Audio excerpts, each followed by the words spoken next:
How's it going, everyone? Back with another stream today. We're going to be pretty much playing the same 75 that I've been playing the past couple streams. This Abzan Yorion Stoneblade list that I've kind of brewed up.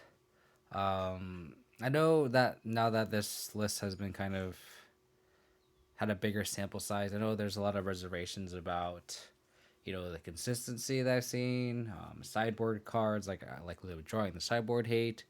Um, and I've mentioned this in the past that like for BGX decks, like there's not really a problem of consistency in terms of trying to draw specific cards because it's just a mix of good cards, right? Like, and the fact that you have like 8 discard effects, I currently run 7 in this list.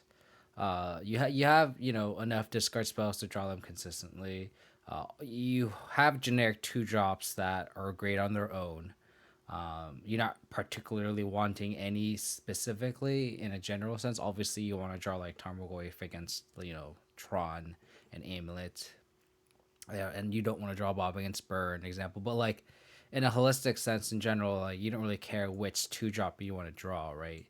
Um, and then when you have 80 cards, you have all the room for Skyclave, Liliana, Luris, and Kaya's Guile, as well as the equipment, as well as Lingering Souls. So that's the thing I love about this 80 card list is you can kind of fit everything.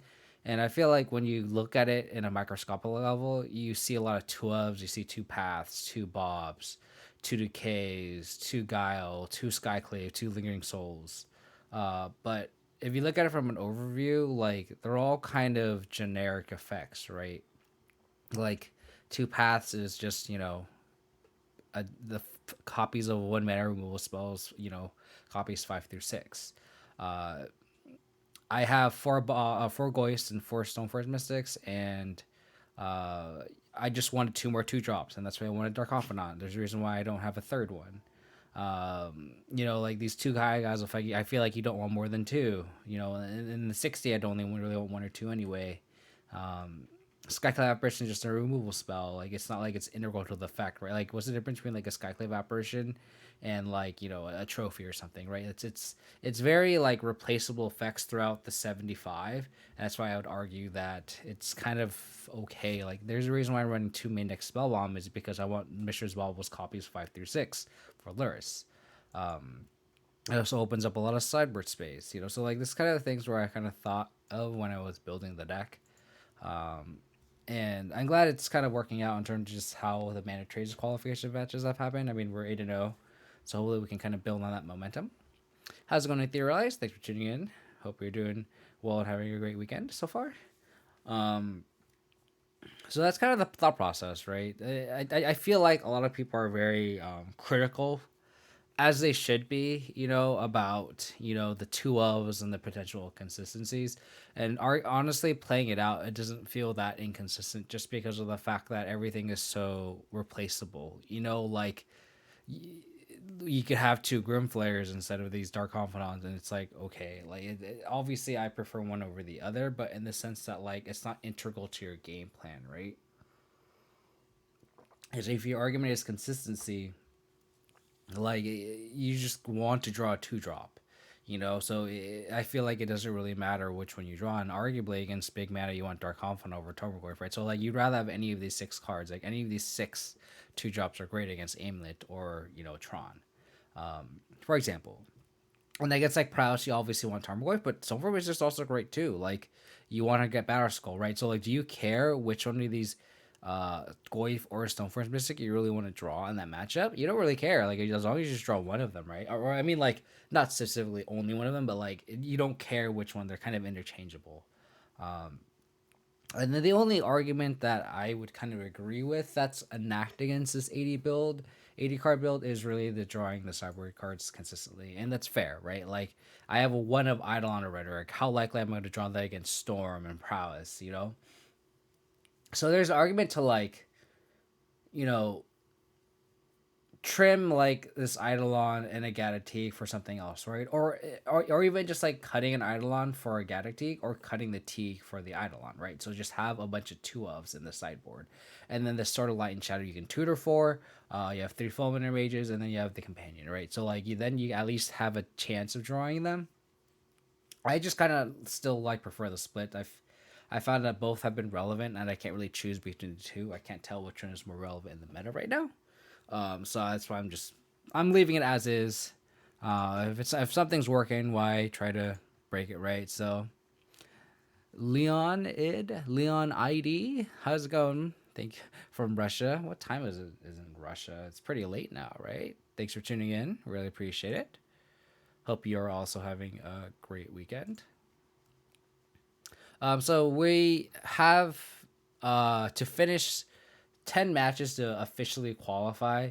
We already did qualify. We went 8-0 so far with this list. So we just have to play 2 more matches to officially qualify because you have to have a minimum of 10 matches. And then the Gender Dome, one of my buddies who also streams, he said that I should try to go for the top 20 leaderboard. I guess we'll see how it depends on how it goes. So we'll see. Turtle practice. Be jizzed up on this person. Have you tried solo college in any capacity with Laris? I've been trying to figure out where it belongs. Much love. How's it going, Statistics Age? I have not. I guess you have to ask yourself what matchups do you want Smuggler's Copter for, right? Get out of here. I could see it with like Lingering Souls and stuff, so it kind of like makes sense. But it's kind of a tough call, honestly. I think sure you can recur it with Luris. I feel like it's one of those things where you shouldn't put too much value on the fact that it could be recurred by Luris, right? So in a vacuum, do you think Smuggler's Copter is good on its own? Because honestly, any 2-drop that you recur is going to be very, very good, right? So ask yourself, is Smuggler's Copter good? And then if that's the case, then that extra synergy with Luris is the cherry on top. Because honestly, like you could make the same argument for like Mistress Bauble, but like Mistress Bauble, I really like even without the synergies with Luris, just because it grows Goyf, and in these kind of BGX matchups where you can arguably draw the wrong half of your deck, you want to fix your draws, right? Like if I had a Bauble here, I could like since we're on the draw, we can kind of fix the top card of our deck, and I feel like that's such a powerful effect in BGX that is lacking. I'm gonna get a Overgrow 2 and push the Sprite Dragon.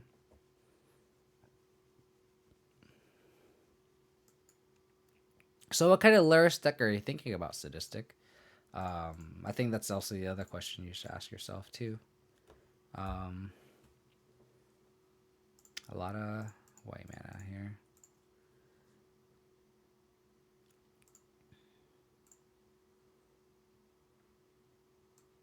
Because you talk about Luris and like Abzan, or you talk about Luris and like Grixis. Like what kind of Luris deck are you thinking of? Because like how important when you say you want to give yourself the tempo and that doesn't have strong draw packages, like what kind of deck are you talking about?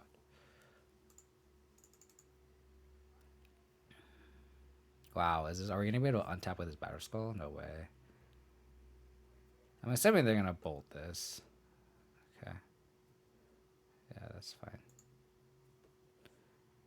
Yeah. So we're gonna take this. Here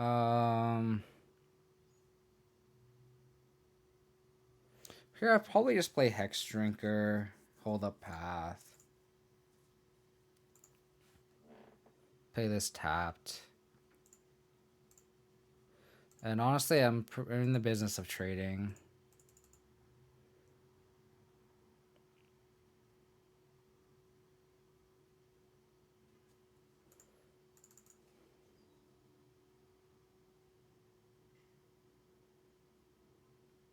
Oh, I mean, in Orzhov, I think so. Yeah, so when you provide that kind of context, I think it actually fits okay in Orzhov. I agree with you in that it would be nice to have that for sure. Okay.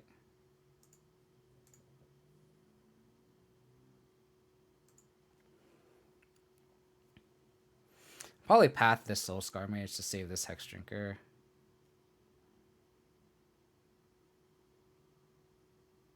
And then, on second thought, I might just path this Swift Sphere. Next turn, go Lure, bring back the Hex Drinker. So we just take 0 damage this turn. Kind of like that more.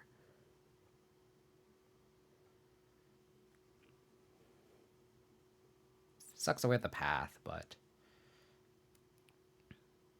hopefully they're out of gas after this.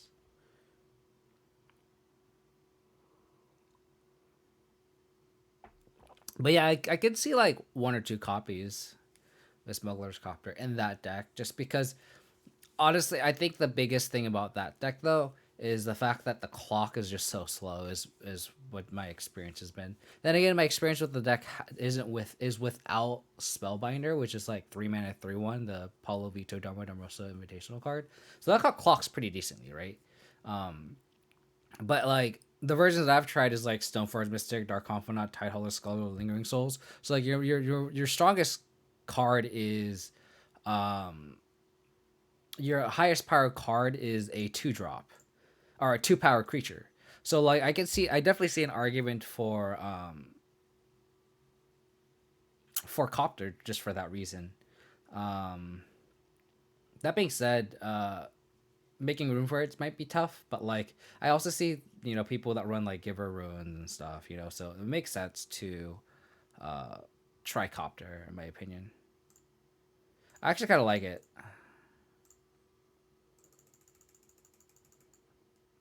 What's your current Manatraders record? I'm 8-0. 8-0. I should probably put that manual record up somewhere, but it's fine. Yeah, I actually was lurking in your stream at Senator. It's Senator. I can't pronounce your name right. I think you were playing like B-Tail or something, right? Stopped at 7 yesterday. Nice. So you're queued as well. You just gotta finish it off. Okay, so they can spend all the resources killing my board. So they can dart this, which they should, unless they have a bolt in hand.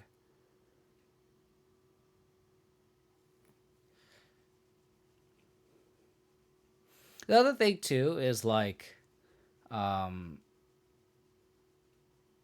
the synergy with like Lingering Souls is also pretty cute, right? Like the reason why like with Orzhov, it's like, oh, well, I spent 1 path, which is unfortunate. Like the argument is like, well, again, like I think Copter. So the thing is like when I think about Copter and Orzhov, like I like it a lot just because of the fact that it's a clock, right? A very good clock. So it solves your problem, right? Like you know what I mean? I like how it solves a problem. I'm gonna take this. They really should. Oh, I guess they can't really double dart my lures, but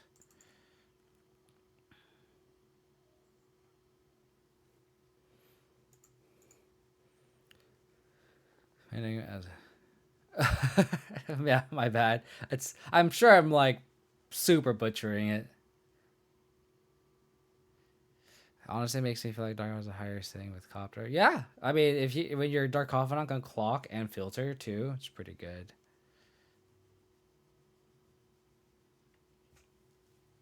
They're thinking about if they were gonna dart my lures, they should have just done it.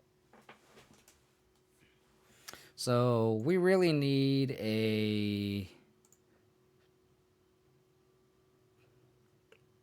Huh. That's interesting. So we're kind of naked to this Stormwing, right?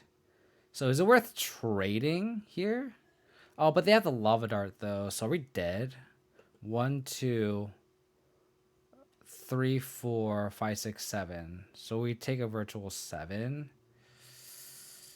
Ooh, we really needed that path for this Stormwing that we spent on that Swift Sphere. So I think we recur this Stoneforge Mystic. Hopefully they just draw blanks here.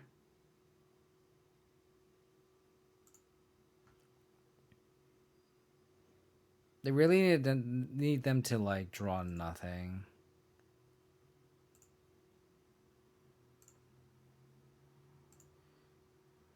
No, we're just dead to a lot of things. Do I have to attack with this Luris? Probably not, right? To gain the life? I don't think so.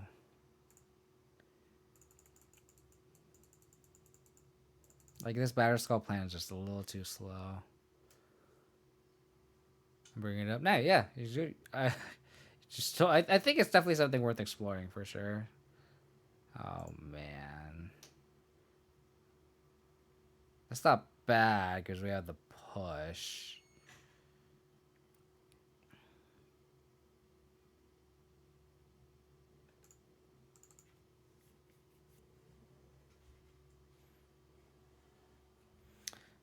Attack with everything. I'll probably just block this here.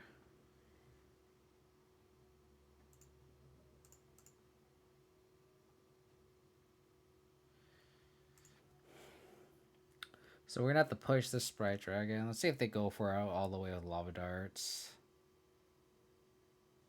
And then again, we need to draw a basic land here, essentially. Just so we can go Sword Equip here. Okay.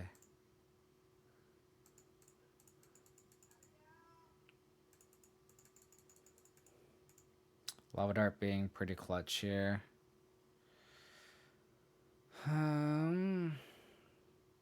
Them not killing my Luris is pretty clutch here.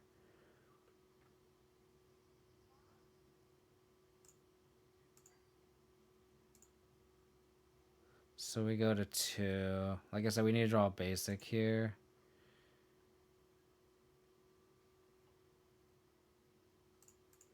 Really wish I had that path.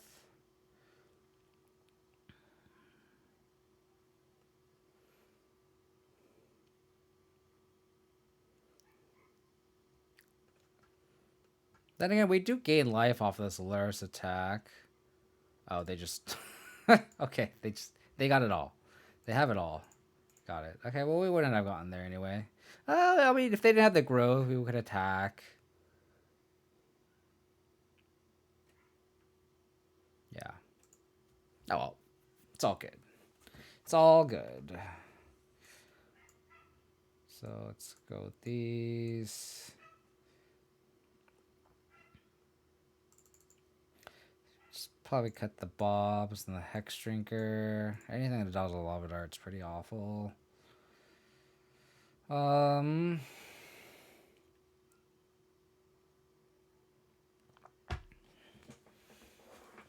that Stormy Unity was brutal though. Really wish I did just draw that path right there. How's it going, Chuck?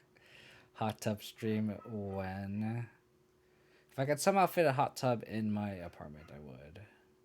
100%. Do some abs in. Sky noodle, cook some ramen in my hot tub, you know? Totally get that going. How was your stream, by the way, Chuck? I saw you were playing some Crab Vine.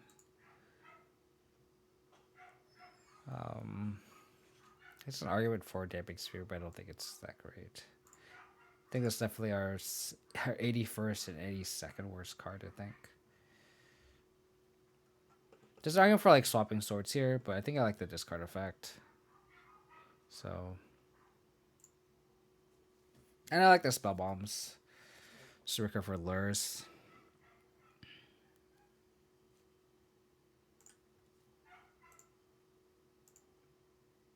Or the worst luck sometimes. That happens.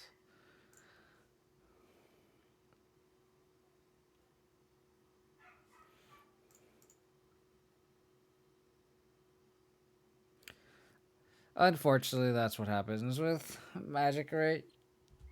Definitely a game of variance. Can't let that get to you, you know? Especially with something like that, too, right? Like, Magic is a high variance game, and then when you have to hope that you know, mill the right cards with Stitch's Supplier and, you know, how's it go? The submarine guy? Hope you're doing well, buddy. Mako Boat Sunday stream, yeah. Gotta get that Sunday stream in, you know? It's a pretty decent hand here. Oh, okay. What you're saying is we both have a lot of graveyard hate. Got it. Deck lost to itself. Glimpses against S for sure. Yeah. And that's what it is, right? Like when I played in a team GP, my buddy was on Legacy. Like, so I was playing Modern and my buddy was playing Legacy. And it was a Legacy, it was a team trio, so Legacy, Standard, Modern, and my buddy was on Legacy Dredge. And I think we were doing pretty good. I think I won and then my Standard teammate lost. And I think we were like 4-1 or something at that point. Like it was at a point where like a loss and we're kind of dead essentially. And he milled like 40 of the 60 cards and he didn't hit any Narcomoebas, and that's what cost him the game. And that's just kind of what you sign up for, honestly. um Damn, maybe I should have played this on tap. Probably not, right?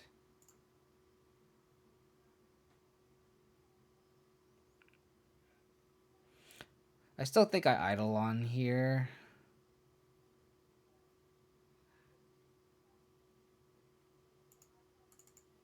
Unless I draw like a Tarmogoyf or something that I could path plus that, but never mind. So, are we gonna play idle on here and just concede a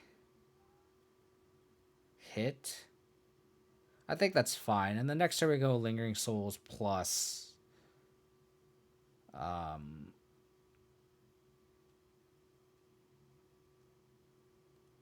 plus path. So I kind of want to play around Blood Moon by the off chance that they run it. So I'm gonna get a basic plains here. Whoop.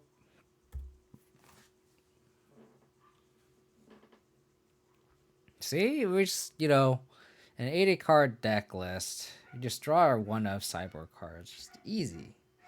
Easy peasy. Yeah.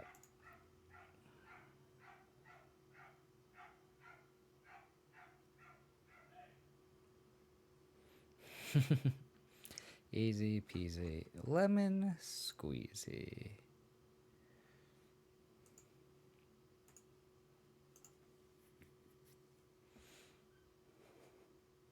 Come on.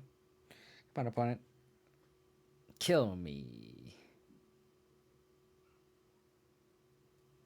So that's the card they want to spend mana on. Got it.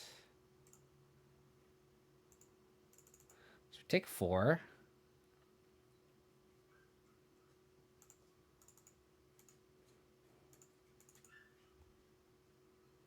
Tremor God.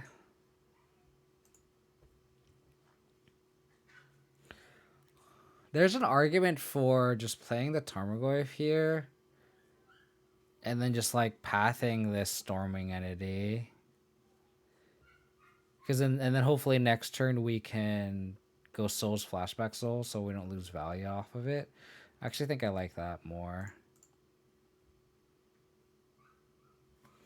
So let's attack first before we commit our only spell for the turn.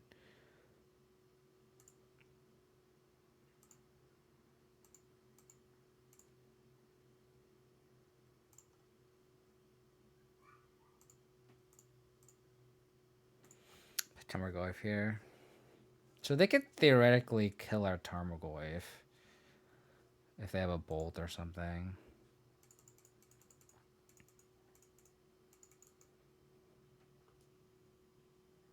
Because they could combo Relic with it.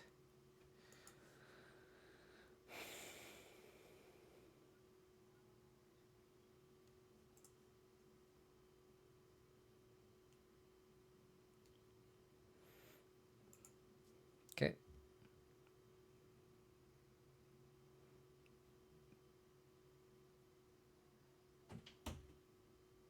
Wild Slash.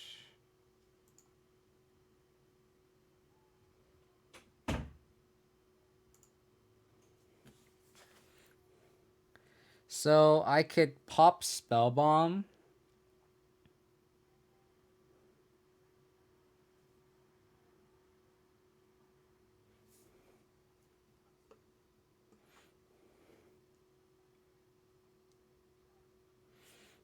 I also just... Oh, but I can't cast anything. That was a pretty good Wild Slash. Pretty good Wild Slash.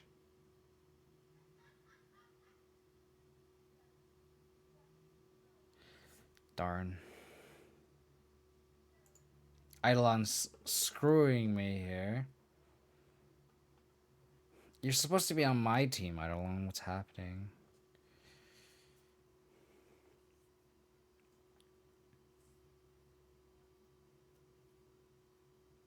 Okay.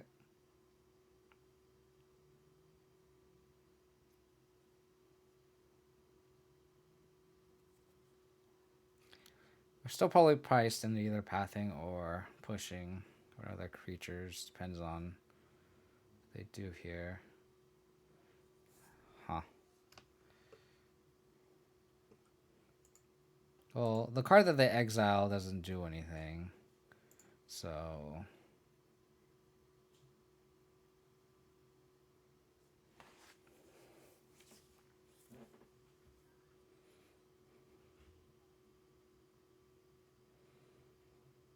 So this is literally just a 1 mana or 2 mana, just replace a card. Yeah, so they could just play a land, I guess. That makes sense.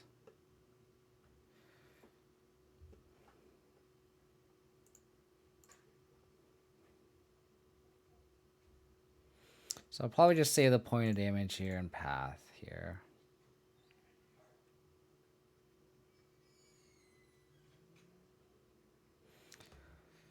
And then I kind of want to... I guess I can't like Souls, Flashback Souls either. That's unfortunate. So I think we just crack Spell Bomb here probably.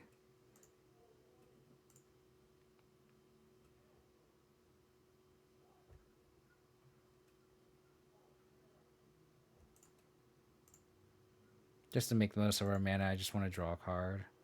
Bauble's awkward with our Eidolon. Very, very awkward. That's nice. I think I want to save this, though. So I'm going to probably push their Sprite Dragon on their turn. And then hopefully they have a Stormwing or something as their follow-up.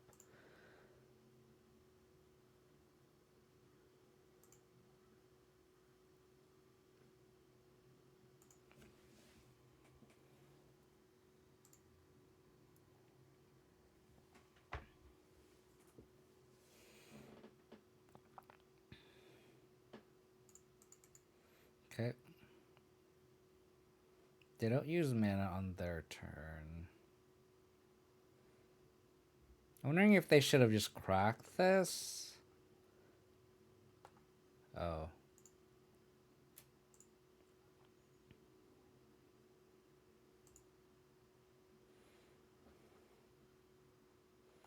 I wonder if it's... Because I'm assuming they want to crack this now, right?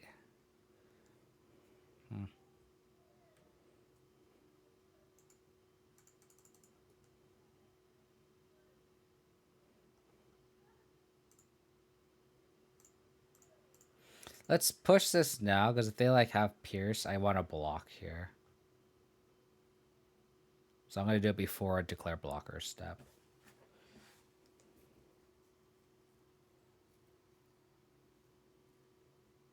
Okay.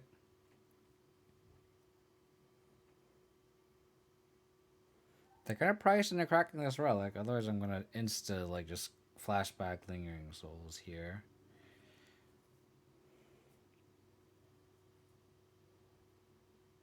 Love Dart's definitely a lot less threatening when you can't cast it and flash it back.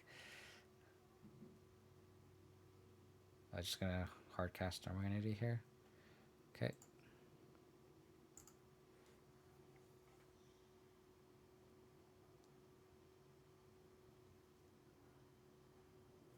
So this Kai's guy is gonna be pretty sweet.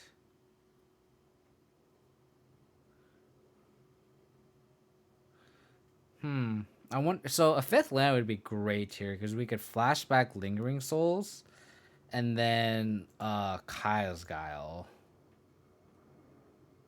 Not so lucky.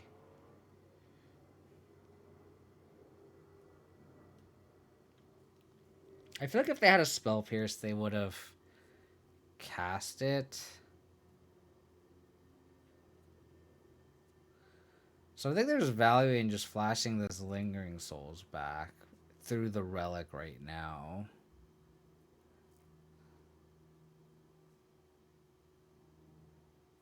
Yeah, I think it's worth just casting this Lingering Souls just to get the value now.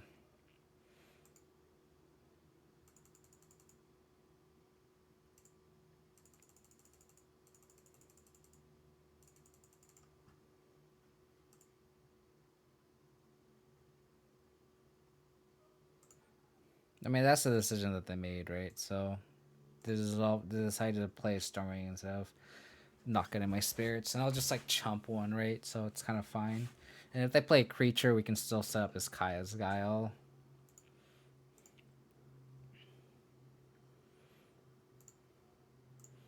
Block with our non-summon, or with our summoning sick Lingering Soul Spirit here.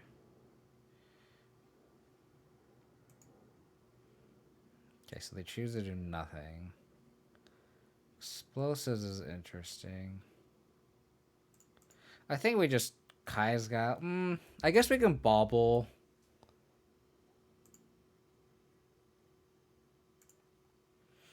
Because like I want a Kaya's Guile on their turn, so I'll probably just do another upkeep. See what they draw here. Ooh, Bedlam Reveler. 1, 2, 3, 4, 5, 6. I think we attack with an Eidolon and a Spirit.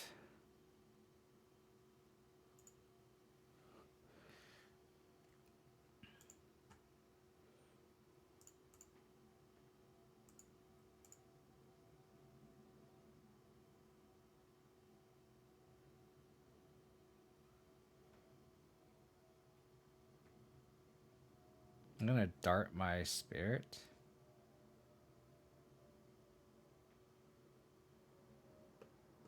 Oh.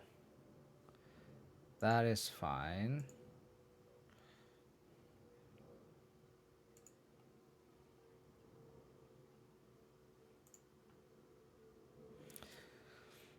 So that this mode is definitely make them sack.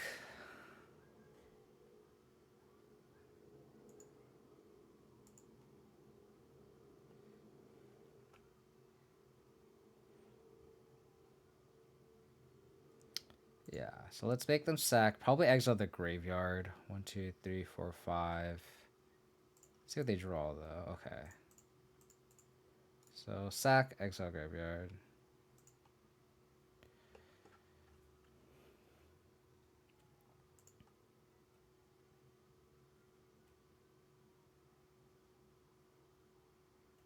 And what's great is like if they like cash in the Love Dart now, then they're just so far from casting this Reveler too.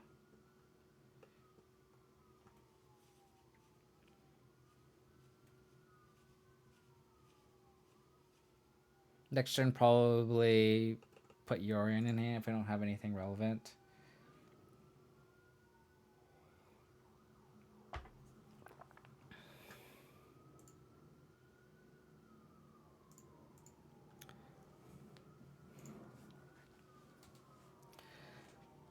It's a good game. Very close.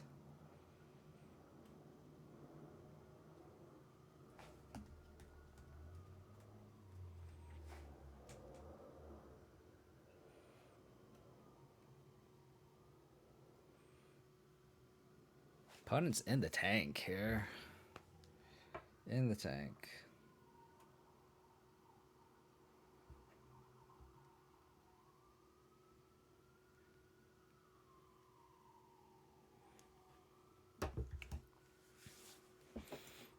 I mean, our opponent's kind of... They keep playing at this rate here. They're definitely in danger of timing out. I mean, I get they're playing an aggressive deck, but... They literally spent, like... Wasted a whole minute on this one Kai's Guile. And assuming they don't have another threat here, like... I'm gonna spend multiple turns killing with 2 powered creatures. It's gonna take a while. What is this?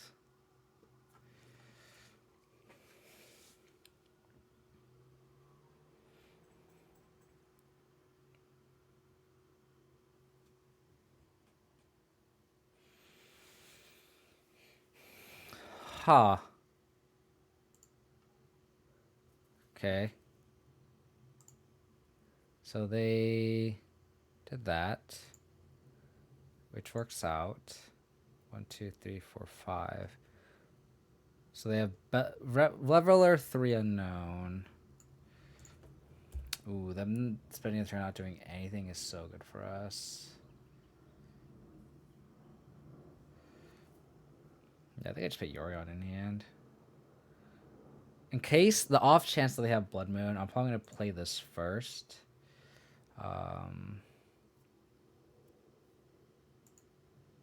Pretty safe to attack here.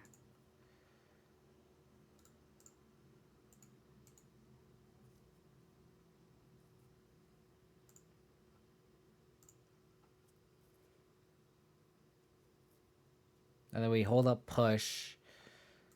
And then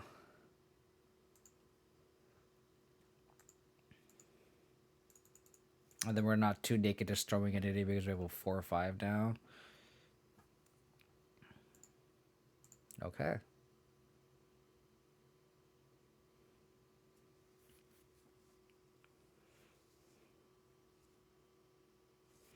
They spend their turn opting, which is good.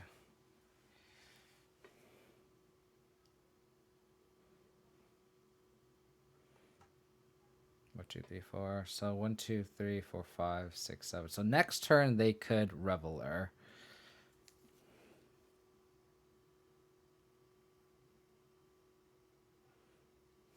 How many bolts did they use? Okay.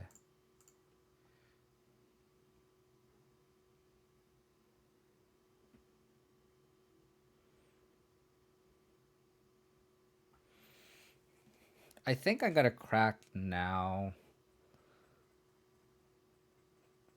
I don't know what card I want to draw, though. They top with Opt.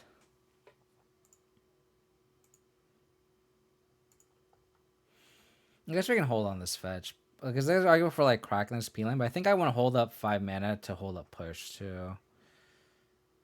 So I think it's safe just to not crack this.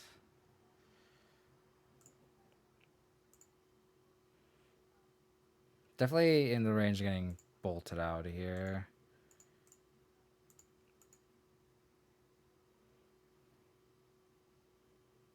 Okay.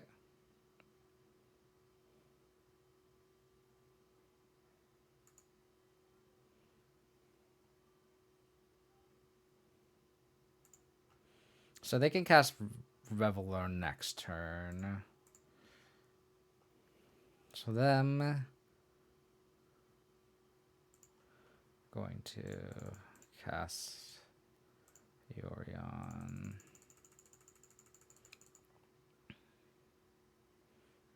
Not gonna flicker anything.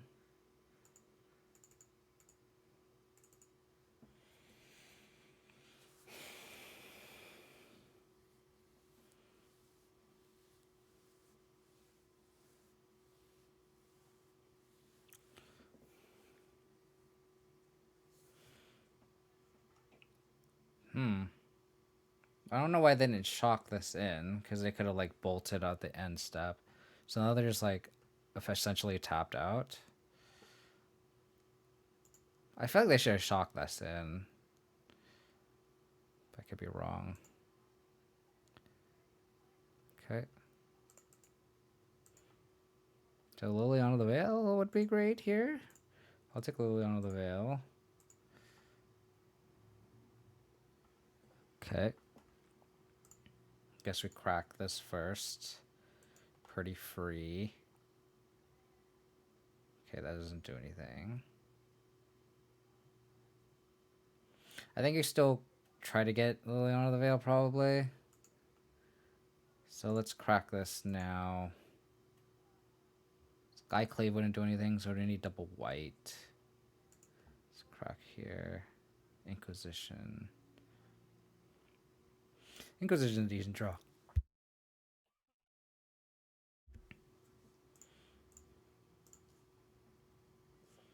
Hmm.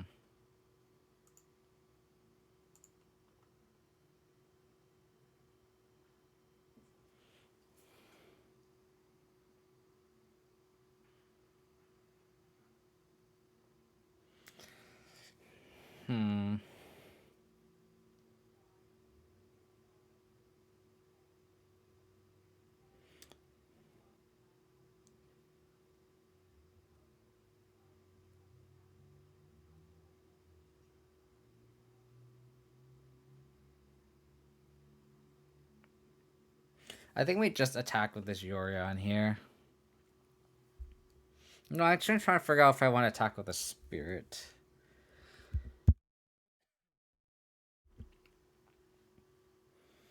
Because if we attack with both, we're kind of priced into...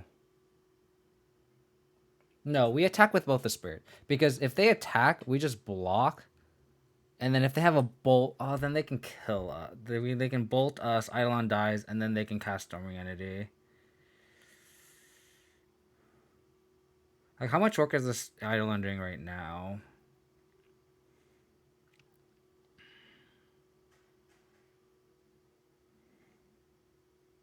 The thing is, though, is... If we draw Path, we just beat Storming Entity. So I think we attack with both the Spirit and the Yorion. And then just block with the Eidolon. And then play to win here.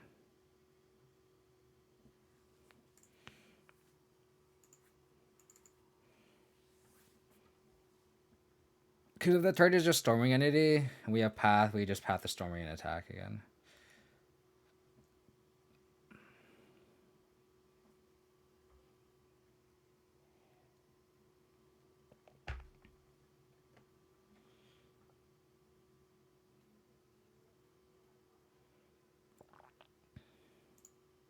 There's also an argument for this, since they cast this main phase, I could just take this attack. There's an argument for that.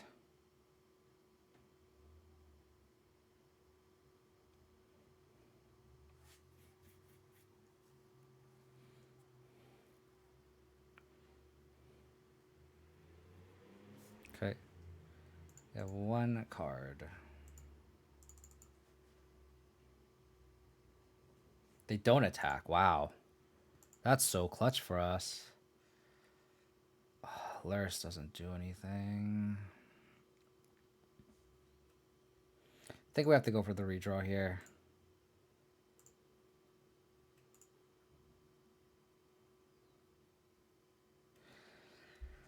Oh, Christ.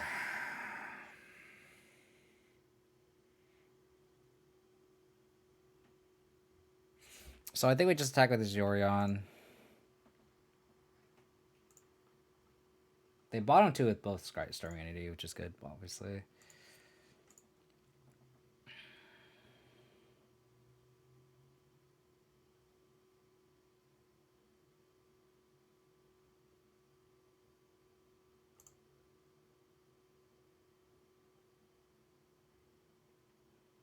Wow, they chomped. That's so good for us.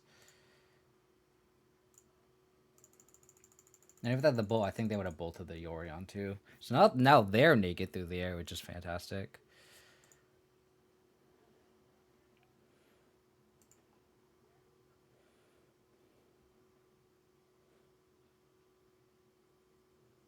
Oh wow, I like the line.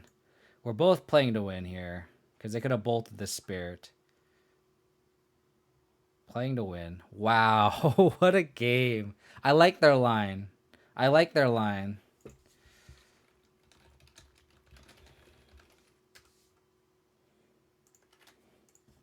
Wow. Okay. I think they could have attacked with the Bedlam Reveler though. That one turn. I definitely think that was a missed opportunity because I think they should have attacked with that Bedlam Reveler. I probably. Ooh, I don't know if I would block. If I didn't block, then they win because they had the bolt in hand, right? So they definitely should have attacked. It was like such a free attack. They should have attacked first. I guess unless they had like nothing in hand, but like they make me do it, right? So that was definitely a close game. It was a good game.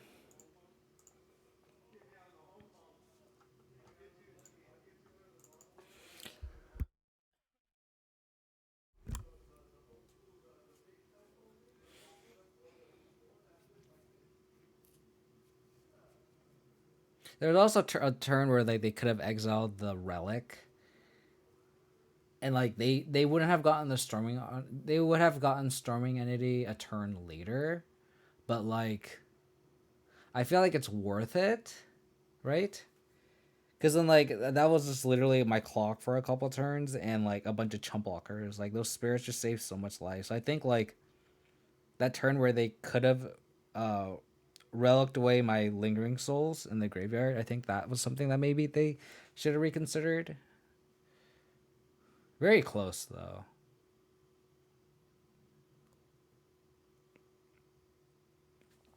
Very close.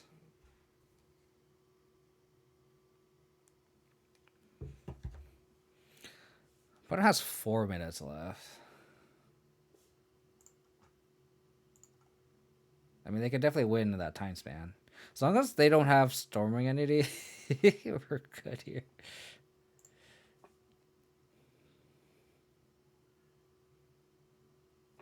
Okay.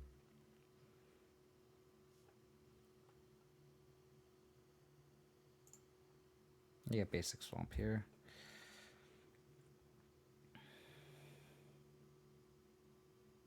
If they go Sprite Dragon, I'll call a Sprite Dragon.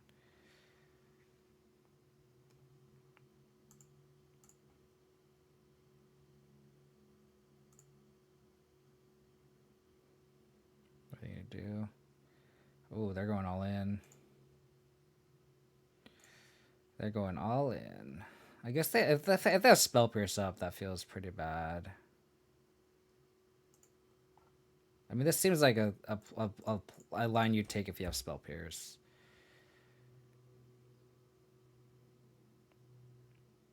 Could also just be a line because they're short on time that they'd be aggressive.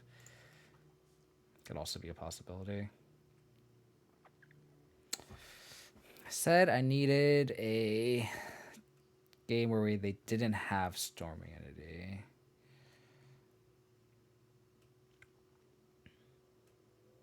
They topped. Yikes.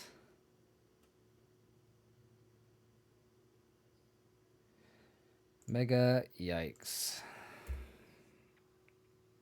Could easily just die here. Especially because they top. And then they have the fetch land though. Okay, maybe they kept this on top and they can just draw it here. We do need a answer to the Storming Entity. Liliana, trophy.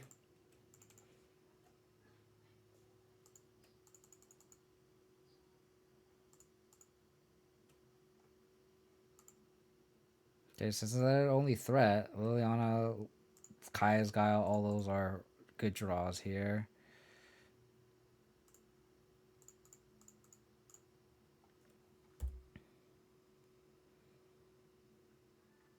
Lingering Souls. Coming in clutch here. be on chunk block duty. Ooh, they're shocking. Oh, they're opting. Got it. Taking a lot of damage off their mana. They top with opt. Yikes. Lavadar would be pretty disgusting here.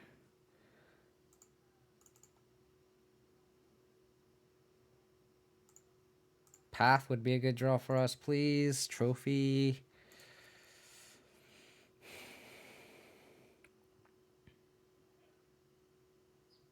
Okay.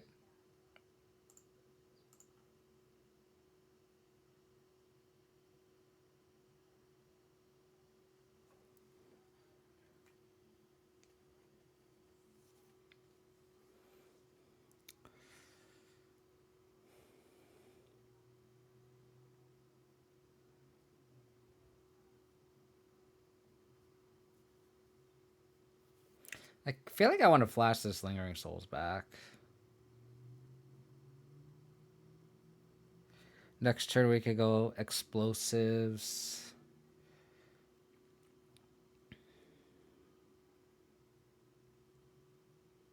For Eon 5, yeah.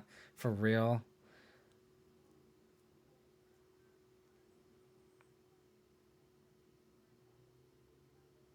I could go flashback Lingering Souls. Play E on 1. Pass. Next turn pop EE. If needed. Play Luris. Yeah, I think I just flashback Lingering Souls.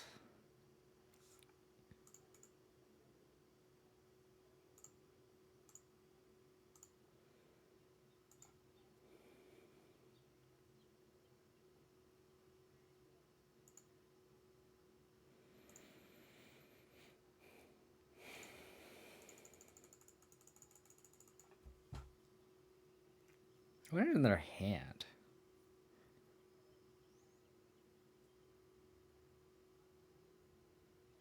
Metamorphosis is a good draw.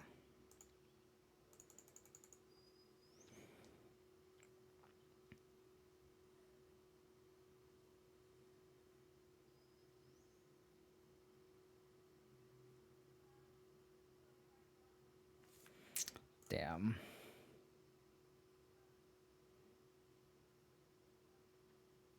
Liliana would be so good here. Damn, they drew Lava Dart too? God damn it.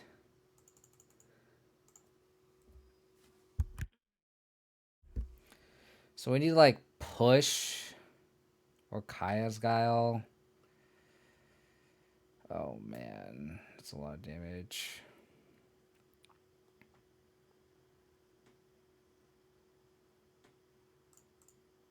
Take 7, we're going to 7. Okay, that gives us a shot here.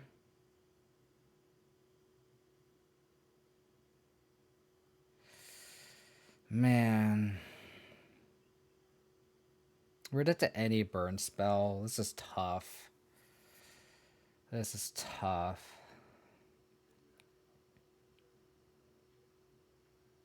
Again, we're just so naked to the Storming Entity.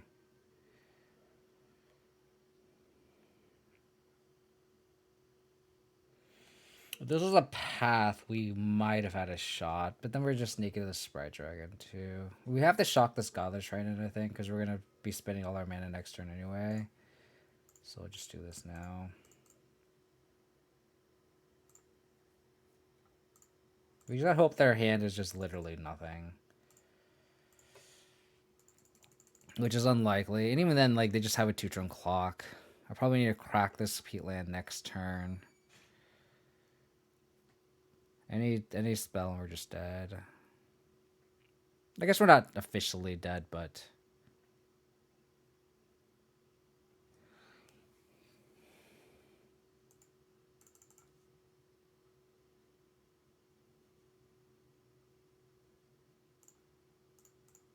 Do you have anything?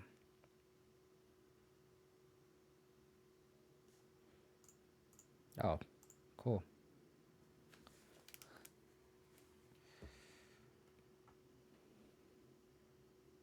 Okay, GG. GG. Damn, what a game. Oh, man.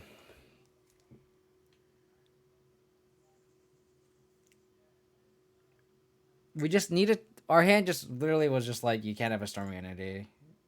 Please. And they had a Storming Entity, which is fine. That's what happens.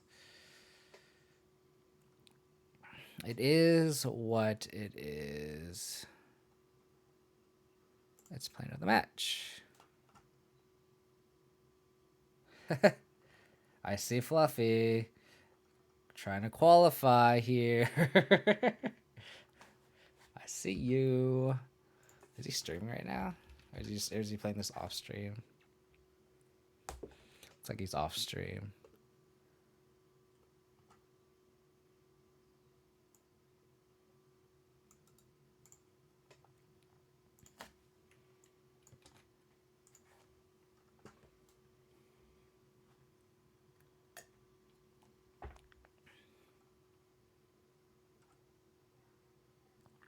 Yes, I'd like to go first. Solid.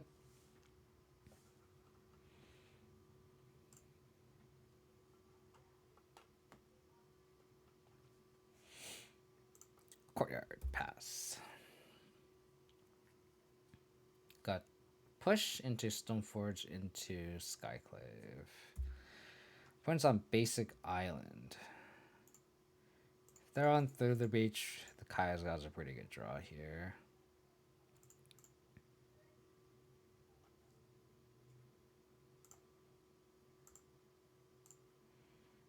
Draw Batterskull. We have the Sword of Feast of Famine in hand already. A Drowned Catacomb. Okay.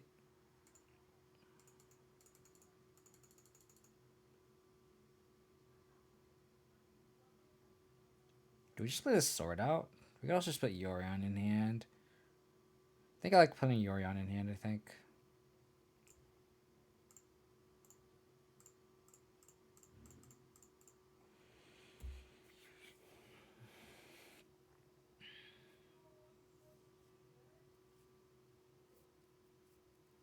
It's Esper. Could be, so it's just Esper control. Kind of want to bait with the sword, Feast and Famine. Teferi, no bueno. Our hand kind of just kind of clunky. Doesn't really do anything to pressure.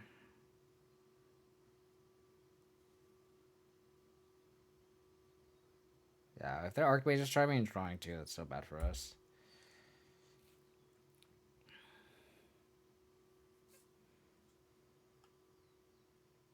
Lingering Souls ain't bad. If you have a land here... Okay, never mind.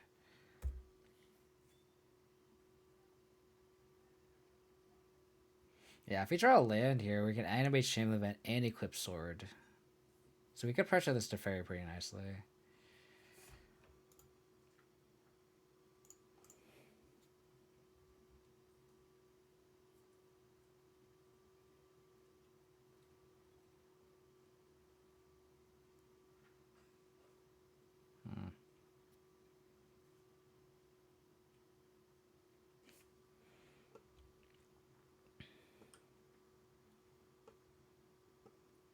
Oh. That's an interesting choice of modes. I guess we discard Skyclave Apparition. We have 2 5-drops are kind of clunky, right? Maybe I just start the Batterskull.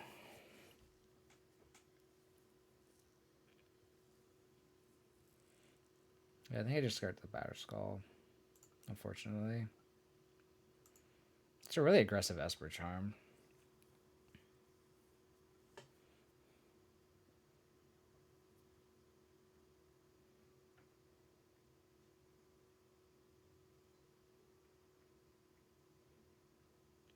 Fairy.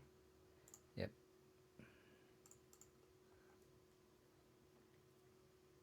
Okay. Sucks, we can't kill a Teferi unless you draw an untapped land.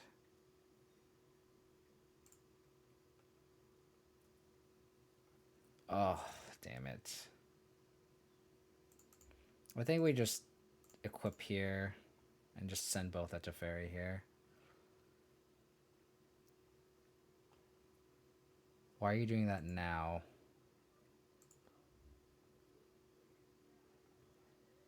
Okay, well, I think I do this. Attack opponent.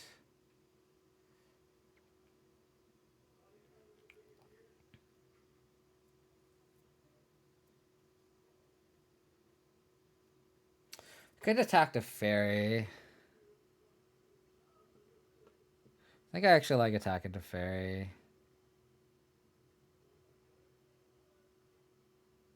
Because, like, what's untapping? They can tuck my sword. I think I like attacking the fairy here. And then next turn, if they plus, we can kill the Teferi now. Like, this doesn't play around Cryptic, Jace, or Archmage's Charm, but I don't think we have that chance to do that. I don't think we have the luxury to. I think we just have to pressure this Teferi.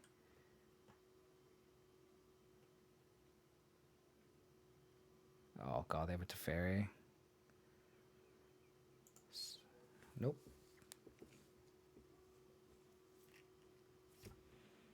Verdict. Got it.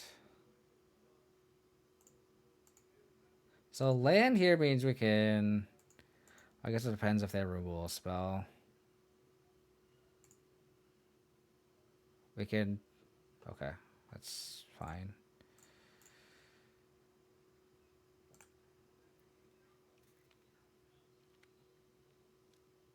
It's not a bad draw. So Fairy's definitely pushing our growing potential. They're exiling force. Or hard casting, not hard casting, paying for force with the alternate cost, which is crazy. So they're holding up Cryptic, I assume. Wow. Yeah. So we're not as if they don't draw anything right here. If we draw an untapped land, we can Innovate Shameливate, equip sword, and kill the Teferi. This is assuming they have nothing.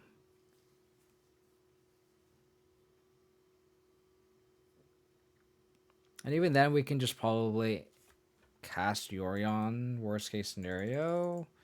But, like, the percentage of us winning this game is not very high.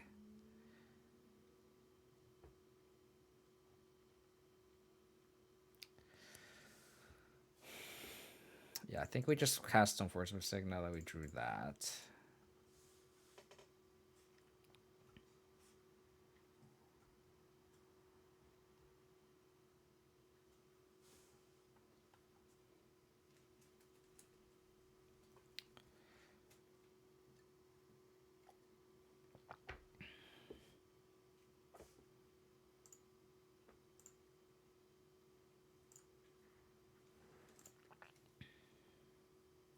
I'm probably going to hold up Kai's Guile here, honestly.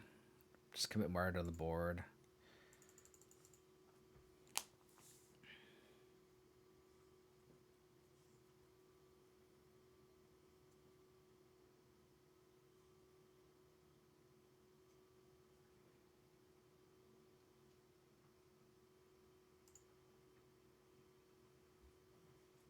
They're tapping all these blue mana. So weird.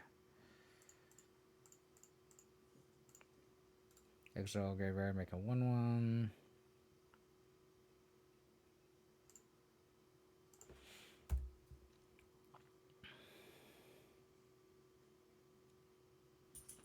Cool.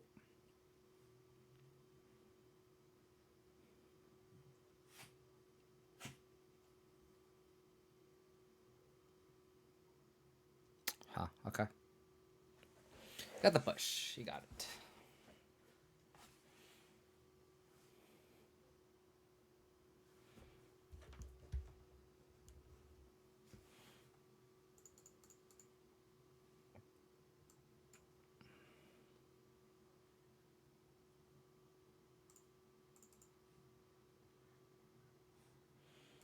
Them attacking like this kind of signifies that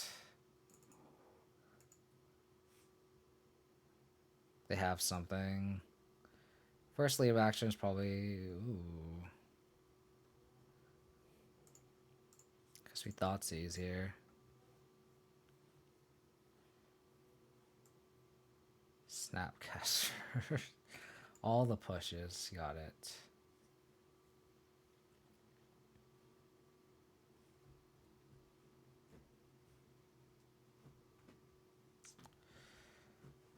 Oh, man. I think we have to take the Teferi because if we have to kill this guy, right? Just these dead cards are just so awful. I guess we just have to equip here. Force him to snap push.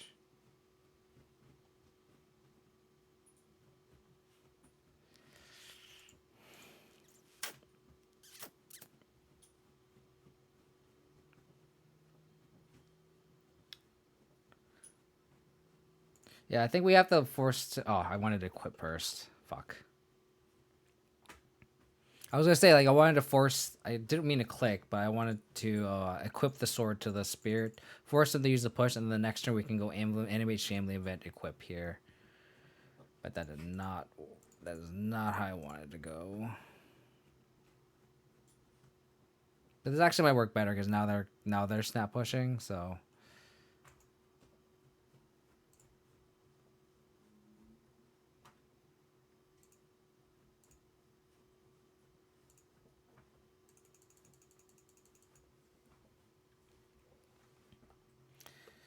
Very...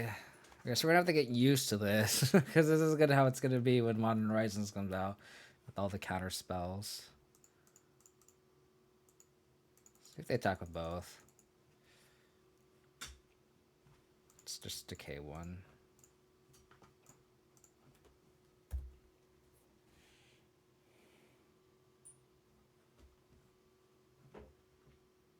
Free and very outplayed, exactly, Mistress. I like the way you think.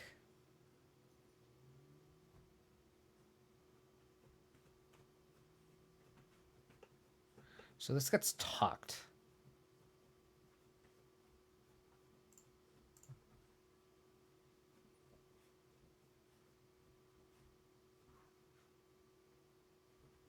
I guess we just do this.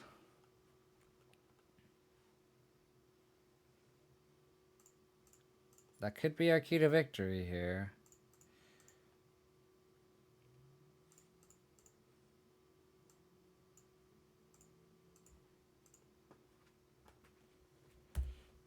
I mean, if they tuck this, we can animate Shambling Event and attack this Teferi down, which would be kind of enticing.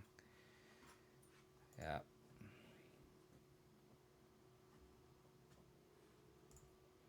Yep.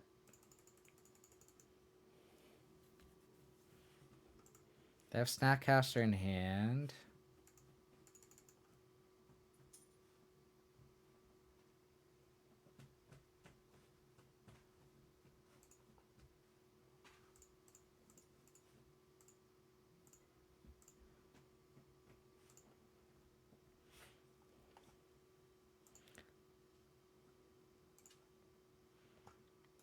Attack Teferi.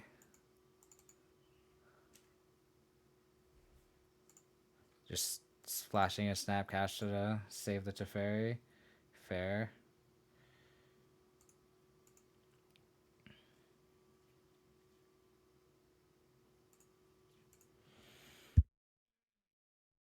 So if they just draw nothing here, we could finally attack the Teferi down.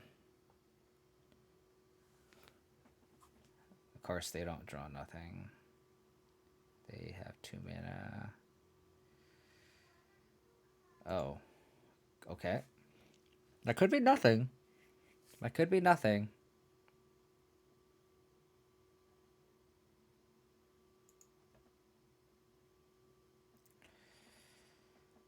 Oh, man. And we have Skyclave for it, technically, but that was really brutal.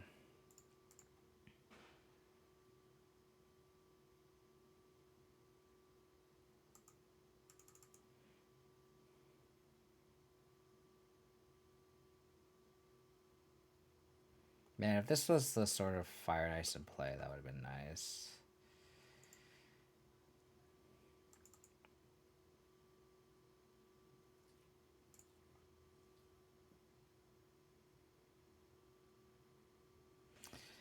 Oh man, we can grind. We can grind here. I guess we Skyclave the Jace first and foremost.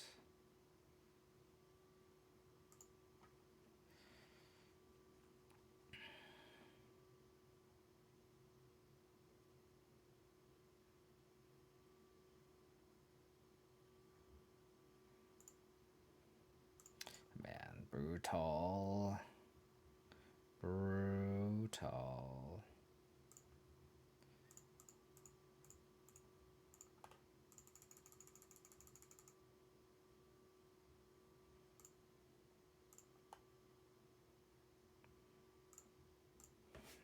They're gonna be able to brainstorm anyway, so this bobble effect isn't really gonna do much.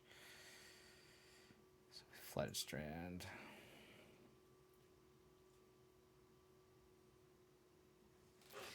It's quite the game.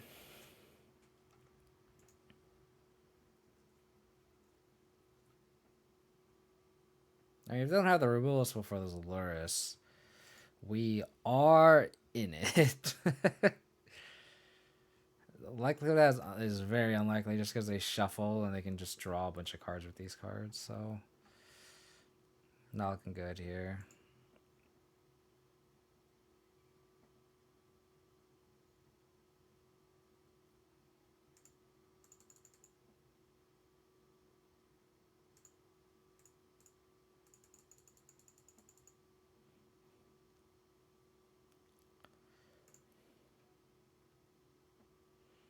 I get to untap with this Luris.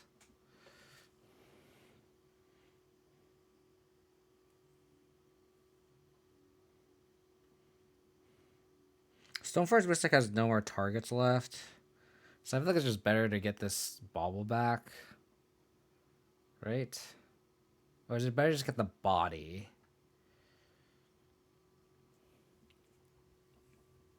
I just better just get the body.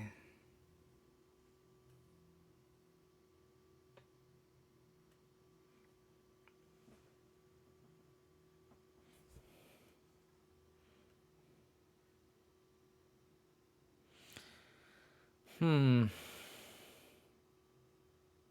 don't think it's worth bringing this Stoneforge Mystic back, I don't think. Let's just bring the bauble back here.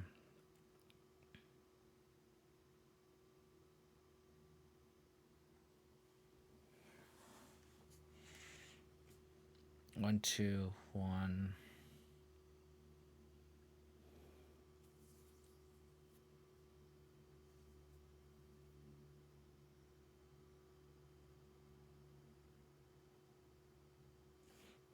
Wow.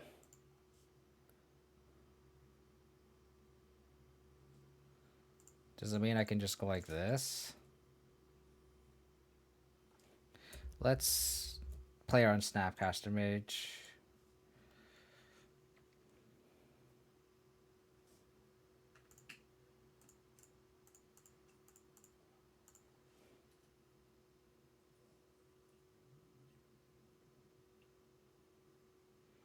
Okay. Unfortunate.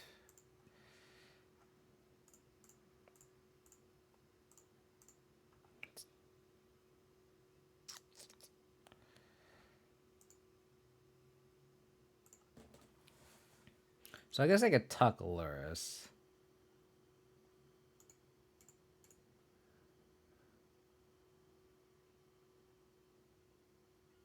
The one time we don't have fatal push bites us.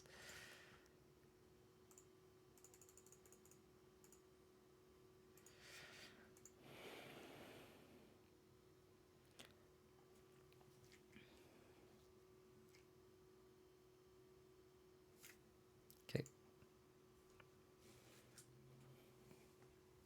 They played Verdict, right? They don't. They played one Verdict. I wonder if they have more than one. Sure.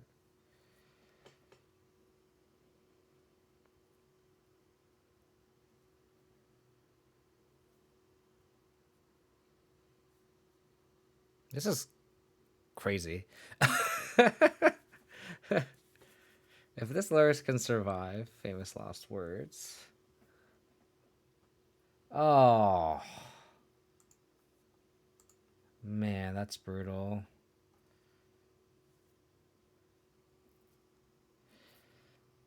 Yeah, but that might have been the final nail in the coffin, I think. I mean, we could animate Shambling, but hope they don't have a spot removal spell and attack in. Maybe that's the play.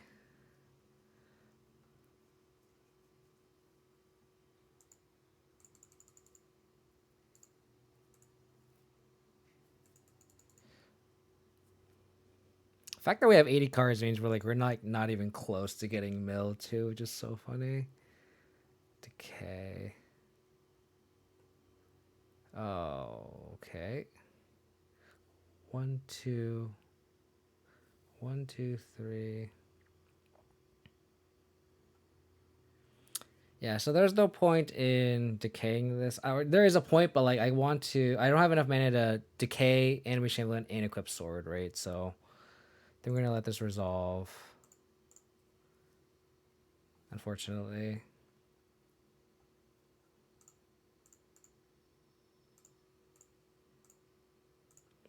But if this somehow connects this Jace, we do have a shot here.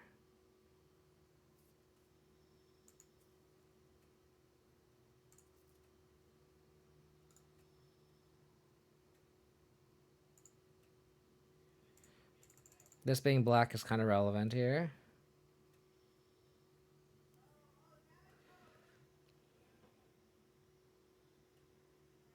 Oh man, that's brutal. Well, we can do it next turn too.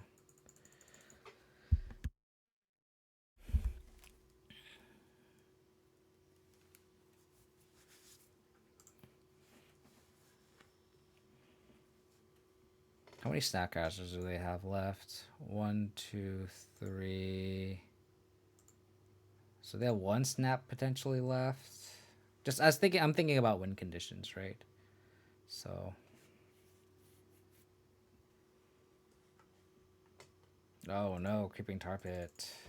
It's not good.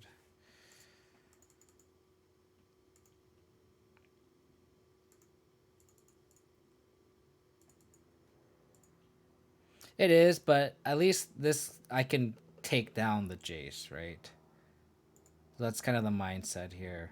Is I'd rather I'd want them to untap with just one planeswalker instead of them having both access to both, right?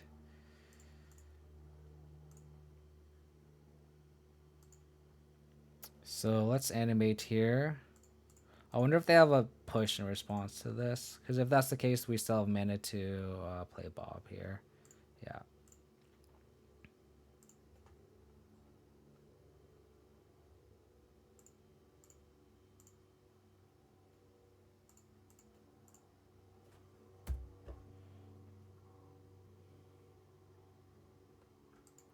Yikes.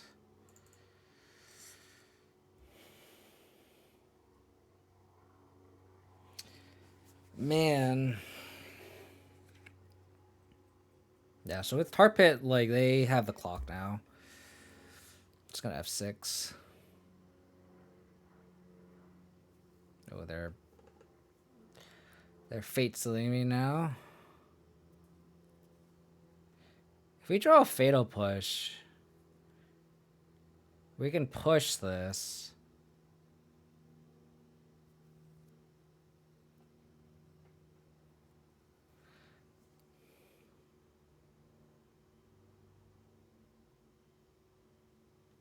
Not so lucky.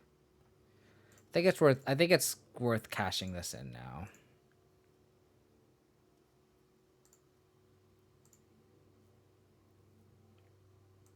Unfortunate.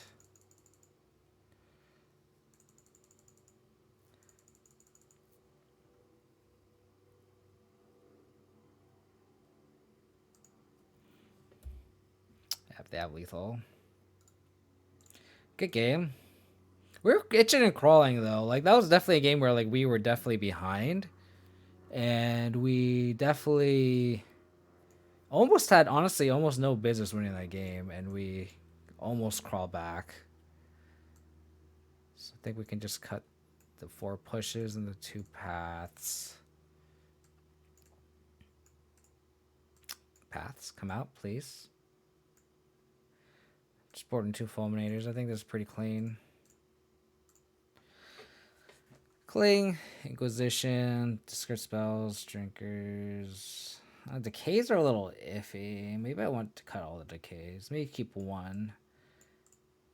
Just have all 3 fulminators.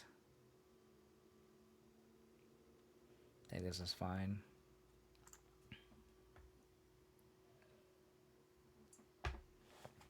Man, if we had a sort of Fire and Ice instead of Feast and Famine in play that game, it would have been a lot different. Wow, what a hand. This is a hand. This is a hand.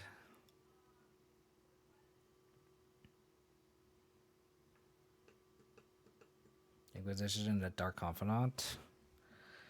Cannot complain about this opening hand against this matchup. There's been a lot of Esper control that's been getting very popular lately, too. It's only going to get more popular once Modern Horizons come out. What's counterspells in the format? This is going to be definitely the norm.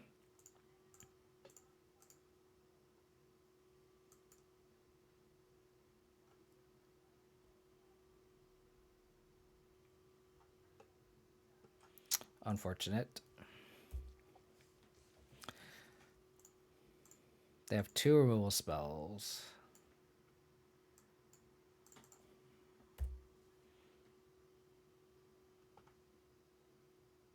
I think I'm going to bobble myself.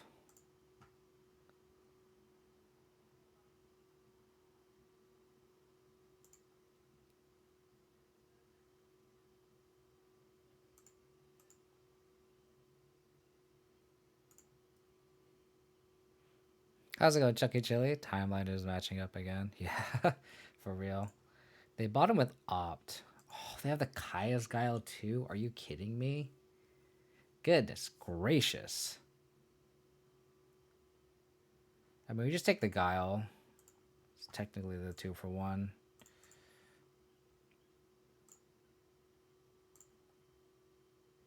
Don't want the Batter Skull. Get the Triumph here.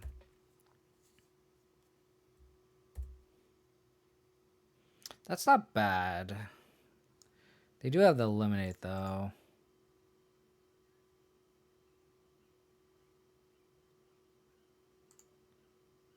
So I think I just go Stoneforge Mystic here.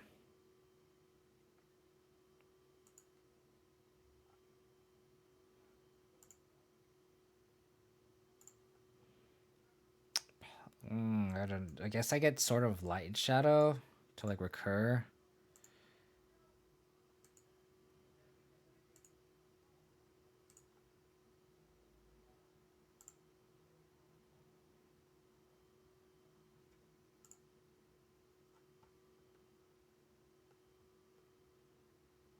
Sure.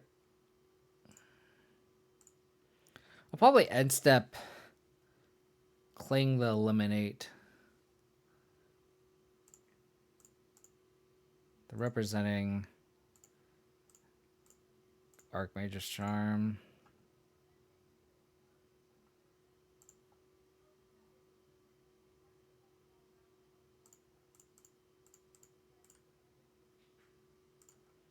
Make them have it here. They have Leak. Okay.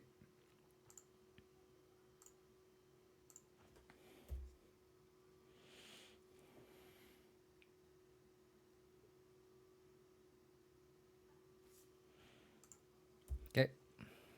So they have the verdict here. Yikes.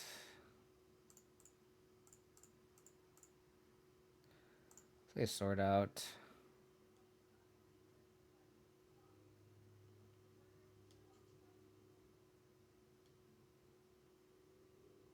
Ooh. That's a pretty brutal.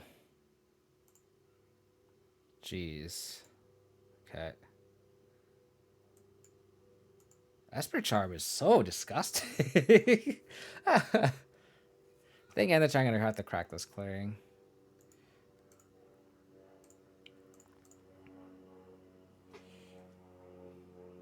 How about a Lingering Souls? Fulminator Mage. Oh. Make them have it one time.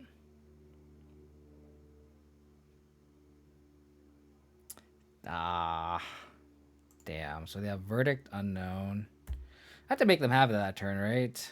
I had to make them have it that turn. Okay, so they have Verdict as their last card. Untap it would be nice, because then we can sword equip a Fulminator Mage. It's not bad either, I guess.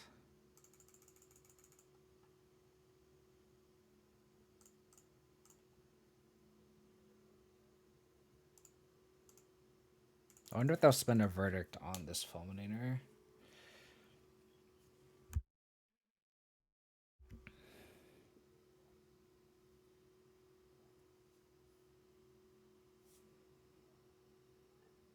Oh, man. Okay.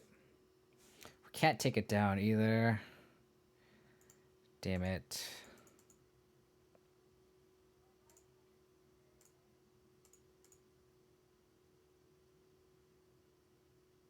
So they have Verdict.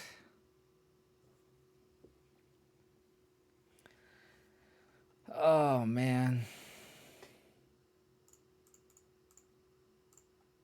First things first is this.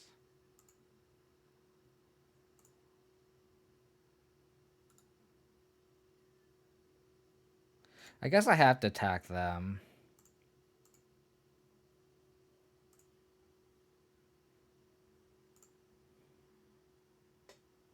I guess I could bring the Teague back.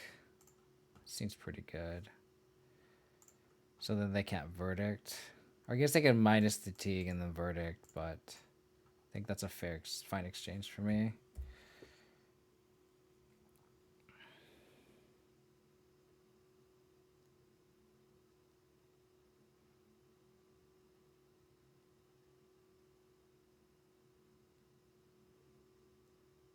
Yeah, they have to minus on the Teague. And then, yeah.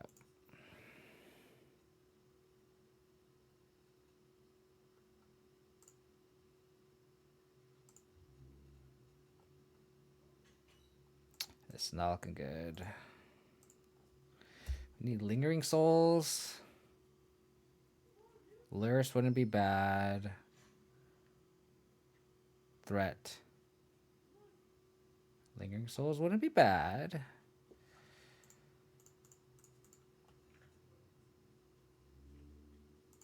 I kind of need to flash this back, right?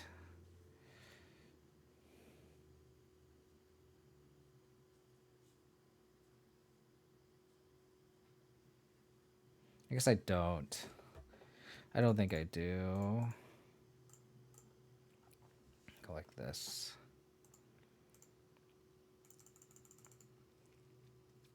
They get to untap with Teferi once. If they have Jace, they could bounce this Spirit, but we can equip to this one.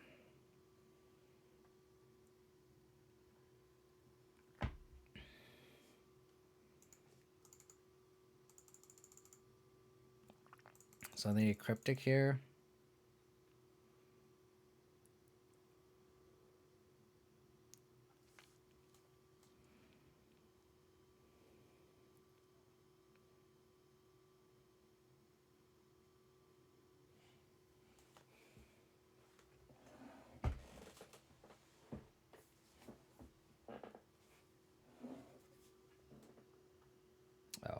Okay. Unfortunately, I didn't flash back the Kaya's Guile or the Lingering Souls.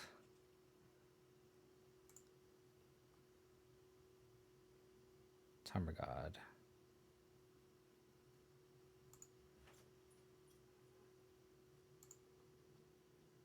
Well, attacked fairy.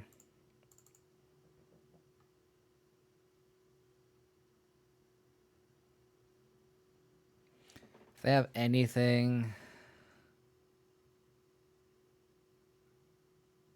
Oh man.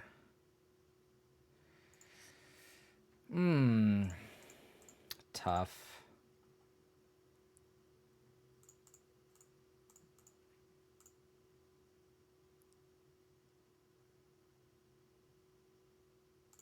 Let's equip here.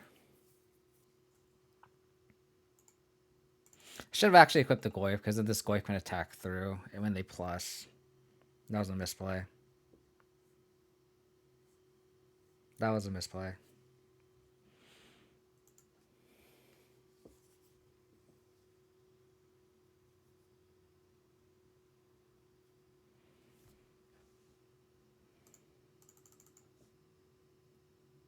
Yeah, that was a huge misplay, actually. Oh my goodness. How's it going, Mike? Congrats on your challenge result yesterday. Pretty solid, dude. I love it. Love to see it.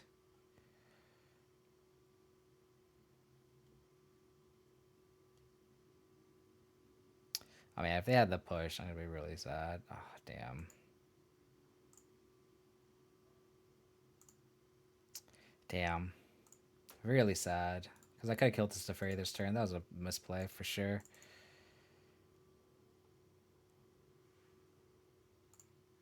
I'm gonna have to definitely attack the Teferi and then get this Teague down. 2 wet support though. Really appreciate it, buddy.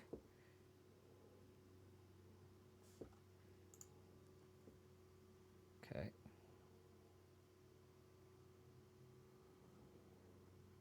Okay.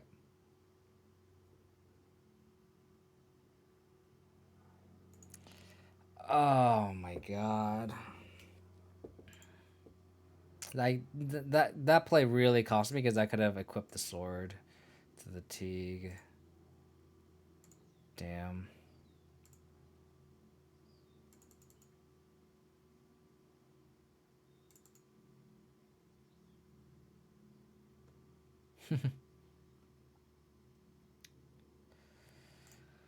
I guess it's worth doing this.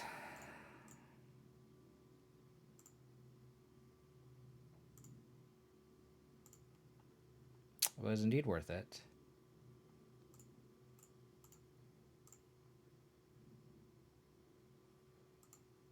So you're saying there's a chance. So you're saying there's a chance.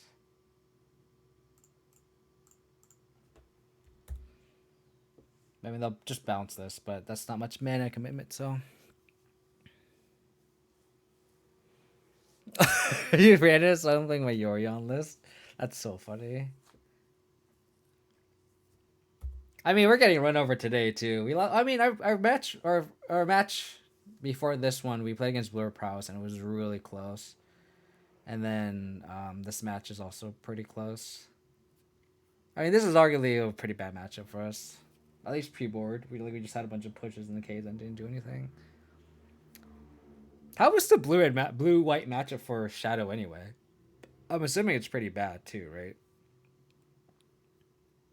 Like all their paths and pushes just do everything and they just slam. I guess you have stubs for planeswalkers. So that's something to consider, I guess. Oh, dude, they're gonna Esper charm me? It's disgusting. Wow. Esper charm is definitely just. Why can't Abzan charm be this good? Why can't Abzan charm force people to discard 2 cards? I don't understand. We put counters on things? What is happening? Alright, we're gonna put Yorion in hand. I guess that's what Yorion is for, right? For spots like these. And if they counter my Yorion, I'll probably scoop.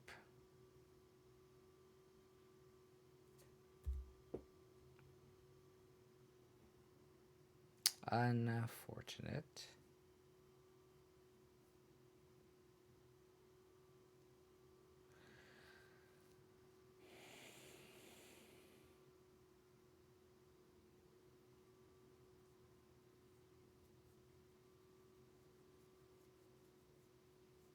I mean, they're also against the clock, but they'll probably kill us. We're at 7.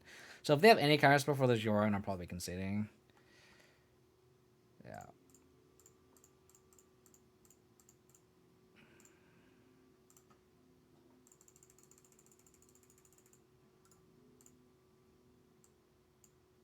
G.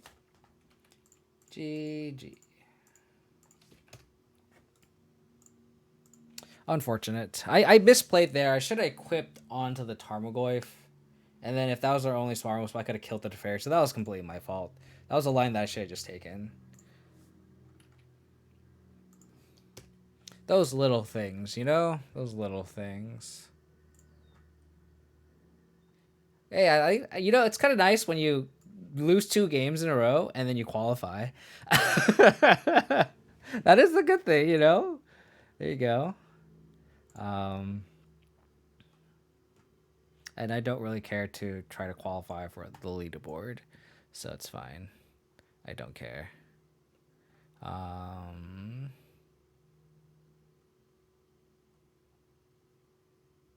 yeah, I'm gonna be right back. I'm gonna use the bathroom real quick, and then we'll just play a league with this deck now. Give me just a second.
Alrighty. Sorry, I had to take a quick snack too. Those are good games though. Unfortunately, we lost, but let's just play quickly.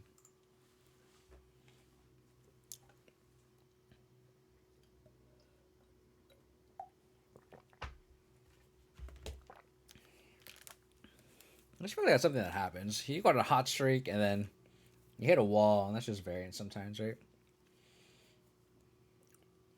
It is what it is.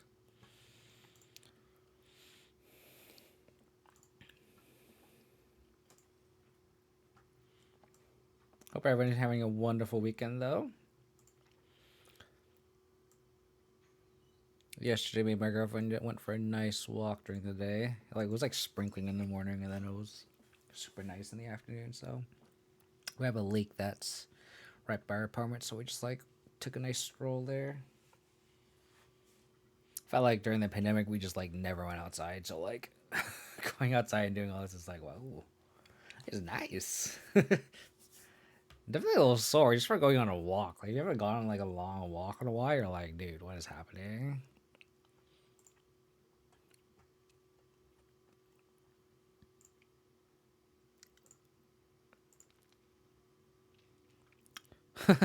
Goif into Kaisgail on the play might be okay enough. Just might be okay.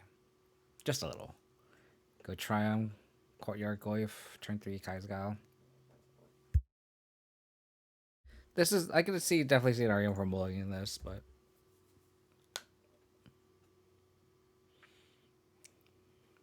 just like in the blind, it's hard to mulligan aggressively, right? So, Stare Visions.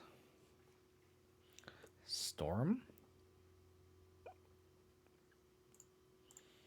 They bottomed with Serum Visions. Bottom. Mishra's Bauble. Okay. Well, that's a great draw. Reveal another Mishra's Bauble.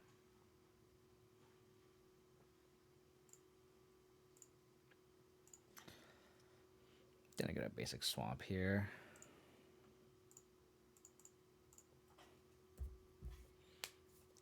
Shuffle that bauble away. We don't need another one. Famous last words. Don't want a land though. I'd rather have a bauble than a land.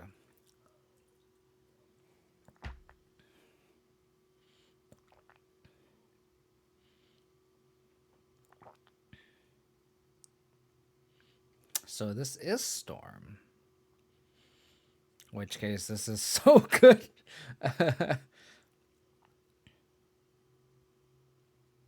That's also very good.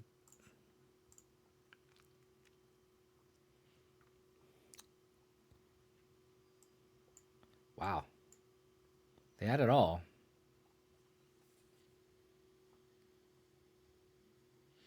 So if they have land,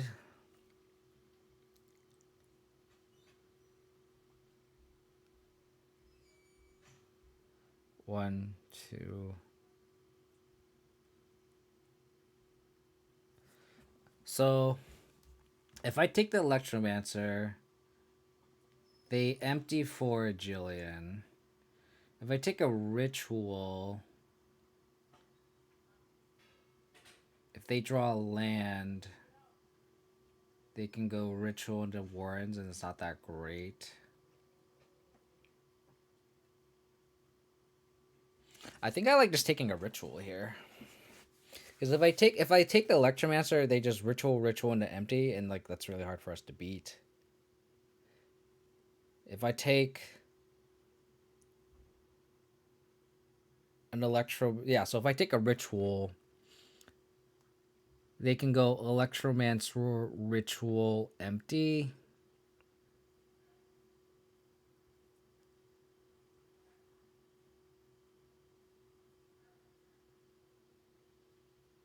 No, like if they draw a land, they could go Electromancer plus Ritual can't result in an empty. So I think I just take a Ritual here.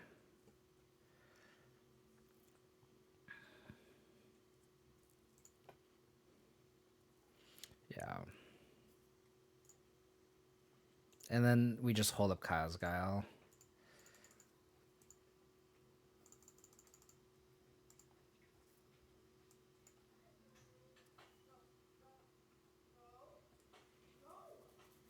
They could also just ritual into gifts next turn if they draw a land. If they don't draw a land, then we're just in a good spot.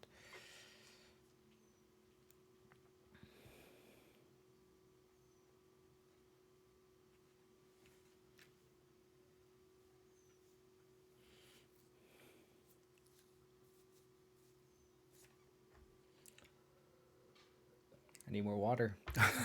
I need more water. All right, opponent's taking. I'm gonna literally refill my water in a second.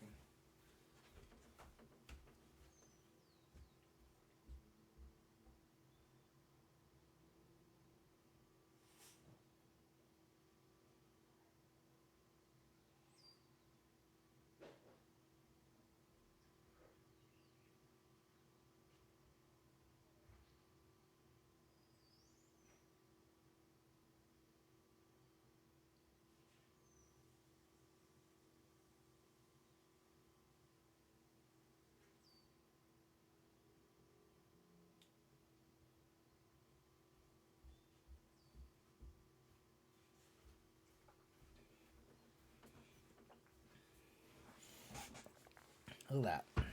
Got water still. Just in time.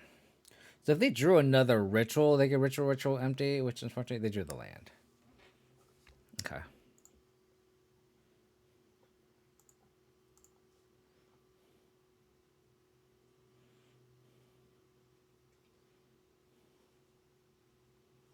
So they could ritual empty. Oh, they don't do that. Interesting. Interesting.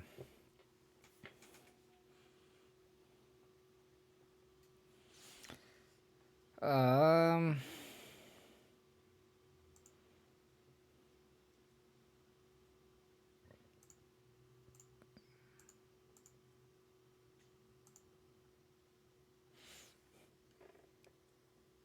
So they go. They draw a cost reducer. They go. Play Venture. Ritual 3. Passive lanes cost 3. So I think we just Skyclave here.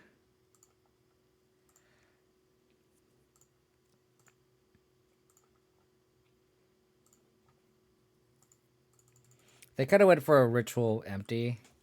I miscounted.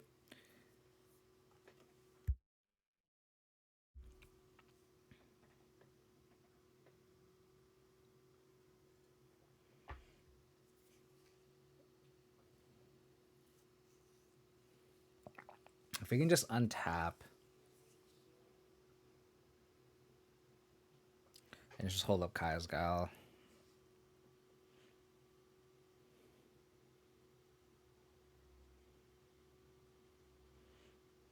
They have the offshot of like ritual into empty here, but I don't know how well that's really gonna, how good of a plan that is.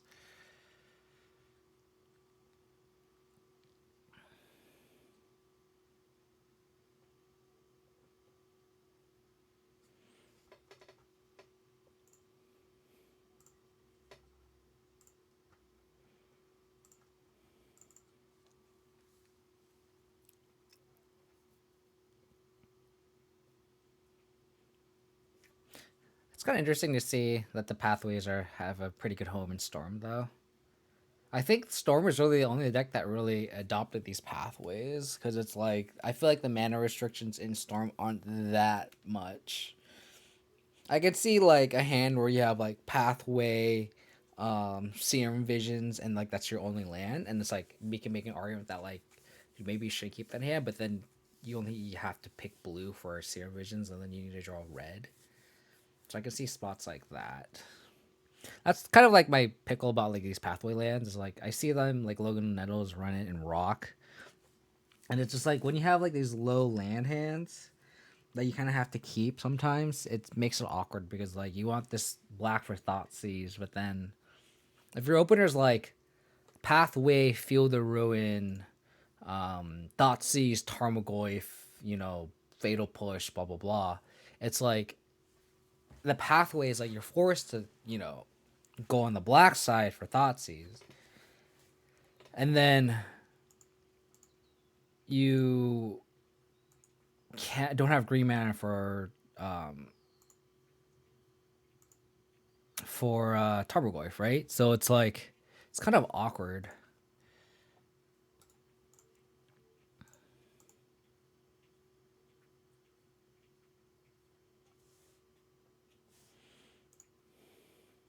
Just gonna hold that Kai's Gal here. I wouldn't be surprised if they ritual into gifts. Yep.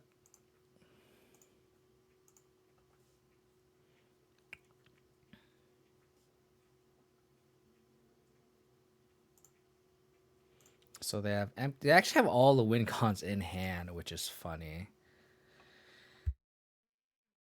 So like, do they just go for like all the rituals or something?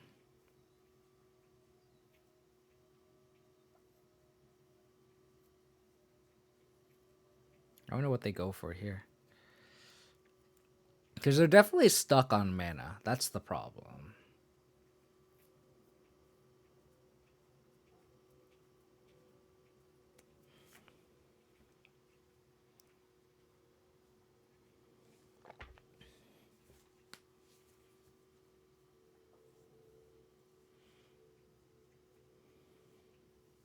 I think about that was like Kai'Sal is a pretty popular card, and I think it's pretty obvious we're holding it up.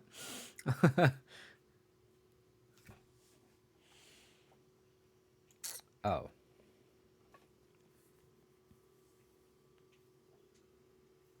I probably just put Manamorphose Ritual into the graveyard.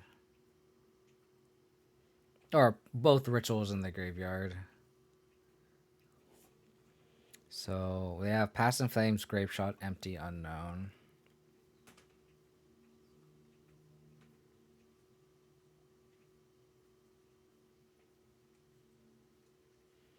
They go Ritual, so 3, 4, 5. They draw a land, so it's 3, 4. So 4, 5, 6.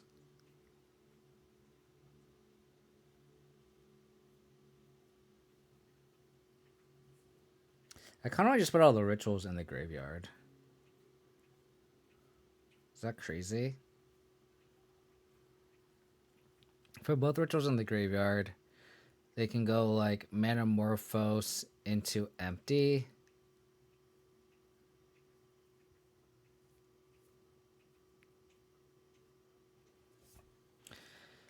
Yeah, I kind of like just bidding the rituals because they're stuck on mana. Manamorphose arguably draws a card, but like I think just putting these rituals in the graveyard is what I want to do. So that they draw a card. If they draw a land, it's like essentially it's a dead draw.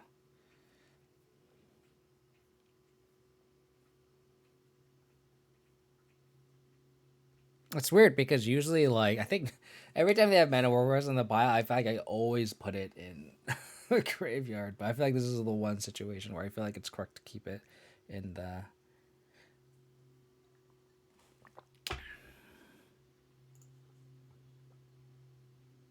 Okay. They had the Pyretic.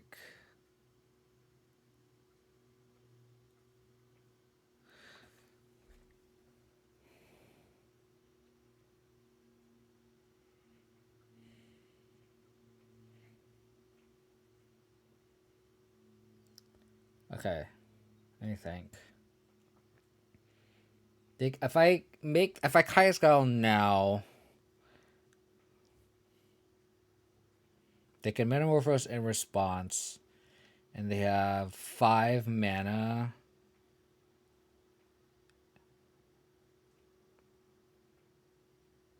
If I let this resolve,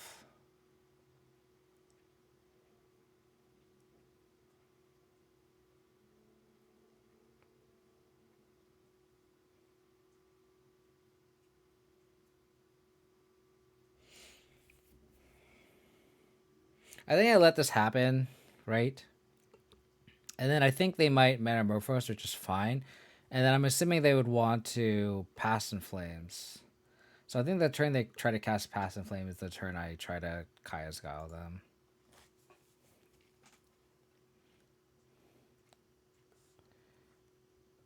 Yep.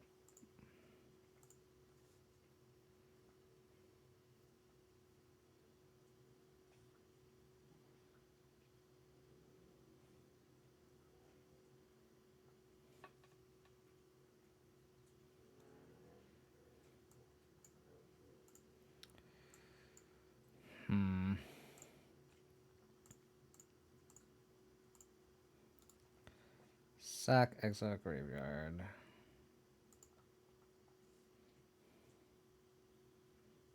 So they didn't exactly remand here.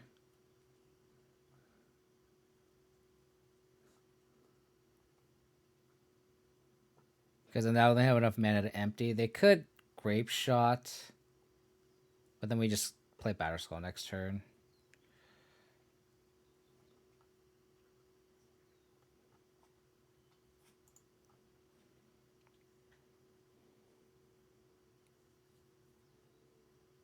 Yeah, they could Grape Shot, kill our Tarmogoyf, but then our Skyclave wouldn't be. Our Skyclave wouldn't be killed. Yeah. I put it in chat, said Abzan God.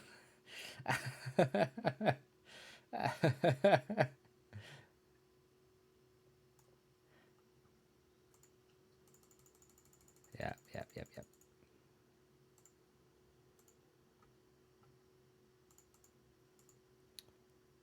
Sword and Fire Ice wins the game?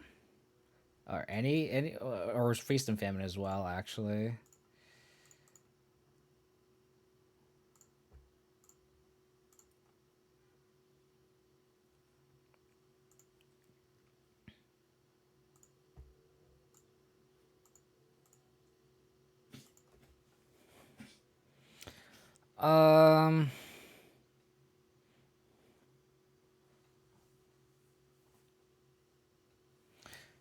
We could Lurse, put Yorion in hand. We could play Batterskull. We could go Lurse, bring back Tarmogoyf.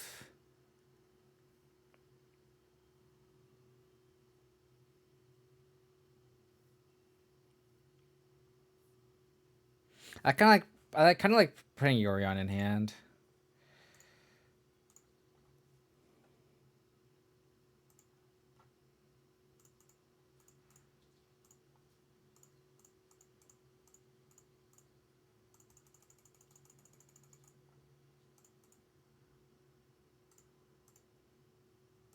Another gifts. Ain't got time for that.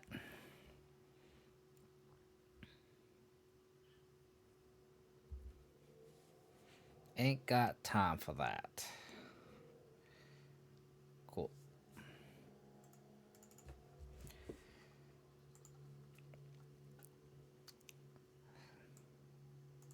Storm. Good old Storm.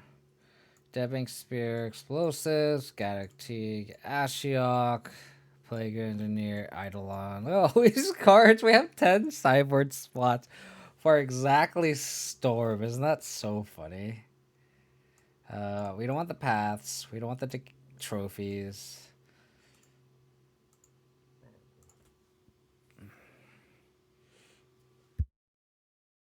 You can see it already cutting the Hex Drinker.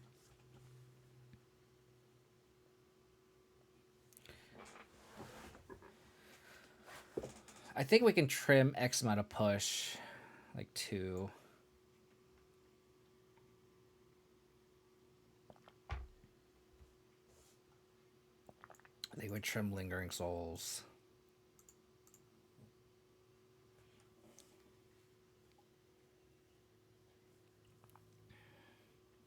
Yeah, exactly. Massacre. We're on the same page here. I haven't played against Storm yet on 80, so I'm definitely kind of have to think on the fly of like what exactly I need to cut. Skyclaves is pretty good if they're on the Aria plan post board. I do like the Plague Engineers and the Explosives. So this also deals with Aria Flame too, so I really like the versatility there. Maybe just trim all the pushes. Is that crazy? I think so.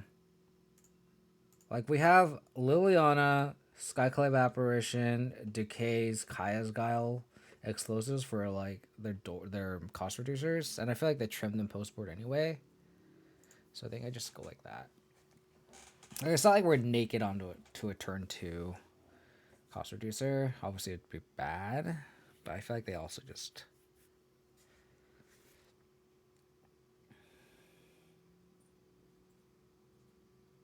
It's really funny. My opponent said Abzan God. Do I have that moniker now? Is that is that me? I don't think it's. I don't think I'm Abzan God. I think my true name is the Abzan Guy. I'm just a guy. I'm not a god. So funny. I guess this is what happens when you're a little bit more on the radar. I think this is fine.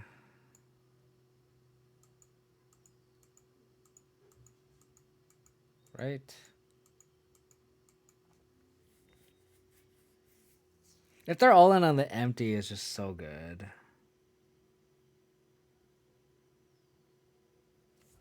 They also kept 7. Let's keep this hand.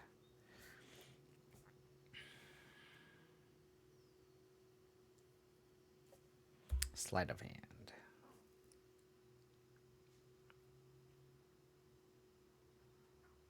Like, we're kind of hoping they are just all in, again, all in on the empty here.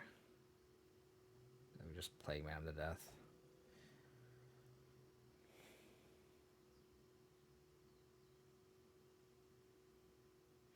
I'm actually thinking here, just in case they have Blood Moon. I think I'll lead on Windswept Heath. Because like some Stormless like ritual into a Blood Moon here. So I had to think if I wanted to get basic planes. If I want which basic I wanted to get, right? And I think basic planes is most important here. Because I think I'd rather have a Stoneforge Mystic in play than a Tarmogoyf. So here though, I think next turn I just slam a Goyf.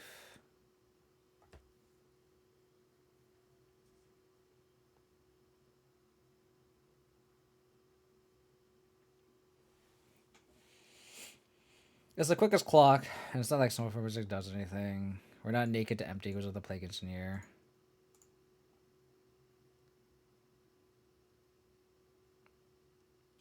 That's interesting. that's interesting. I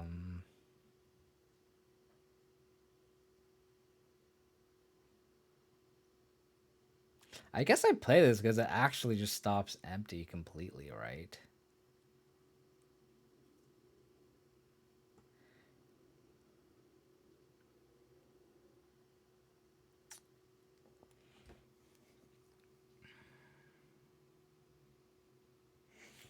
Yeah, I kind of like that. Kind of like just slamming T here. Just always draw a one of sideboard cards, you know? Just do that and just win games, you know? Just win games.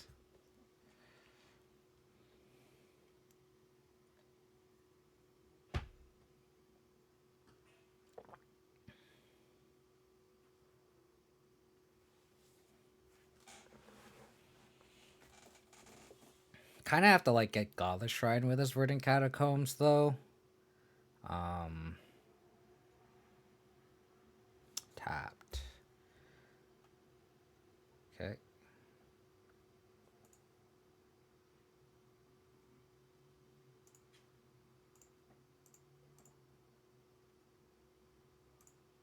I wonder if it's worth just clocking here. I feel like Tarmogoyf's just better clock. I can say I for playing Stoneforge Mystic, but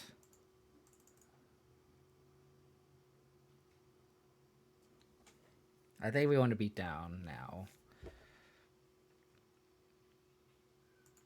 Okay. We could die. Okay. Again, we're just hoping they're on the empty plan. They have nothing. Okay, we're gonna go Triome.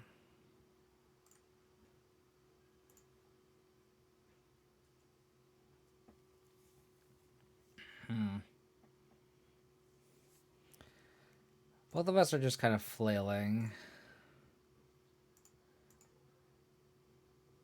We can't gifts because of the T, which is great.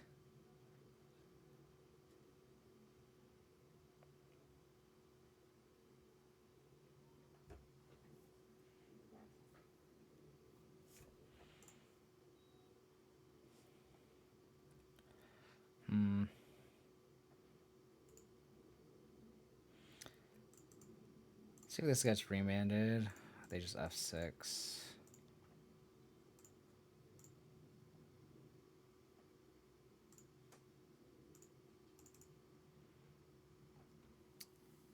They need this removal spell for the Teague. I mean, I guess they have Grape Shot, but then they can't like pass in Flames either. So this Teague is just like boning them.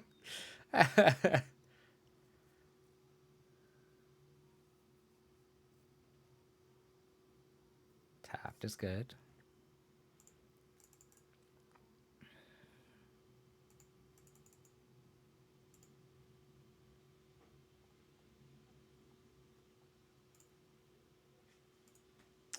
I don't think it's worth getting a sword trigger, and I think it's actually worth Inquisitioning here just to see what we're working with. Fiery Eyelet.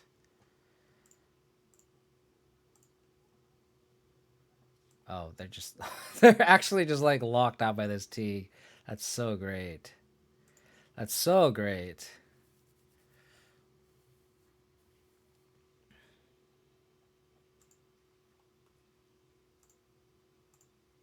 So attack here.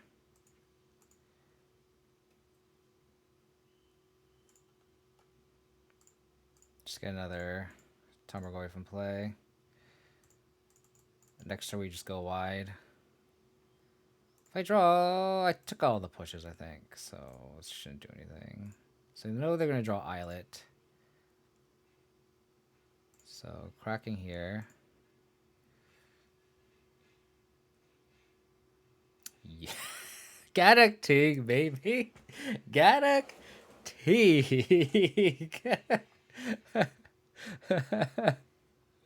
So good. Just slam Teague, you know. In Teague, we trust. Okay? In Teague, we trust. Just draw your one-up sideboard card. It's fine.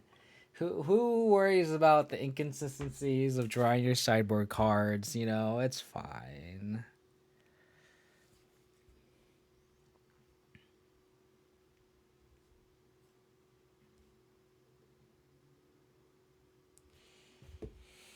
So funny.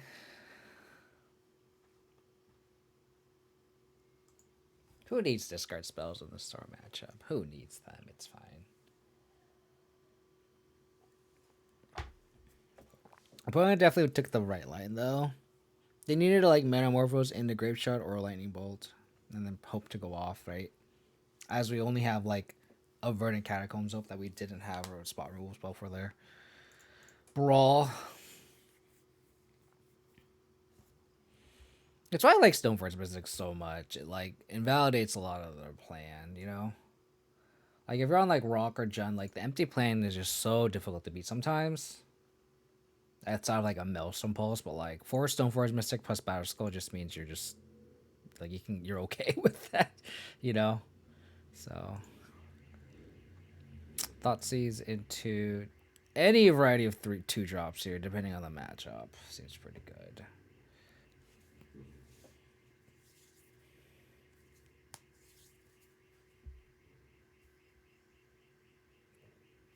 Canal. What are we up against? Show me your hand, opponent. Ooh. Okay. So it looks like it's like Breach, probably. Probably just take the Remand here. So they opt here. We ideally slam Bob, and then they bottom with opt, which is great. So hopefully they don't draw bolt or something. Island. Very pretty island, I must say. They have mismatched ones, so I want to make sure they cross out the one that they do have. Okay. It's tough because I want double white for Skyclave, but double black for Liliana. The fact that we have Skyclave in hand makes me just want to get Temple Guard in here.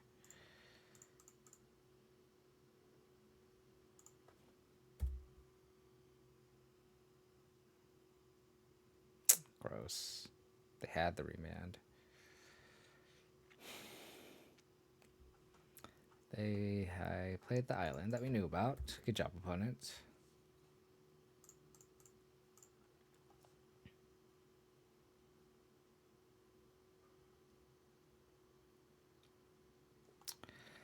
No removal spell. One time, please.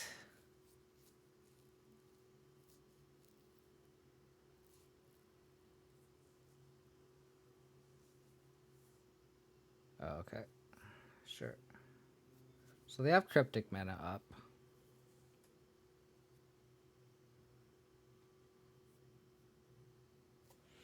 Untap with Bob, baby.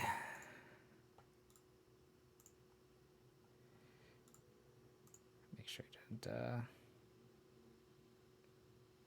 So I can attack and see if they like try to like Snapcaster ambush us, which is fine. If they like through the breach us, we can't beat it anyway. So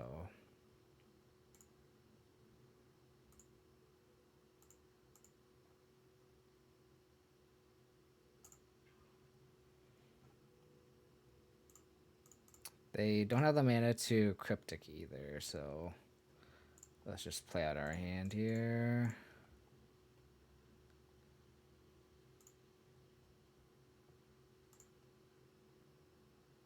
Since they have double Cryptic, they're just going to Cryptic every turn. I kind of just want to get a Batter Skull, I think.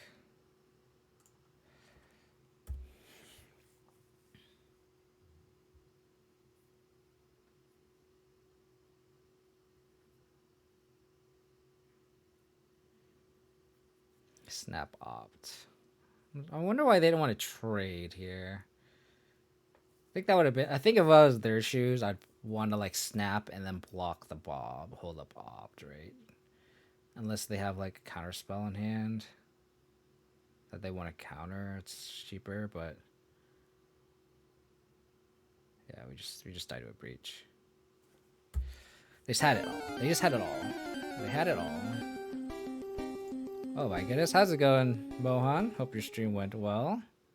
Thank you for the raids. The raid came right as we are gonna die to an Emrakul here. Perfect timing. Chris plays more. Thank you for the follow. We appreciate it. Appreciate it, Mohan. Hope you had a good stream, buddy. How's it going, Big Ben Boulevard?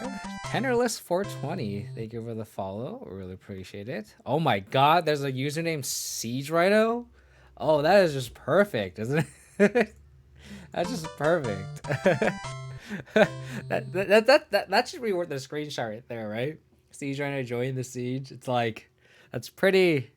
That's a pretty you know, on theme. Dan Francisco, thank you for the follow. I really appreciate it. Appreciate all for hanging out and tuning in. My name is KO Diamonds. I'm a known Abzan mid-range player. Geodude, thank you for the follow. Really appreciate all y'all hanging out. We have a known Abzan mid-range player, and today we're going to be playing some Abzan Yorion Stoneblade. So it's essentially just a mid-range deck with Yorion as a companion. HYO, so Hyo0, thank you for the follow as well. Appreciate all hanging out. So yeah, this is just pretty much, you know, an Abzan mid-range deck, and I feel like for a mid-range deck, you kind of need the help of having the 8th card as a companion. Ravenous Chupacabra, thank you for the follow. So I think it's clutch to have the 8th card, and there's little subtle synergies with like Skyclave Apparition and Stoneforge Mystic when you cast a Yorion here, but it's like not an integral part of the deck. But having the 8th card is super relevant, especially when you have like equipment and stuff. You always have a card in the companion zone where you can put in play and then equip it and beat face. And there's arguments about how the inconsistencies of an 80 card deck, but with BGX, I feel like you're just running the best cards together, and you have enough redundancies with discard spells. You have enough redundancies with like your 2-drops. You're not really trying to have synergies in the deck. Like for example, with taxes, you have like Thalia. You really want to draw Thalia in combo matchups. You really want to draw Leonardo with Ghost Quarter. You don't really have that. You just want to draw your removal. It doesn't matter which removal spell you really draw, ideally, right? Like you don't really care for the most part. So I feel like the 80 card inconsistencies doesn't affect this deck too much. So C Sephirim, thank you for the follow as well. Appreciate all the follows. Appreciate everyone for hanging out and tuning in. But that's kind of the idea behind it. We Ropeburn 01, thank you for the follow. Well, his hand is absolute garbage. Thoughtseize into 2-drop is pretty decent here though. So the thing is I've been streaming this deck for the good part of May, and we actually qualified for the Manatraders event. We went 8-0, and then to start the stream, we actually went 0-2, but we still qualified because you need like a 65 or 70% win rate or whatever. So we're qualified for sure. So this deck appears to have legs. You guys are tuning into the second match. First match we beat Storm. So hopefully the Aspiring Spike raid sends some good luck here. We're just gonna take the breach. Easy take. Their hand is nothing. Absolutely nothing. But yeah, I appreciate everyone tuning in. Thank you again for all the follows who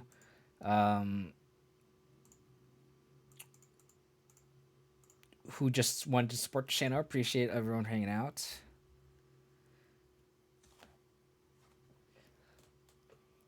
This is double Emrakul territory, which is really good. This is just like a dead card in hand. Greer World, thank you for the follow. I still find that really funny that Siege Rhino is in. That's so awesome. So funny. I honestly might just go Lure Springback Bauble here. Damn it. Okay. I still think Lure Springback Bauble is probably the best line.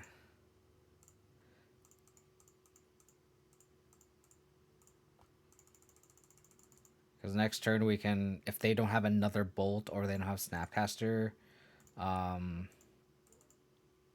we can go Hex Drinker, bring back Ball. If we draw 4th land, we can go Stoneforge Mystic plus Dark Confidant. Damn it! Fuck.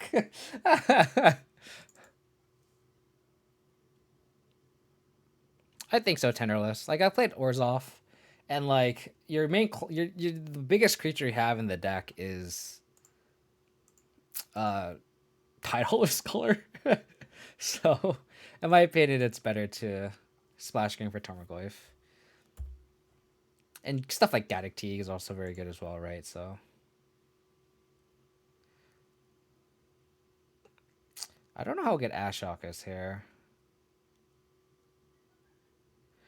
I think regardless, I think we go Hex Drinker, Stoneforge Mystic. You can also just Ashok here and just turn off Snapcaster Mage.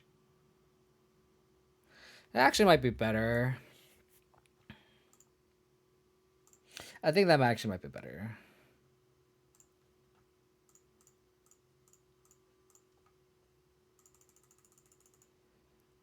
Just target them. We hit an Emrakul. That's really funny. So yeah, I agree with you that like the Tarmogoyf is just really, really good here. Sadako, I'm gonna be honest. I was distracted by the raid, and I honestly don't think the Ashok is good here. I'm not gonna lie. I'm not gonna lie. I'm not gonna pretend that I was like doing it. It does blank snap, but it's very, very inefficient though. I don't think it's that great. But Honestly, though, like, from a cyber perspective, it might just be the 79th and 80th best card in this deck. Right? So, yeah, it's not great, but still. It's like, again, it's like the 79th and 80th best card. I'm debating if... No, I think this is fine. We also just died through the reach here, which is unfortunate. They played the island, I think, so we know 2 of the 4 cards. We're gonna get a Sword of Feast of Famine here. Hope to just make them pressure their hand. No through the reach 1 time, please. Or I guess like 5 times. We need them to fade it through the reach multiple times. We thought seized 1. So.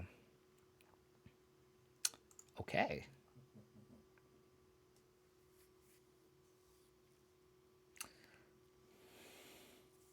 So I'm gonna take the super safe play, I think.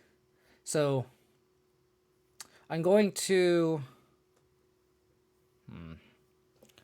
if they had through the reach, they would have 100% through the reach this last turn. So they definitely have that. They could have Cryptic Command. So if they have Cryptic Command, what's the safest play? I think the safest play is to activate the Stoneforge Mystic, put the sword in, and then equip the Hexdrinker. If they have the Cryptic here, they could just tap, draw, and if they draw Thought through the reach, we want to Thoughtseize post Cryptic Command, right? If you want to Thoughtseize first, they could theoretically Cryptic counter tap, and that doesn't really accomplish anything. So I kind of just want to just Stoneforge, equip sword, and attack. So doing this, plays around a counterspell for the sword. I think the sword is very, very integral to our plan here, so I don't want to get it countered.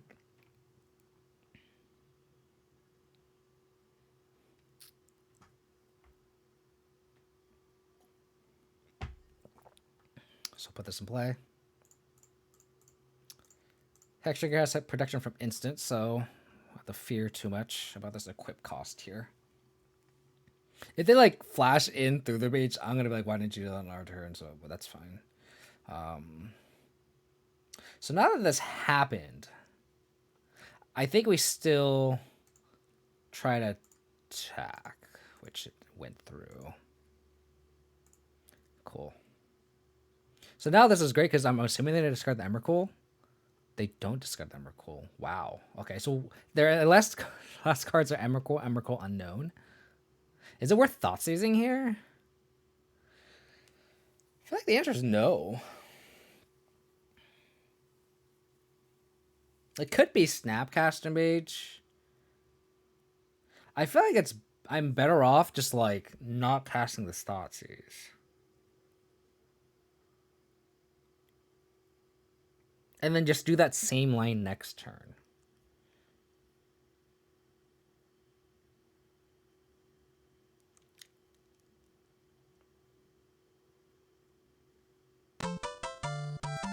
HS Blackwing, thank you for the follow. Really appreciate it.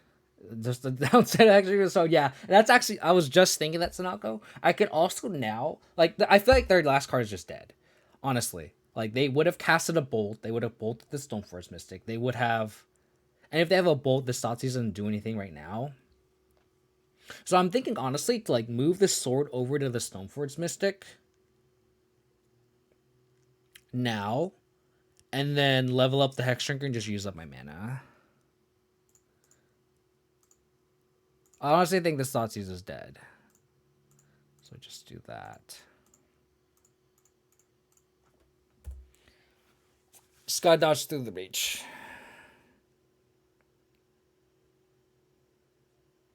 They could also just have a land in hand and they just like discarding this. Okay, that's not bad.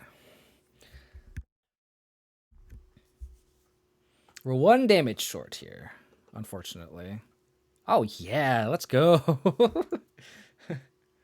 This would have been an interesting. Like if they didn't concede, which I would argue they didn't need to. We're 1 damage short, so I don't know why they conceded there. But like if they didn't concede, we probably leave Fulminator. Right? Oh, actually, I level up Hexdrinker for sure, and then I guess I wouldn't fulminate or pre-combat. I would probably just try to attack, and then if they like try to like cryptic tap draw, then I can cut them off their 5th land and then thought seize them. So then that way they have to exactly draw through the breach plus land. Magic Noodles, thank you for the follow. I really appreciate it. Because they need 5 lands, right? So okay, got lucky. You got lucky there. You know, sorry, arguably a pretty bad matchup for us. Luckily, our thought seizers were in our favor. Hex Drinker pulling weight.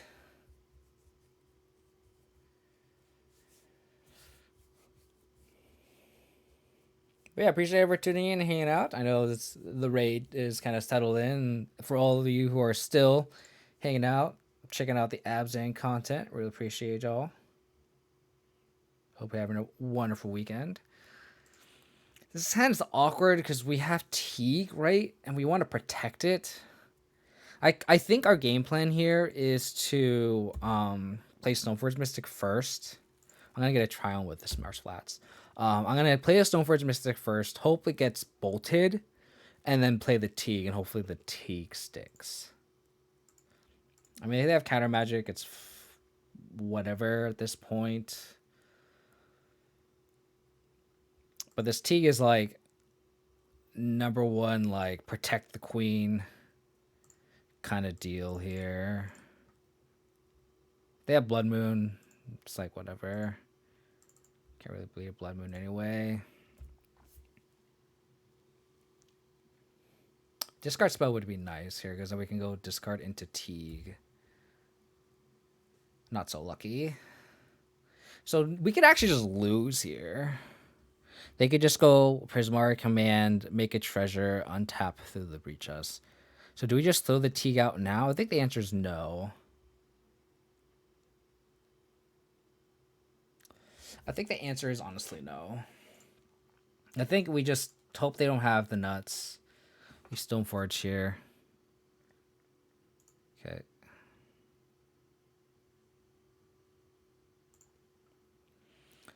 How do we get a Batter Skull? Well, it's funny because if they even do that, we're not technically dead, but we're pretty dead. Yeah, exactly, Megaphius. Exactly.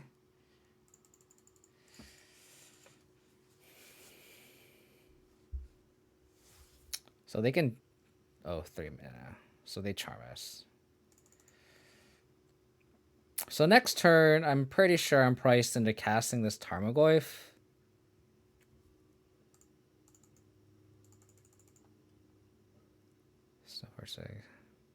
So yeah, let's cast this Tarmogoyf. Make sure we have the requisite mana to cast Teague post board or post combat. So let's do this. See if it gets cryptic.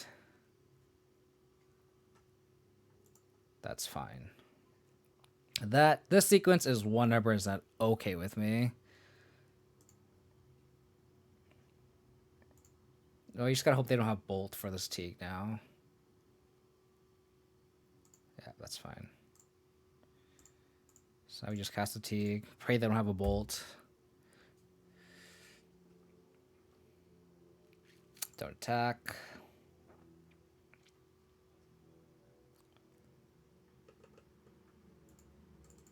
Attack with Snapcaster Mage. No thanks. Hopefully their hand is just Cryptics and Through the Breaches and Emrakul's. No bolts, please, one time.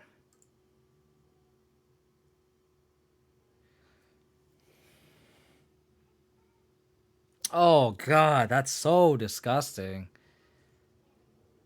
So disgusting.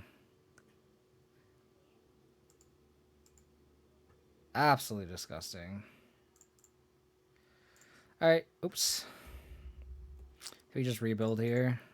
I think Stoneforge Mystic plus Tarmogoyf is better than Double Goyf here.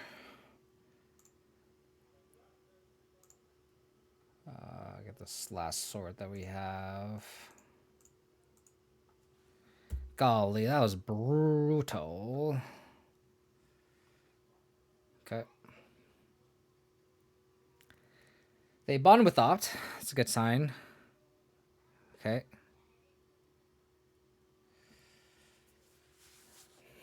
Thinking about this Opt. They topped with Opt. That's not good for us. No bueno. Are we dead? If we draw land next, assuming they don't throw the breach, we just die. Okay, never mind. Oops, sorry. Just totally banged the mic. I guess we're on the just hope they don't draw through the breach. Okay, that should be good to know here.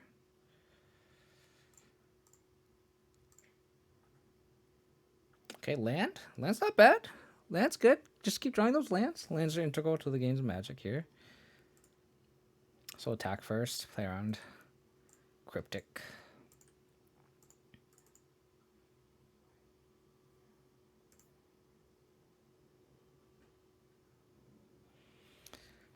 I think we cast Lingering Souls here. Next turn we can go Souls, Flashback Souls. So then if they threw the reaches the following turn, we sack 6 permanents, right? So 1, 2, 3, 4, 5, 6. We can literally sack everything and leave 2 spirits, block an Emrakul, and then have a spirit back. It's not a great plan, but it's a plan, right? Kaya's guy would be probably the best draw just because we can survive an Emrakul hit that way. Okay, so they could theoretically through the bridges now. 1, 2, 3, 4, 5, 6. Yeah.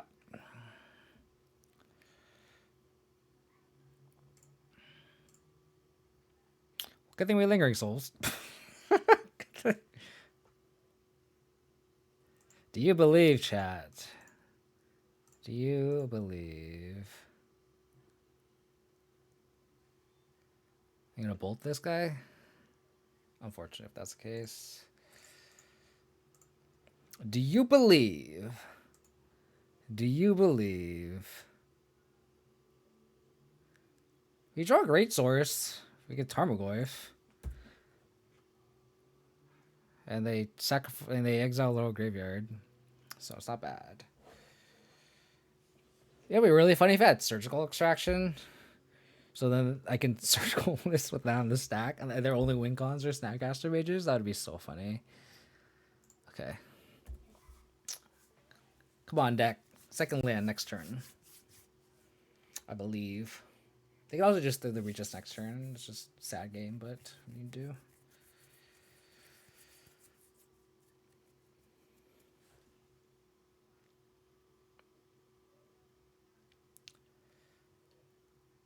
Three mana. Okay. They're digging. They're digging.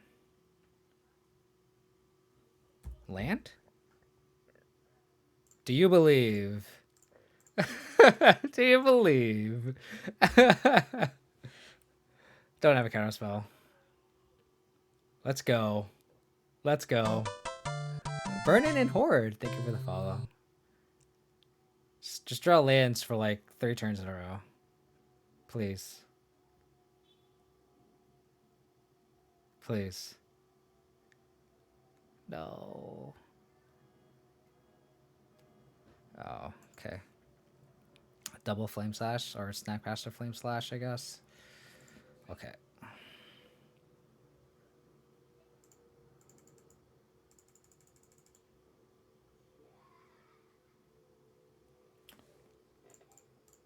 Slam Bob here. Come on, deck. No through the reach. Let me untap with Bob.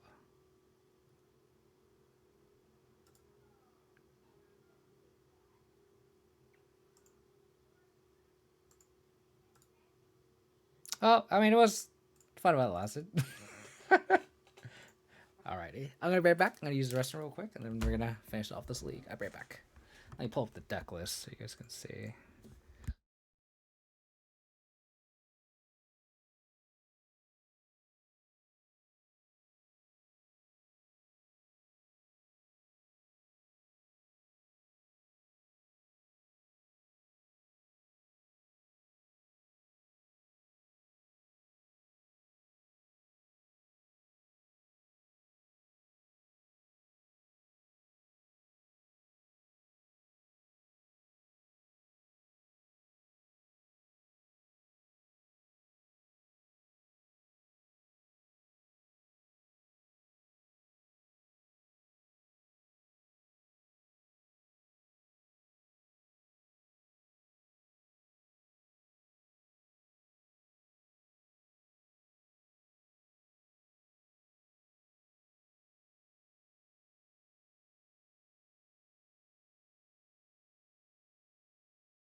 I appreciate everyone for tuning in. Hope you're having a wonderful weekend. I want to shout out to Aspiring Spike again for that humongo monster raid. I'm assuming he was playing the PTQ, I would imagine. But I really appreciate everyone hanging out. Hopefully we can show off this Abzan deck a little bit. Or against Def Jad. He's also streaming, I think. He's on the BTL list. That's fine, I think.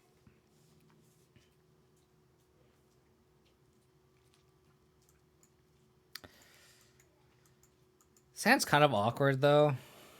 It's really good against Dredge.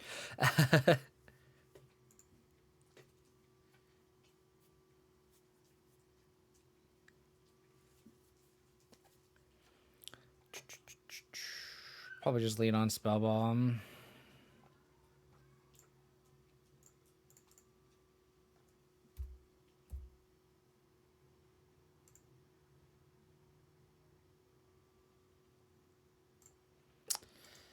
Ooh, this just seems like a bad matchup to me, don't you think?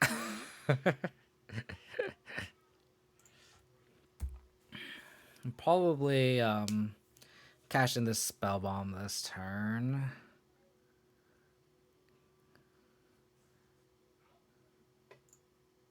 Yeah, this is pretty bad. It's just like Scapeshift.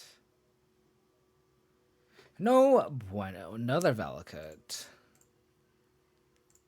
Think about the cash this in now.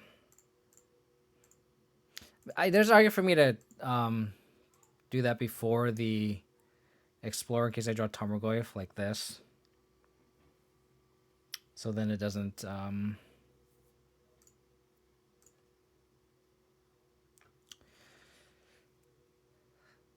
don't lose out on that point of damage. Still survives Lightning Bolt though, which is good. Yeah. Got punished there. I guess I wouldn't say exactly punished, but definitely cost me point of damage for sure. 2 mana, draw a card, yeah. How's it going, Jesse Fuller? Hope you're doing well.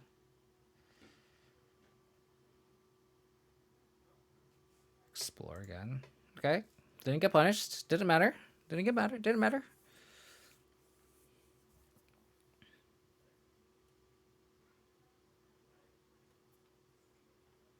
Okay.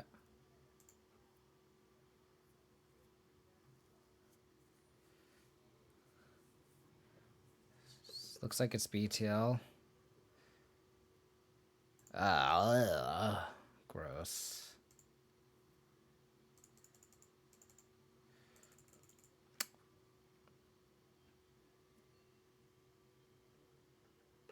Interesting.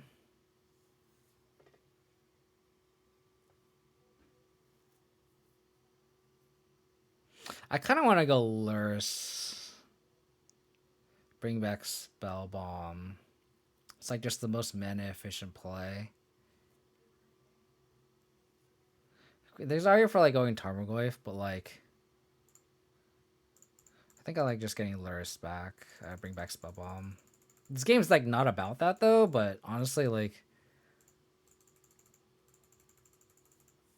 you can make an argument for like playing Tarmogoyf here, and then so then our threat that we want to equip with Spell Bomb or with the sword, it doesn't die to Lightning Bolt. That's tough. How's it going, Big Ben? Hope you're doing well. I'm doing all right. Magic-wise, not doing so great. We 0-2'd the last 2 matches of the Manatraders, and we're 1-1 this league, so more losses than wins, but otherwise doing well. Thank you for asking. I think you played in the PTQ, right? I was busy in the mornings. I just took a peek, but I didn't really get to see. Yeah. Oh, Jesus fucking Christ. Okay. Yeah, all with this usual Abzan, Yorion, Stoneblade list. This is the line I was worried about, where the gate for. Fucking disgusting. I mean, luckily I have this Kai's Gal. Yeah. So that was disgusting with the way their land played out. So we'll pop them. Misty. So we're going to make them sack. Make a 1/1. And then just play this Goif out.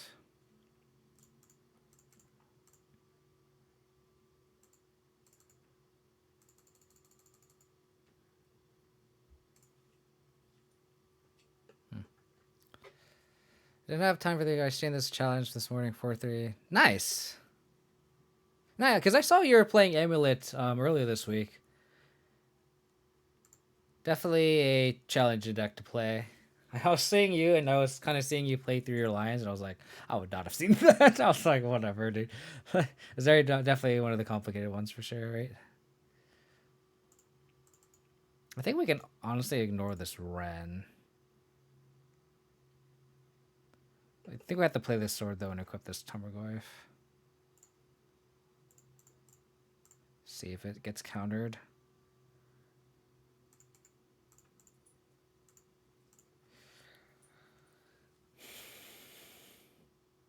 We could honestly just attack our opponent. Probably shoot down the Ren.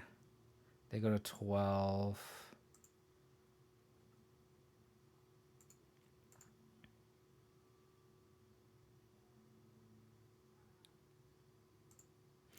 Man, we're getting so destroyed here.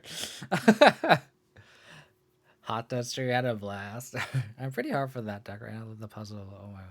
Yeah, I know. It's like, it's one of those things where like the easy lines of that deck are easy, but like the lines where you have to like play around things or like what the correct sequences to play around other cards is just so difficult, right?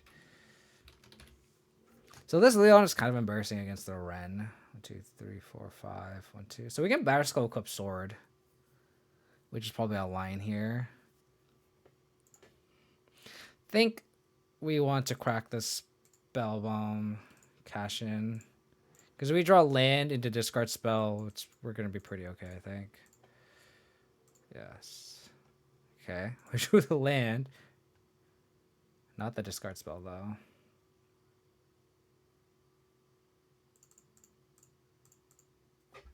I guess we play this just to play around Mana Leak.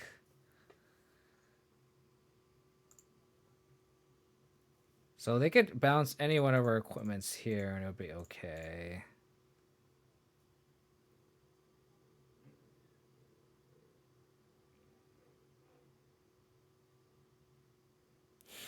Another path.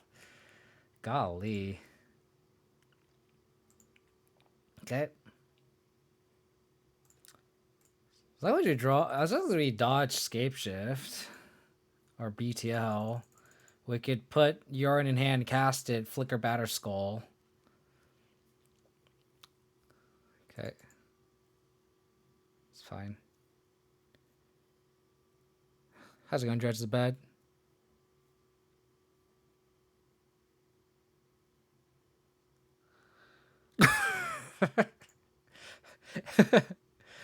Dredge the Bed, if it makes you feel better about it, I will say I am a Taxus player. If that makes you feel better about the situation. Okay. 1, 2, 3, 4, 5, 6, 7, 8, 9, 10. 8, 9. So I think we Inquisition here, put Yorion in hand and cast it. Oh, the hand doesn't do anything.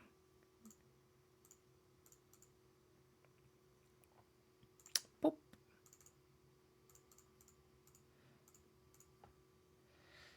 Boop. All white mana. So dodge BTL one time.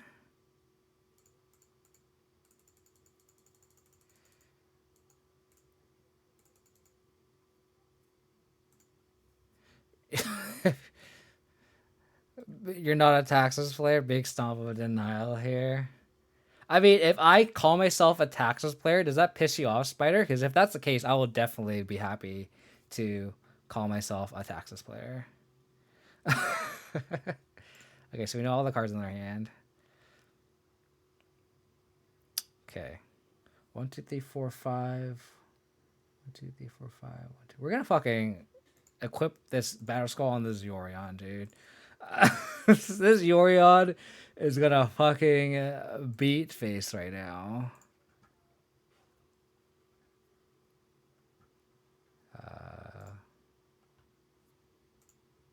Like, this is definitely what's going to happen.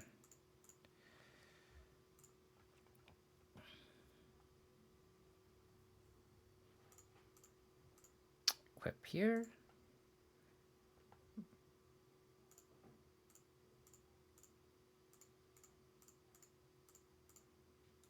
Look at this big boy Yorion. Look at this thing. Doing its best it can, you know? You just dodge one draw step here.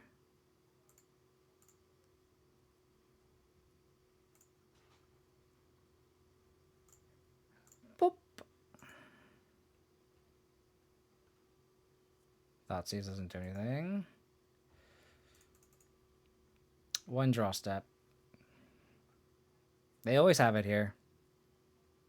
Always have it.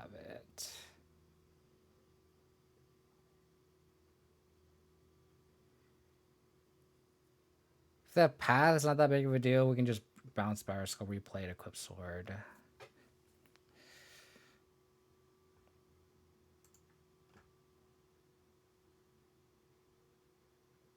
Oh man.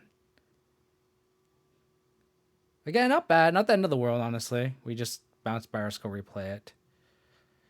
So 1, 2, 3. 1, 2, 3, 4, 5. We have enough mana to bounce, replay, equip.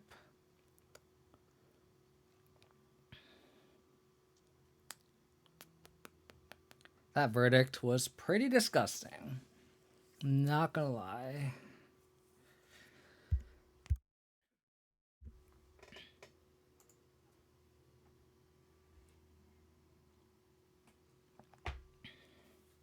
Hi, Will. How's it going, buddy?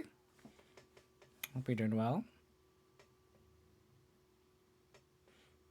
I wonder if it's better to just like leave that in the deck in case you draw it and then you can cycle it. I wonder if that would have been better.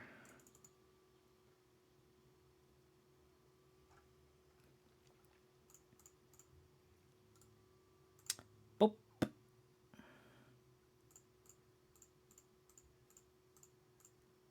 Boop.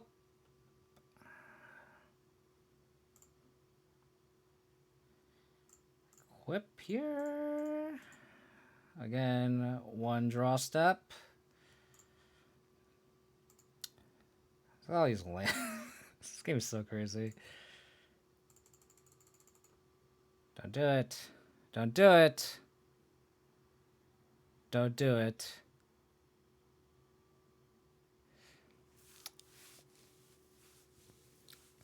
O2 drop. Crazy match for a screen red Velomachus one. Should have been easy, but I got mad. I got in that round 2. Got sauce. Yee. Dude, that blue red breach deck is super popular.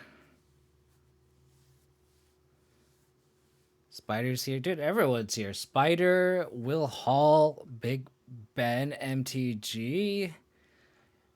All the people are here. Appreciate y'all for hanging out and tuning in into this this shitty Abzan stream, you know? Appreciate it. Gotta love it. Gotta love it.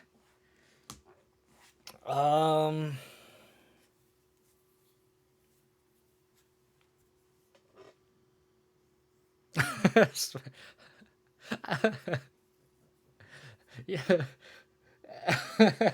When you say that, Spider, it's I just picture your voice. You know, like, yeah, blue red beach is okay, but like my version of blue red beach is just so much better.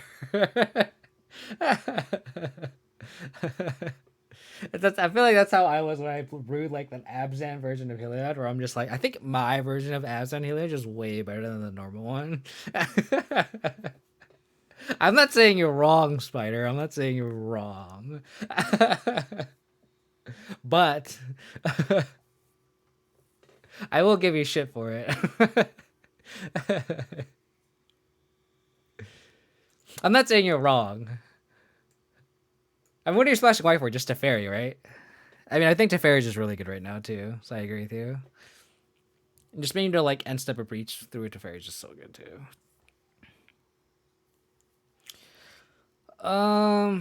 They have Omnas, so it's just like I can't like these the K's don't kill Teferi or don't kill Omnath, but they kill Teferi. But I feel like these are the worst. Like I feel like I just go like this. And then from here, it's like, do we want fulminators instead of fatal pushes? I think the answer is yes. I guess they do have Dryad though, so maybe like push isn't like the worst card to keep post board. Either is decay.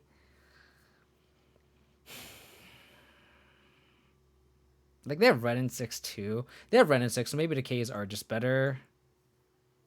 Maybe I just trim the Hex Trigger because it does die to Ren and 6.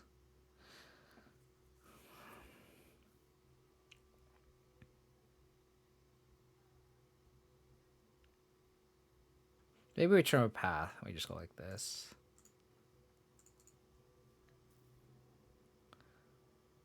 I think this is fine.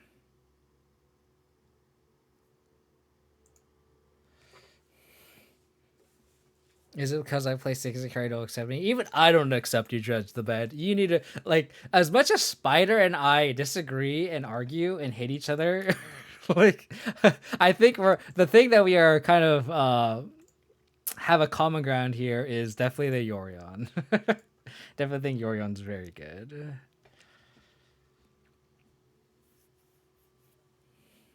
Should be better exactly, but apparently it's not. I mean, I'd have to see. I mean, you would think the fair would be good against Esper, right? But maybe not. I don't know.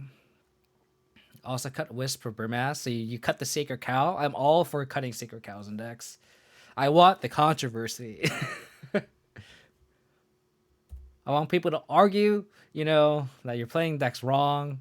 Like I want turmoil here. I want turmoil. I think I hold the bauble here. Do I? I think I just have to hope to draw a 2-drop, and getting 2 draws to a 2-drop is just good. Okay, so they have Path to Exile. I got Swamp down. Oh. Okay, well. Nice Veil of Summer, buddy. You got no green mana.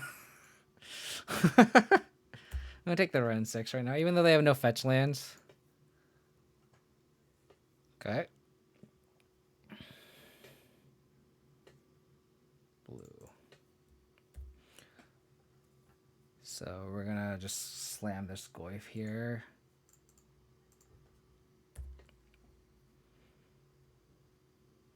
Pathway. Yes. No green mana.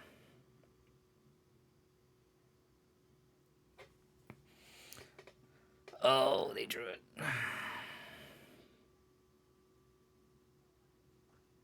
Just fine. Use Liliana plus pressure their hand. I'd also cut Whisper in the 6 even out for Brimaz, but Brimaz is so cool though. It's a cool magic card, is it not? Elite Spellbinder seems pretty sweet though. In taxes. Every one of my taxes players that cast Elite Spellbinder against me, you would think they would know about the Thalia trick, but they always take explosives with my Spellbinder. I don't think they realize the interaction of that. So let's Liliana plus.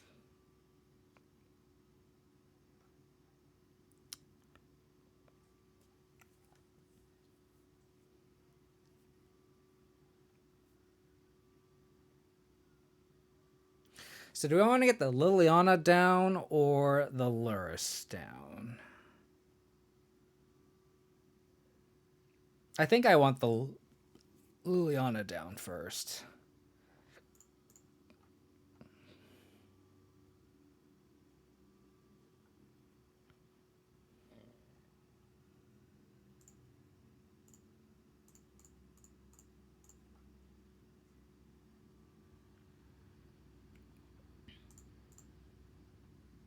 Sucks that we have Path, but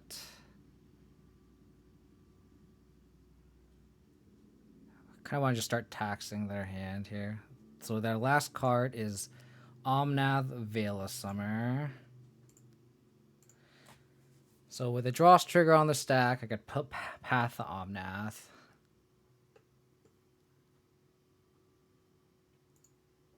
Yep. And the next turn we can go Lurrus, Bauble, Flashback, Lingering Souls.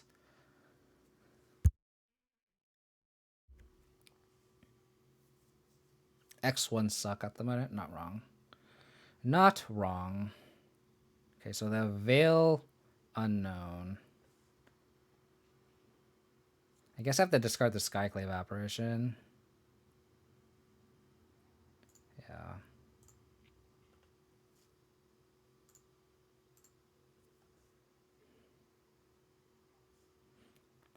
They're hanging on to this Veil.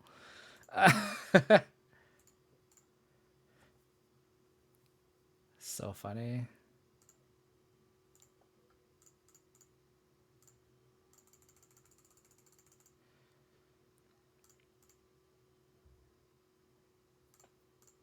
Definitely not out of the woods yet.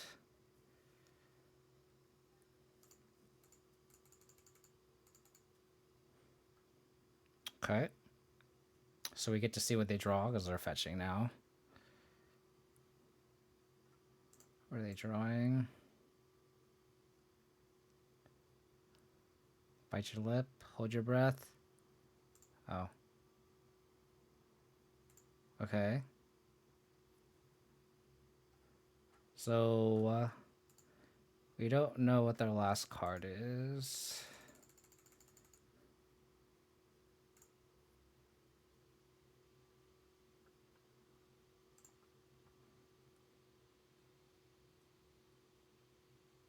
I wonder why they cycle the Veil, though. I feel like that was not necessary. Because now if they draw like a Dryad or an Omnath, I just Liliana them.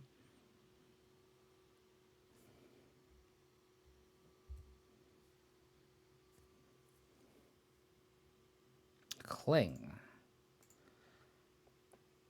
Interesting.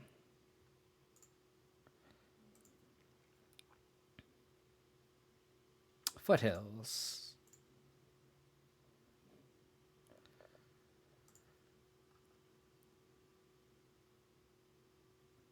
Why didn't they play the Dryad out? Interesting. Interesting.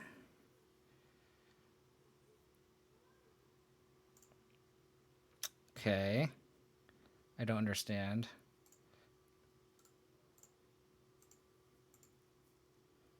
Did I play a land this turn? Cast Mishra's Bauble. I did not. So let's cling here and see if I could hit something that I can just play. Probably just take the Explore Path. I just take the Triome actually. Okay. I'm actually gonna shock this in. Plus here. Oh, actually I shouldn't have shocked it in because I could have put Yorion in hand.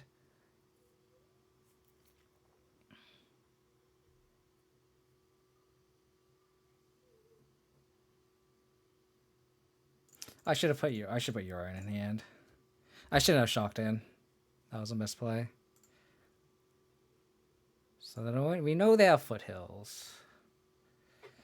Okay.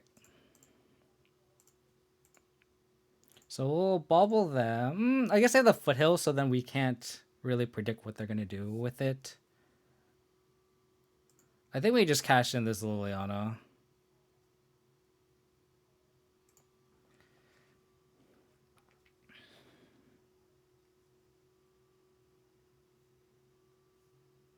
Yeah, I think we cashed this in Liliana, and then we just have a 2-turn clock.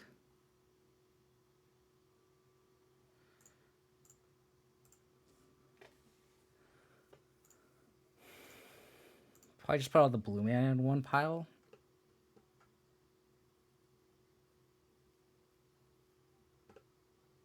They can't cast Omnath this way.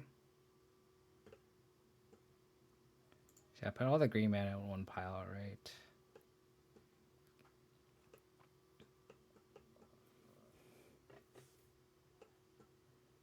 They can't cast Omnath here. Can't cast Omnath here. This is like red, white, black, and this is blue, green, X. I think this is the better pile. Let's go, Liliana. Triple Stone Ray. Let's go. I could actually just bobble them too. Because if they have a verdict or something, Explore doesn't do anything. That Foothills, maybe I should have scry tricked myself.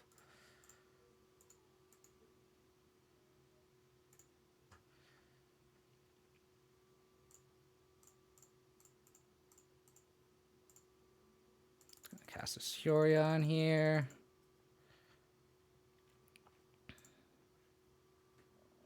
Don't want to flicker anything. Take this tapped. Pass. Okay. Don't know what combination of cards gets them out of this. Can't BTL, they can't Scapeshift. Okay.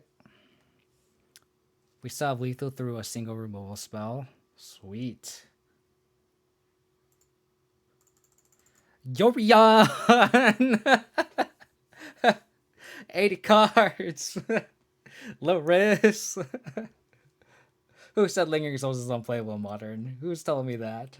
False information. False information.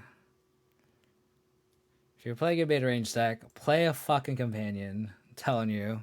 Their deck should be playing a companion. Everyone should be playing companion. Companions are stupid. You're playing Tron, play Gigantha. I can't decide which deck to play. Let's just jam them together. Exactly.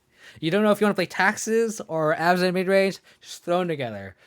Just add Yorion as a companion. Play fucking 97 cards and just do it. Your companion will bail you out.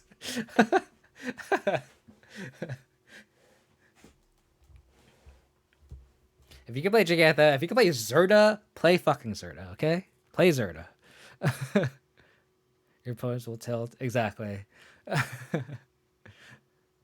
Milliams hate this meta? Exactly. Why would you waste a valuable sideboard slot and having Kozilek or Ulamog when you can just have a companion and never lose the mill and have 80 cards? Right? All the benefits. What's mill? They just went poof. Say, hold on, we're gonna lose now because we're playing a shitty Yorion deck, but then their Yorion deck's probably better than my Yorion deck, and we're just dead. We're just dead. This hand's really awkward because I can't cast anything except for Tarmogoyf. We gotta hope we draw a land off the top. I think this is a mulligan. Much better. I guess I could bottom this. But I don't want to play Boreon Taxes. What? I don't understand the hatred of, like, companions, though. Like, I know very specific people who would, like, just hate companions, and I don't know why. I understand that they're broken. They're definitely broken, right? But, like, what I don't understand... Like, do you hate them because they're broken? Because that makes sense. Like, do you, like I feel like it's just like an unjustifiable hate to Yorion. Wow, I consistent. I don't. I don't know, Spider. I'm sure you can agree with me here that like I don't. Maybe you feel it in taxes specifically because you specifically need like Thalia in like combo matchups or something, right? But like from my point of view, it's just like maybe because BJX is so redundant, like it's not consistent at all. So it's like I don't understand. If this is red and six, I'm gonna be very sad against my Tart Confidant. Oh, I see. You got a Farseek. I think it's fine too. I think people are too worked up.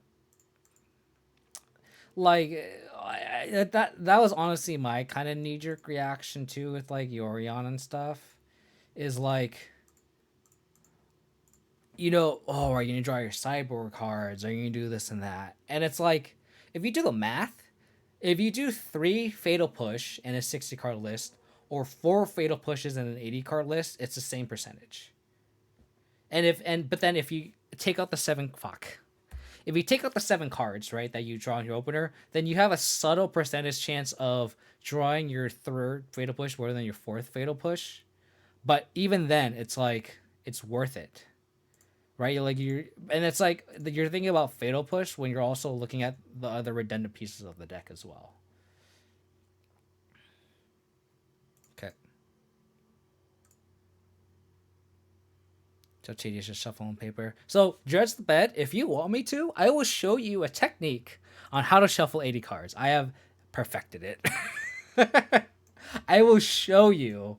I will gladly show you. Ah, oh, Jesus. Do I have to just hold up Fatal Push for this? Fuck me. I have to take the Time Warp, though.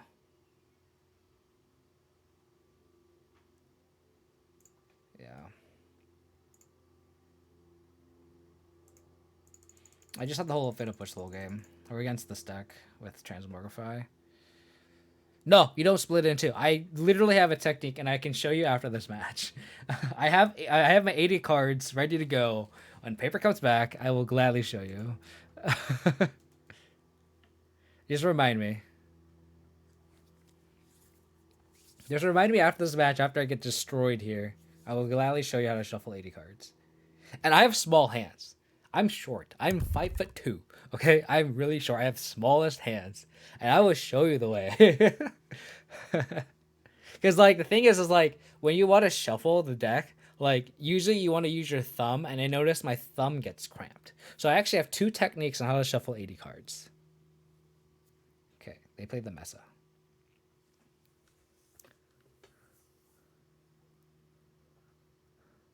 What the fuck?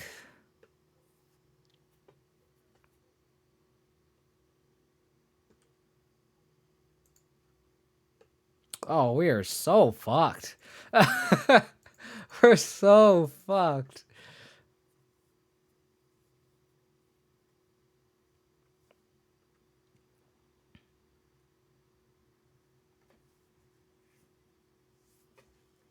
Lingering Souls is cute. They got to get like sort of light, a Feast and Famine. I mean, sort of Feast and Famine. Hope to just make them discard this. Fuck. Not looking good here. We have a plan. It's just not a very good one. The way their hand is lined up.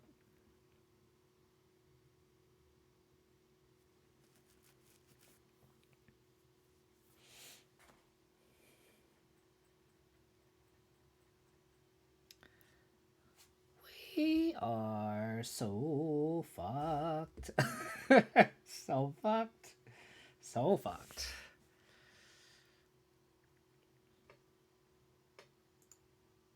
They just had to have the red and 6, which is unfortunate. Otherwise, the Bob could have ideally helped us take over the game. I mean, they could make an argument that maybe one is Stoneforge Mystic, but I feel like this our matchup is just so bad that like we need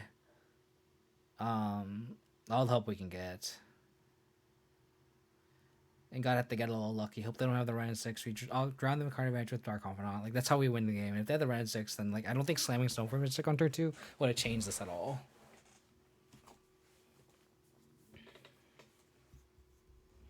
Well, there was also a line where we could have Thoughtseize instead of playing your 2-drop, but maybe that was the misplay, though. Maybe I should have,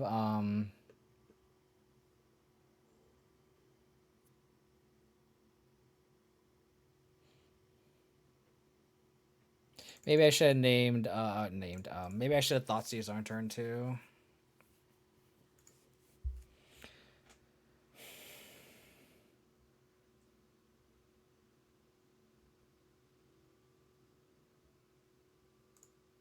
Okay.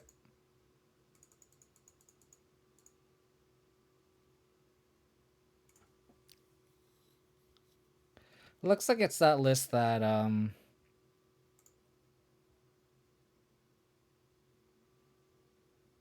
that mana symbol plays.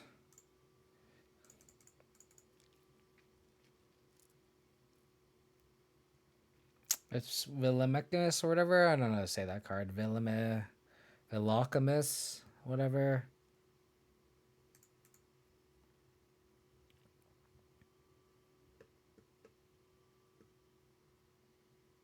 They whiffed on save at the moment.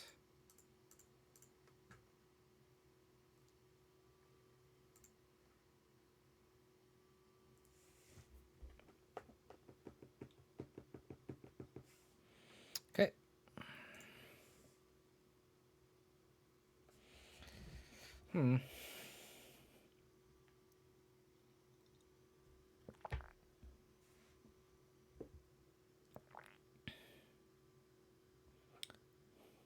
Have you tried it though, Dredge the Bed? That's the thing. I want to know if you've tried it. Because honestly, the inconsistencies are not as... Maybe I'm playing the different deck. Maybe it's because I'm playing BJX, so it's not as apparent for me. But honestly, it's definitely not as... Damn it, I need to draw land.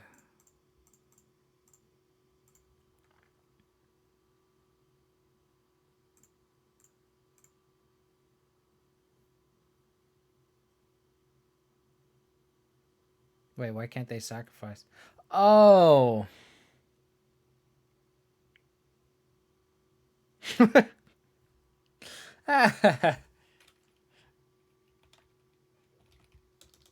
I obviously did not read the passive ability of Tamiyo. Okay, chat, how many of you can honestly say they knew the passive ability of Tamiyo here? Honestly. You can't say that you knew that. Oh man. Get fucking wrecked, Kev. You suck. Oh, fuck me. Oh, so Liliana is just dead. This Tamio just literally says Liliana Leo can suck a dick is what Tamio says.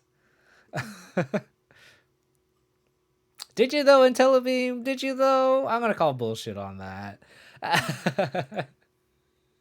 I don't believe you. Well, Inquisition doesn't do anything either. Tamio was just like such a stupid magic card. Holy shit.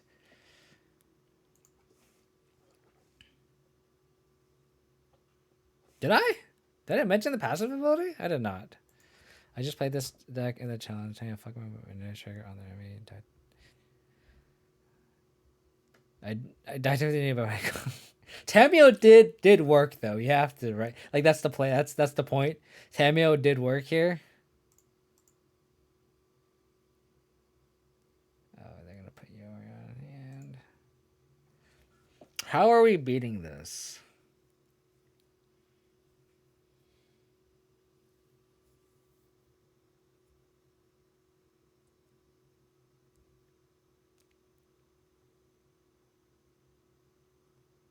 But you don't.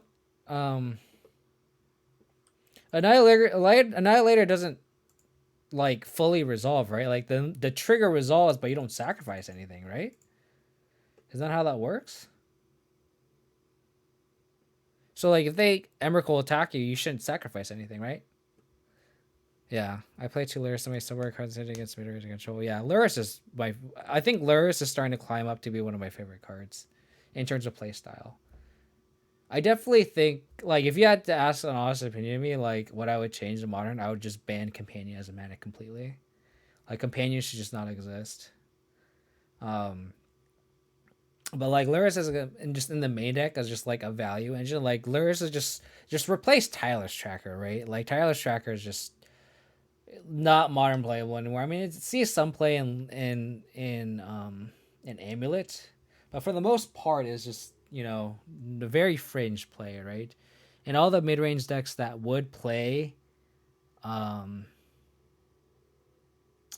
uh, Tyler Shacker are just you'd rather just play Luris anyway.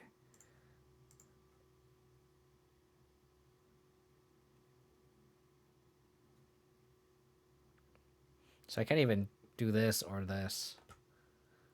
This seems like garbage time, honestly. I kind of want to see what else is in the deck. Like I'm like dead, honestly. Maybe I should have gone a fire and ice to attack through these dwarfs. Maybe that was the better sword call. Instead of trying to pressure their hand.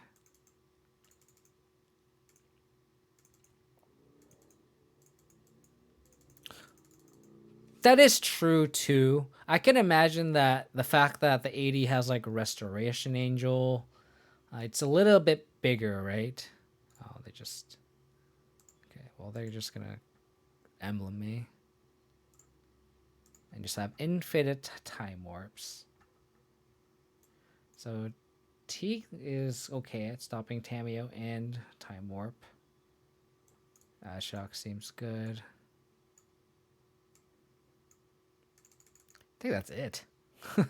Oh, Plague Man for dwarfs. All my yard aids actually okay. All my spot rule was okay too. So we just cut this. Maybe cut Lingering Souls. Skyclave actually doesn't do anything, right? It actually hits Tameo in Win 6. Maybe that's wrong. Maybe we just cut the cards that die to Ren 6. Go like that. It's not just pretty piss poor, so.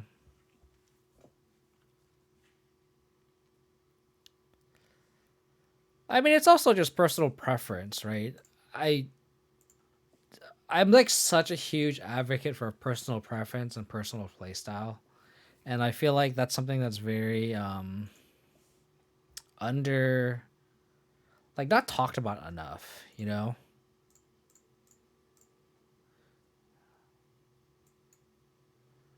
I guess we take the Ren. And then we can just cling the Ren. How's it going, Scene? Hope you're having a wonderful weekend. Spam that Sage Rhino emote. Hell yeah, let's go.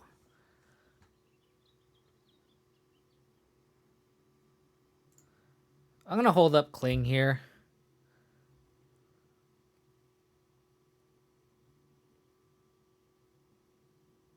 Because if they top deck a Ren 6 and they try to plus the Ren 6 on the card, I can Cling it.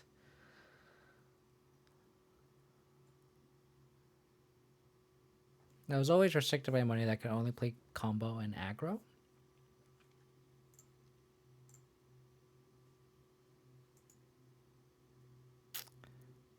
Okay. Play the fire stick. Great weekend with Commander. Nice. Sounds super fun.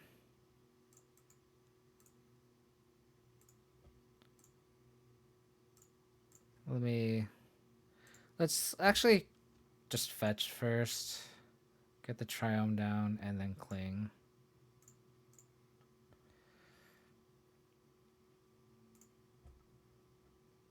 Damn.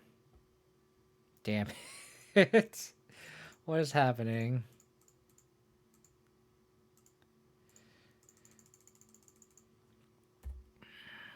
Get the clock down. So if they slam a Tameo and plus, we can try to start pressuring it. Trying a little ad nauseam. It feels surprisingly like it's still a force to be reckoned with. Yeah, I know G.R. Dawkin, who's like the ad nos player, has been. I think like ad nos top 8 or something, or did well one weekend and then he tried it and he said he liked it. So okay, we're dead. If they drew the Transmogrify, that's just game over. Okay, that's fine. So now we just push this, attack this. Okay. How about a bauble here?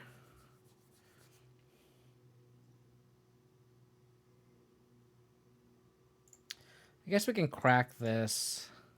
Try to discard spell or something. Plague Man. Okay. Do this. So you're saying there's a chance. So you're saying there's a chance.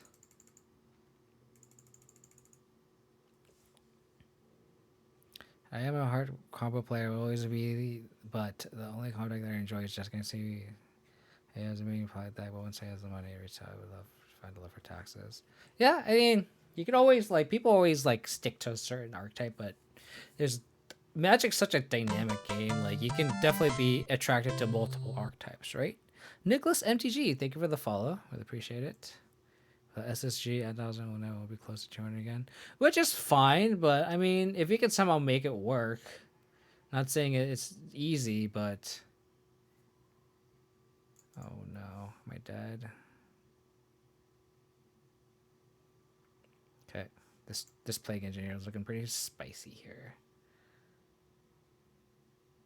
Okay, I want a bauble one time.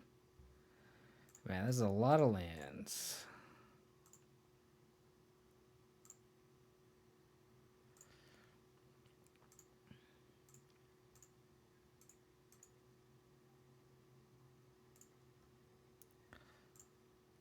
Paste, tap, and pass.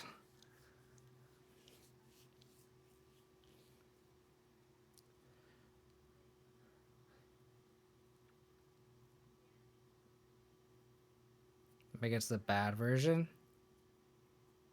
I mean, I'd probably just... Oh. Okay.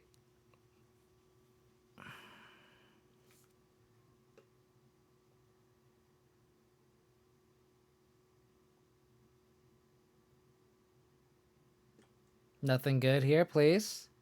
Damn it.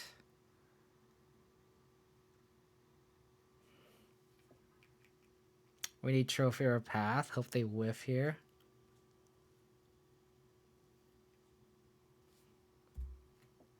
Are you talking about our opponent's deck, X Phoenix?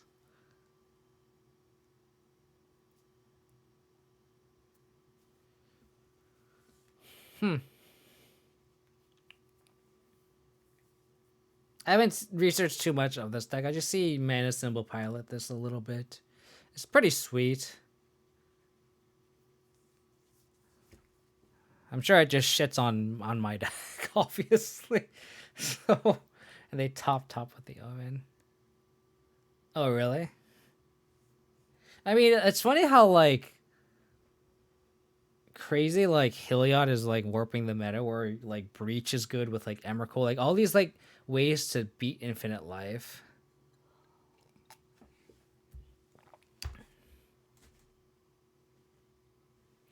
I mean, you're saying 30%, but we're definitely getting our ass kicked here. Oh no. So Liliana's not an out anymore. They cast Save at the moment, so they miss an untap. So they need to hit Time Warp here. Like off the trigger is what I mean. Like if they don't hit a Time Warp here, we have a shot. We could attack the Tameo down and then draw Liliana as an out. You could also just name the Savor the Moment here.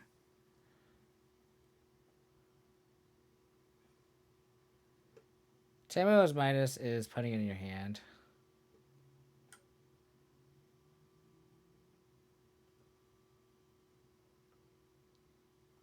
Okay, let's see if they whiff.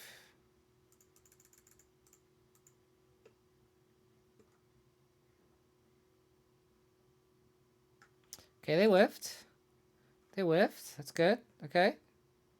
Okay, so we have Path and Trophy as an out. Come on, deck. I believe in you. One time, unless they have Saver here. If they have the Saver here, then that's... I don't think it's GG, but they need to hit another trigger off it. Now we could just be dead here.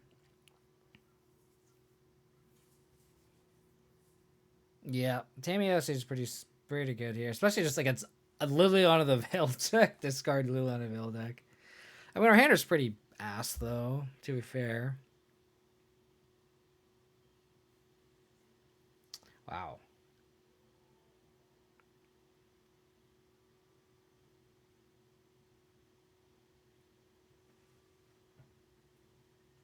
Okay, they whiffed. That's good. That's good. They whiffed, right? They whiffed.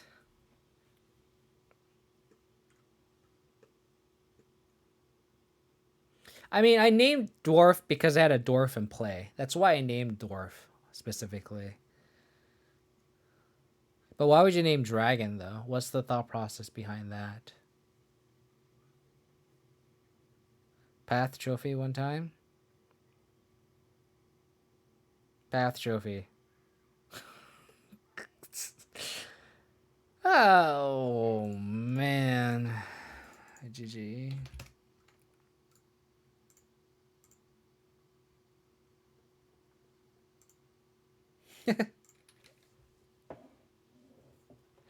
Oh.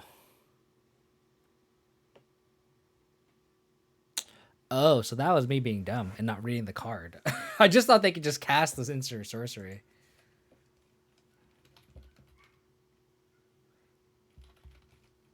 That's just me being a ding dong. Lock up or something. Good call. Good call. Would that have mattered though? I wonder if I would have mattered. I guess they wouldn't. They would. Then I would untap, and I can't really attack. Like I can't attack either. They just have a 4/4 that just clocks me. Yeah. No, that's fair. Yeah. No, that's fair. We also just had 4 lands in hand, and we just can't beat a 4/4 flyer essentially. Or I guess a 3. Yeah, a 4/4 power flyer essentially. I'm gonna be right back. I'm gonna use the restroom real quick, and I'm gonna finish off this league. 18%. Oh, I see what you're saying. So it's 18% like after the Plague Man or before? Oh yeah, you said it was like 30% right before. So it's 18% after. That's interesting. Interesting to know the math. Thanks for pointing that out, X Phoenix. I'll be right back. Give me a second.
That's rough math. If that's gonna do. Oh, so like even if they have the dwarf in play, it's better to just name is it dragon? Because like don't they also have Emrakul post board? So don't they? Aren't you scared of Emrakul as well? That was like kind of like my thought process behind naming dwarf. So then they can't transmogrify or polymorph into an Emrakul. Is that not right? Are these lists not playing Emrakul? I guess that's the main question of the deck too. Because I think the problem is like there's also a lot of versions of this deck right now, so it's like it's hard to like, because like, I could name Dwarf and then I just died to Emrakul, and That might be more results oriented thinking in the future, but still a thing, right?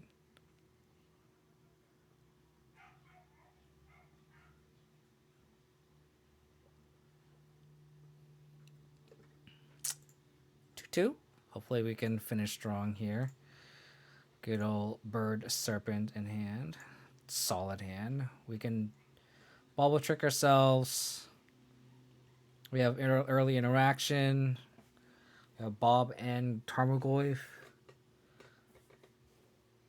It could all not matter against strong to big mana, but this is pretty solid on paper.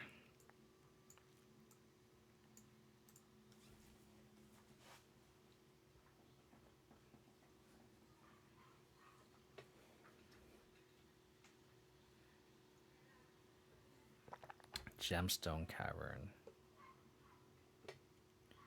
Okay. So what you're saying is you're playing against something unfair. Could get Turwin Blood Moon, in which case I guess I want to. Which one's this one? The black blue one. Is this inverter? This could be inverter. I think I'm still gonna hold. Okay. Still gonna bubble trick ourselves. We're in catacombs. Easy shuffle.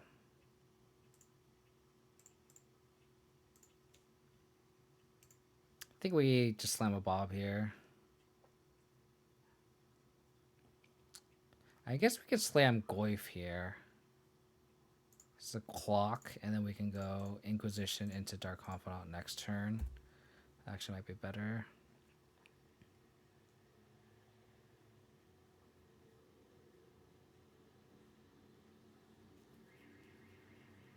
Okay.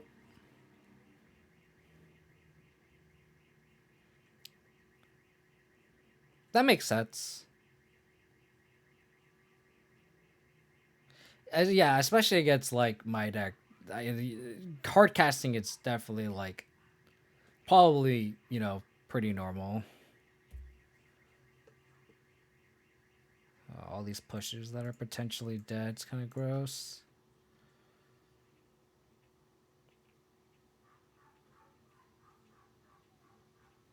Remand.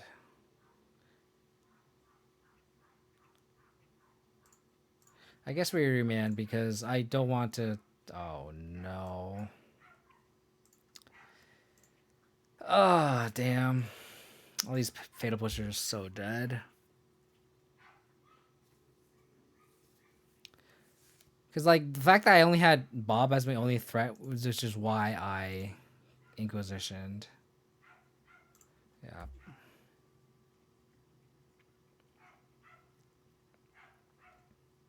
Not looking good.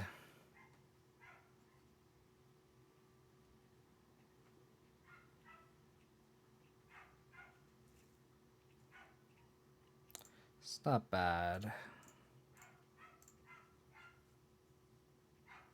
Yeah, the problem is they also, like, what's the card that, like, taps everything?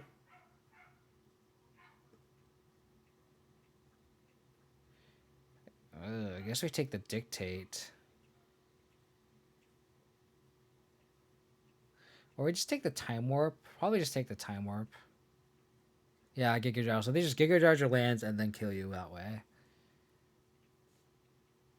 Dictate is the engine, but I don't want them to like Time Warp with the Jace upright. So I think we just go like this. And hold up the fetch land, so if they try to Giga Drowse, we can fetch a response.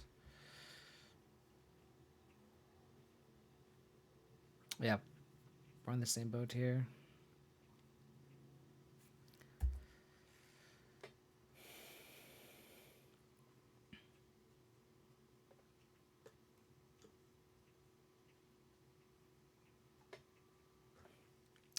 All these matchups that are kind of just really bad for us, honestly.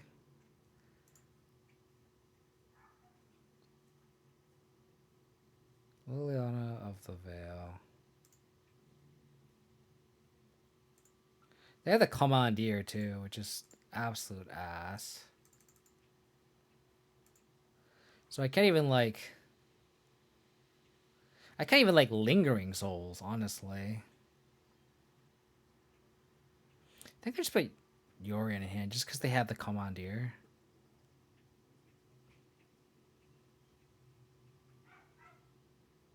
Then again, if I Lingering Souls, they Commandeer, I just flashback it, probably. I think this is fine. No, they're gonna Commandeer this. If they do, then that's fine, I feel like, because then they have to exile Dictate plus Opt, probably. Or whatever blue cards they have in hand. There's an argument for putting Yorion in hand, but... honestly, I feel like the change I do want to make is probably have Gaddock instead of Eidolon. With all the Through the Breaches in the meta, I feel like... oh, wow, they did exile those cards. So if we don't... they only have one card in hand.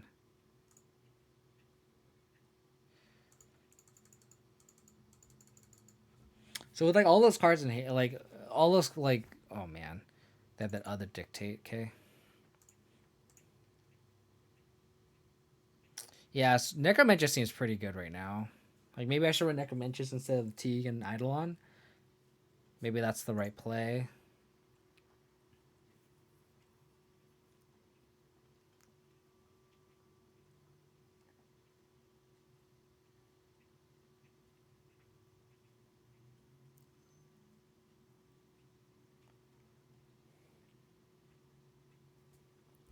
Damn it.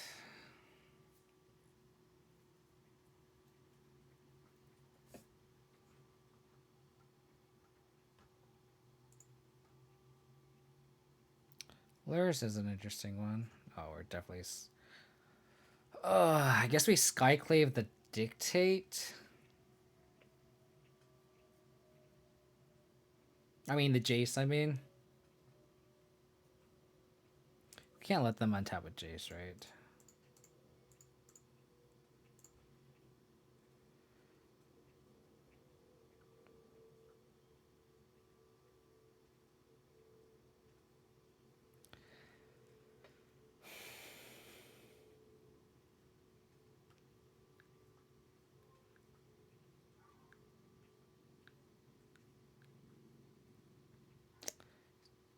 Oh, man. The last card was Snapcaster Mage.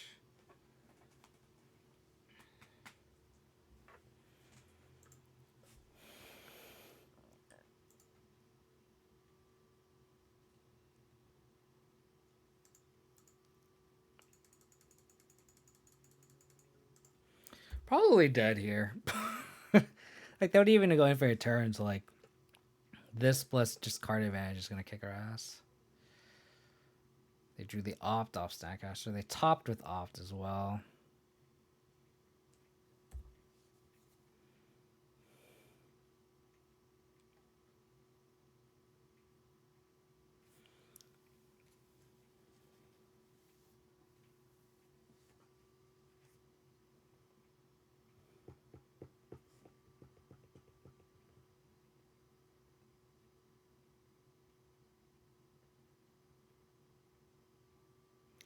They have Temporal Mastery.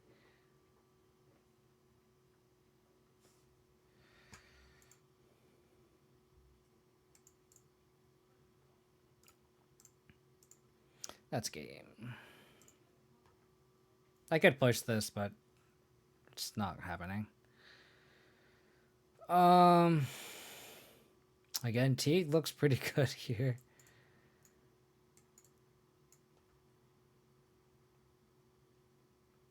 The decays are actually not bad. I think we can trim the paths.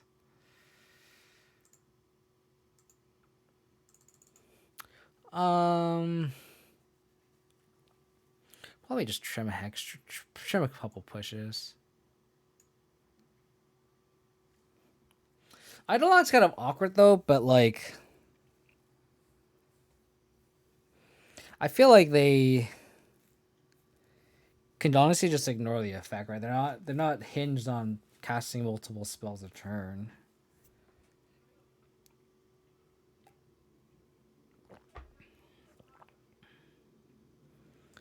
Probably just trim a push. I don't hate just trimming hex drinkers here. Just 2 fulminators should be fine. Something like this. Oh, turns.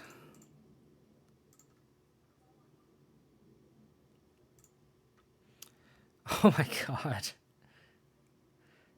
Just like, hand does nothing and hand does nothing. Unfortunate.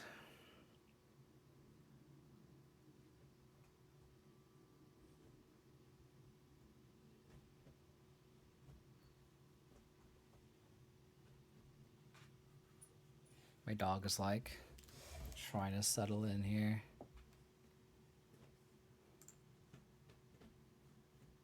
Oh, we have to keep this.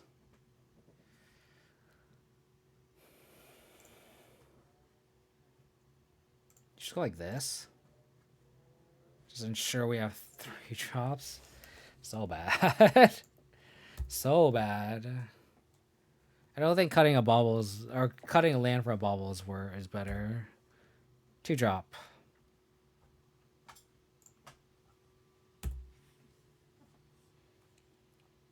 Unfortunate.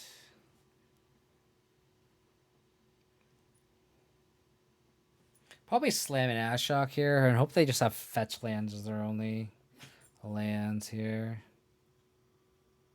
Okay. They could have remand here. Hand is just so clunky. Probably have remand. Hand is just literally non-functional, unfortunately. Wow. I think we just pass.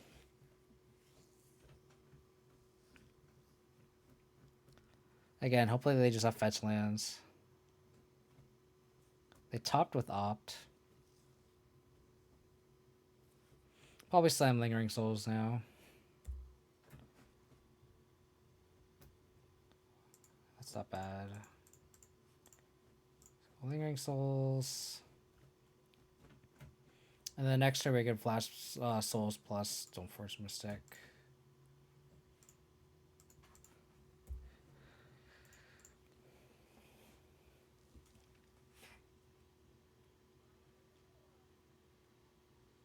Okay. No way around that.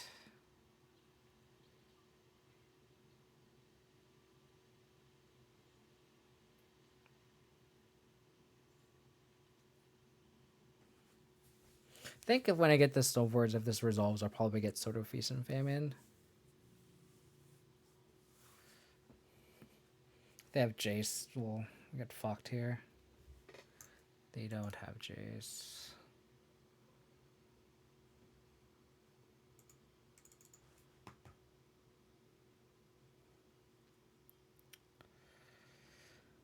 I guess we flashback Souls first. Beta Counter Spell and then just go Stoneforge Mystic.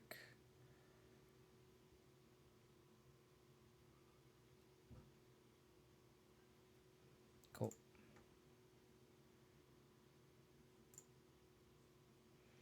Let me cast Stoneforge Mystic first. To get sort of Feast and Famine. And then we'll mill ourselves.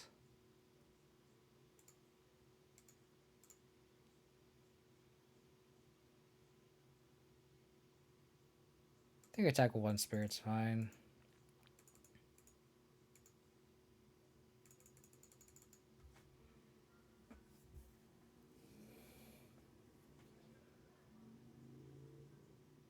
Okay, Ashok being relevant here. If they have exactly Time Warp, they can't cast it with this Ashok.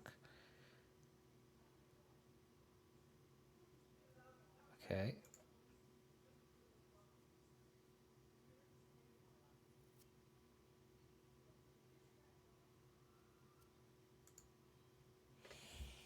Okay. So you're saying we have a shot. We can take down the Jace now.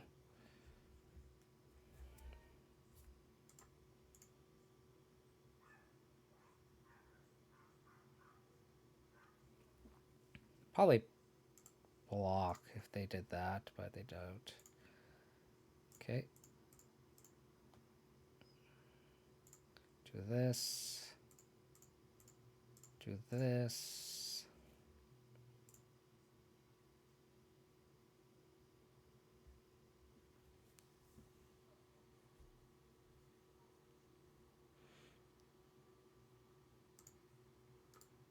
Attack Jace now.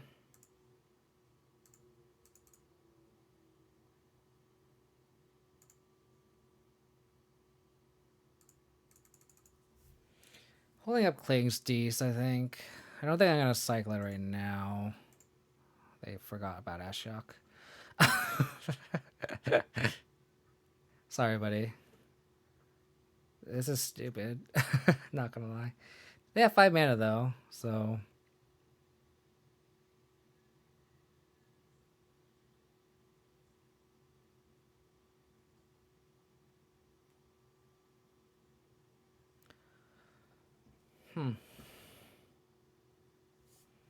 Push. Okay. Ashiok's down to 2.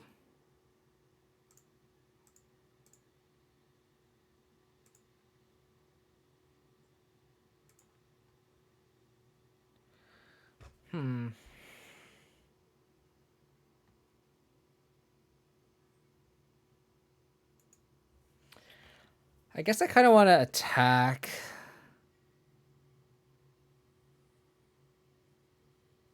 I think I want to attack and then post combat Liliana here. I think it's free to put Yorion in hand.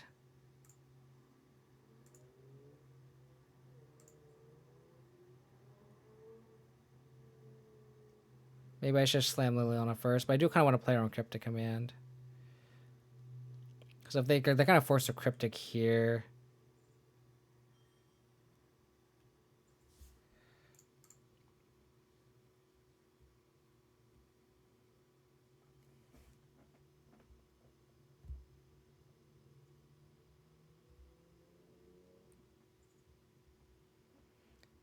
Interesting game.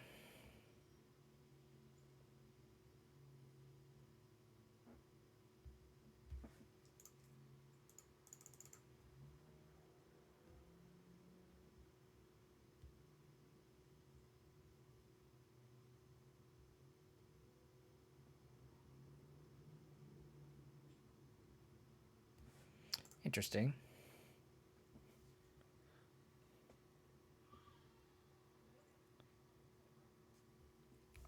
They're tanking. What's gonna be sweet too is if like Yorion next turn, we can flicker the Ashiok.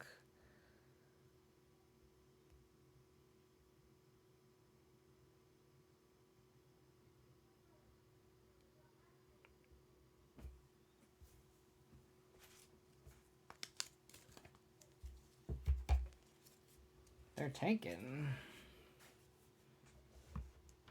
I mean, they could Cryptic, like, bounce draw. They would probably, like, Liliana minus them. Oh, they tap. Interesting.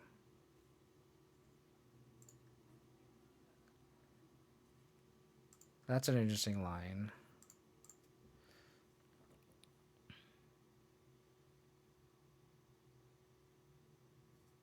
I think it's better to get Godless Shrine here.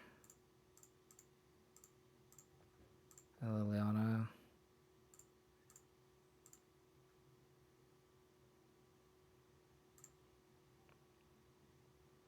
Let's target them.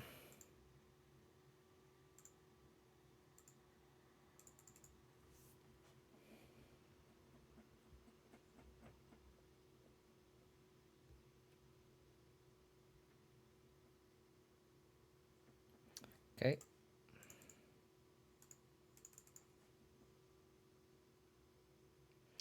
Kaya's Guile is an interesting draw. Let's equip here.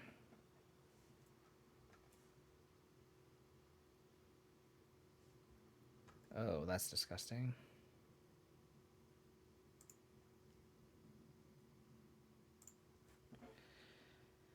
Um, do we want a Lily on a plus here?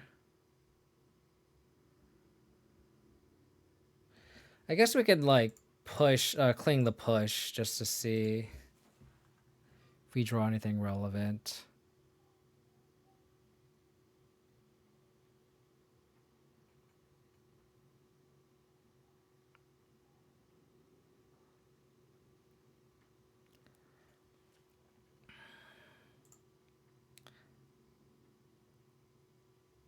I guess we plus here. And then if they have Snapcaster Mage, we have Kaya's Guile here.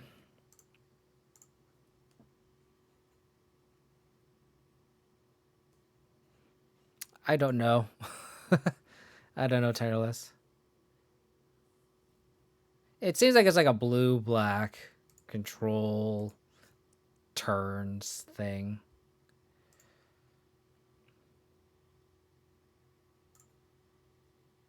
They bond with Opt. Good sign.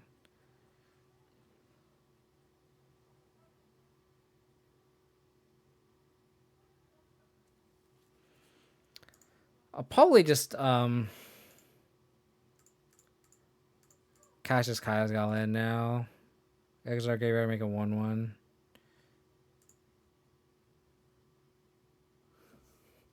I prefer the new Opt art.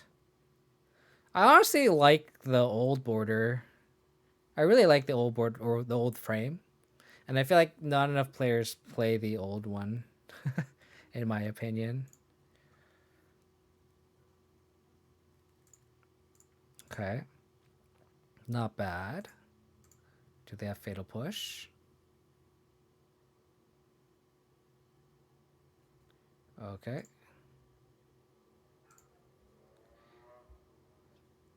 If they have Snap Push, I'm going to be very sad.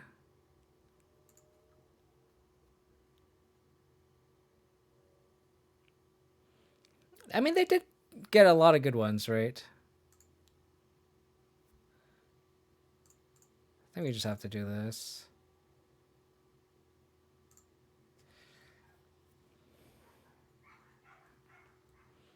I feel like they had a lot of good ones, though, honestly.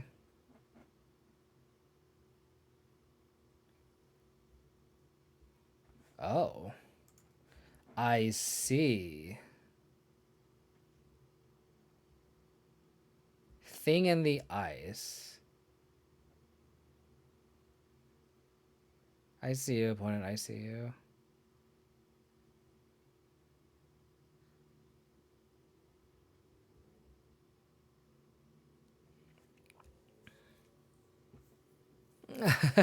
I mean, there are a lot of good hits though, like Swiss Sphere. Oh no.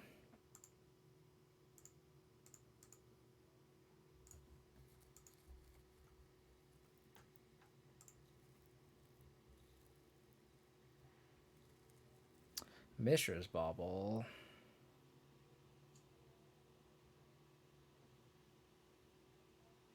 I don't think it's worth redrawing. I think it's worth discarding this Bauble and getting a land down.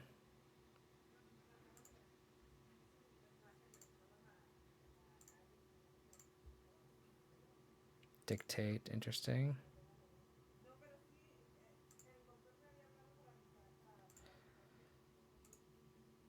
And now we can Liliana minus next turn. It's like a weird like Jabir turns list. We didn't see thing.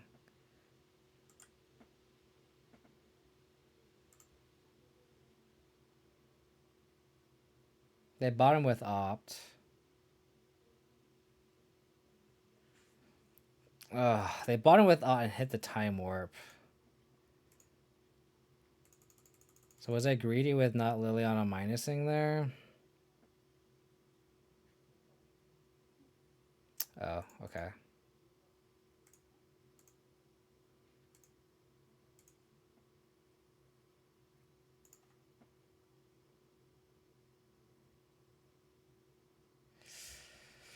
Oh, man.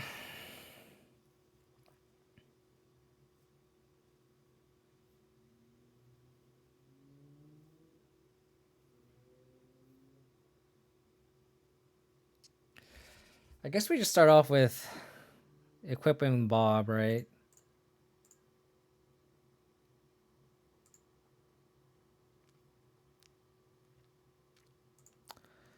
Yeah, let's do this.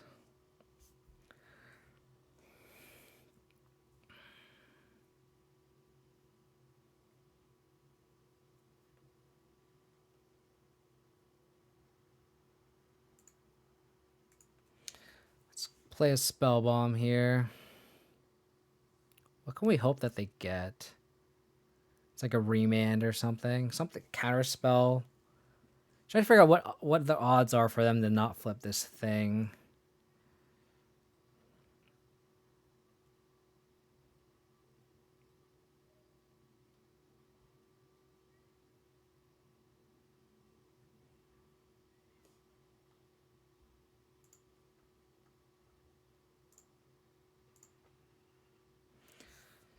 Let me just Yorion here. Oh crap.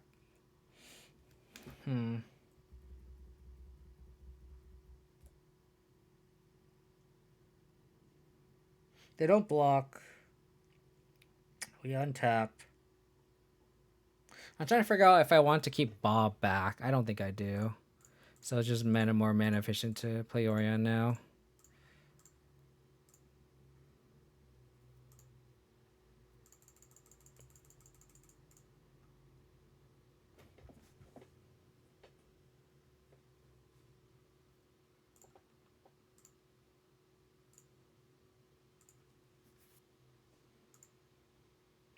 Yorion resetting Planeswalkers. Pretty cool. Pretty cool. So now if they like kind of want to protect my Bob here. So I think I just let this go.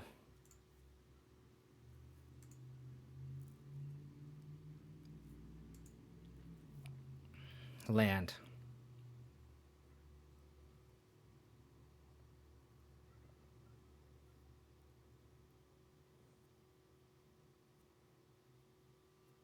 Nice.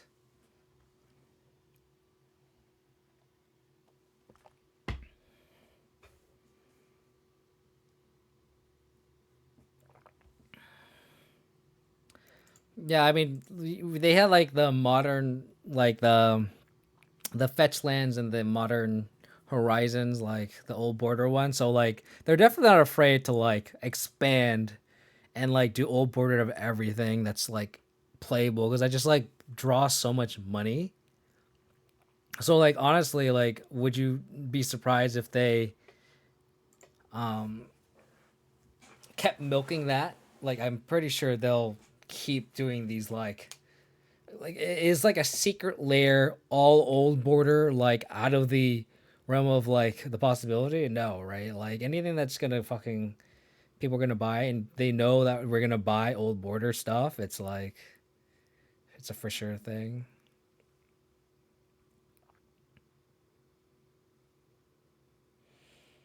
I think we just bought him a land.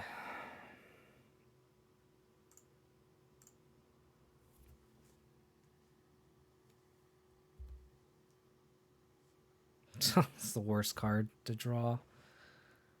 It's amazing that we won that game when I'm moving to 5 too. I'll take it though. I'll take it.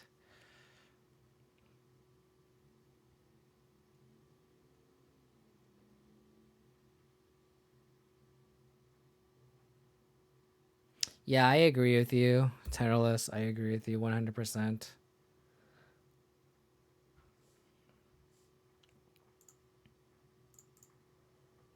Like, please, just reprint everything, like, and have all these, like, shiny pieces that people want, you know? Like, sure.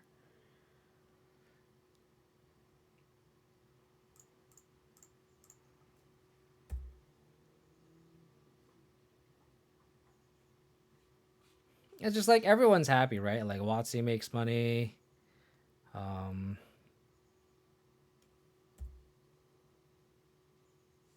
oh, so good. Like WotC makes money. Everyone gets pieces that they like. Like everyone's, you know, everyone gets what they want here.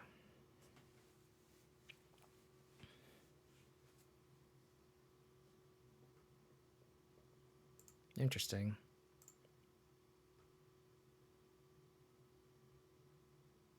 I'll probably slam a Teague here. I'm not gonna lie.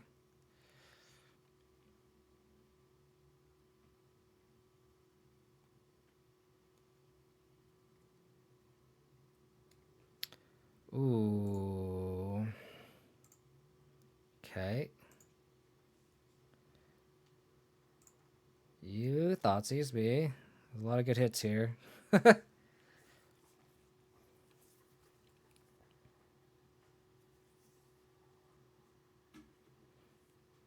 Whatever they take, I'm just gonna slam the other card, so.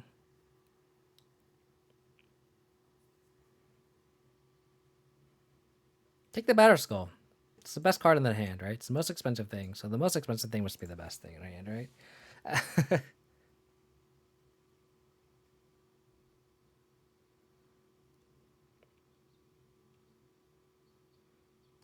So they're down a card.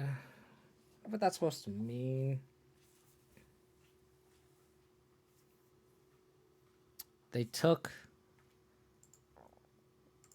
the Skyclave apparition. Interesting.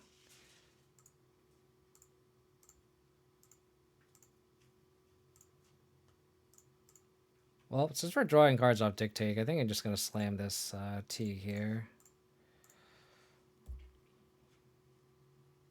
Can't play Jace.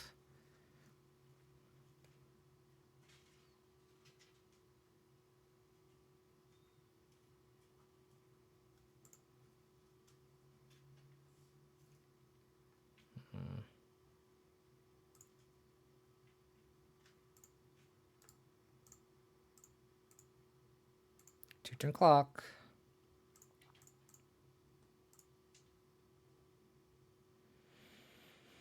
They don't know about any of these cards. So I guess this is just free.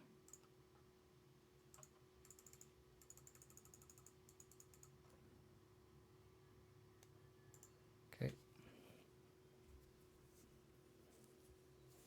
They bought him with Opt. Another Dictate.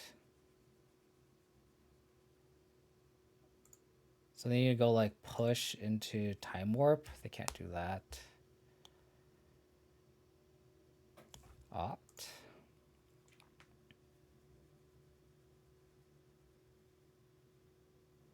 That's funny because the Thoughtseize definitely might screw them here. They talked with Opt, so I'm assuming they drew the Opt here.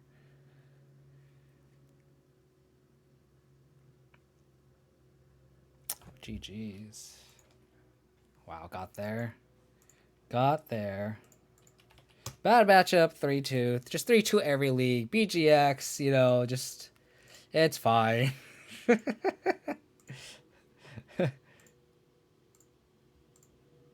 Wow, I would have whiffed like crazy. Would have shuffled that away. 3-2 profit, exactly. That's the mindset. You just go infinite. You know, if you actually just want to go infinite in when you play League, just play BGX. You always go 3-2. You always get a chest. You always profiting. Always profiting. How did the Manatraders go? I sadly went 0-2. So I finished the Manatraders Swiss at 8-2. We lost to Esper Control. It was a close game, and Blue Red Prowess. Both of them were very, very close. And then we just 3-2 to League. I think in terms of just like the future, I really think Gadatig is just so good right now. Through the Breaches, Bring to Light, Planeswalkers, like has good against Tron. Like against Blur Prowess, I really like the Eidolon, but like it definitely won us game 2 in the Manatraders event. But I think just having a second Teague is just better. So I might stream this next league. I might, depending on the Discord, I might on my Discord, if someone suggests me to play Orzhov first, I think someone in my Discord want to play Orzhov, so I might play that on Tuesday, depending on how I feel. But this list just feels pretty good. I'm definitely going to play some variation of this. You know, I'm pretty locked on most of the 95. You can't say 75 anymore. It's 95. I haven't spent money on Moto since Theros one. Yeah, same. I haven't spent money on Moto in a long time. Like I think I have all these chests, and I bought into Abzan Heliod and sold a bunch of chests. So I definitely have a lot of room to lose with Abzan and things to test. So you and I are in the same boat, Everose.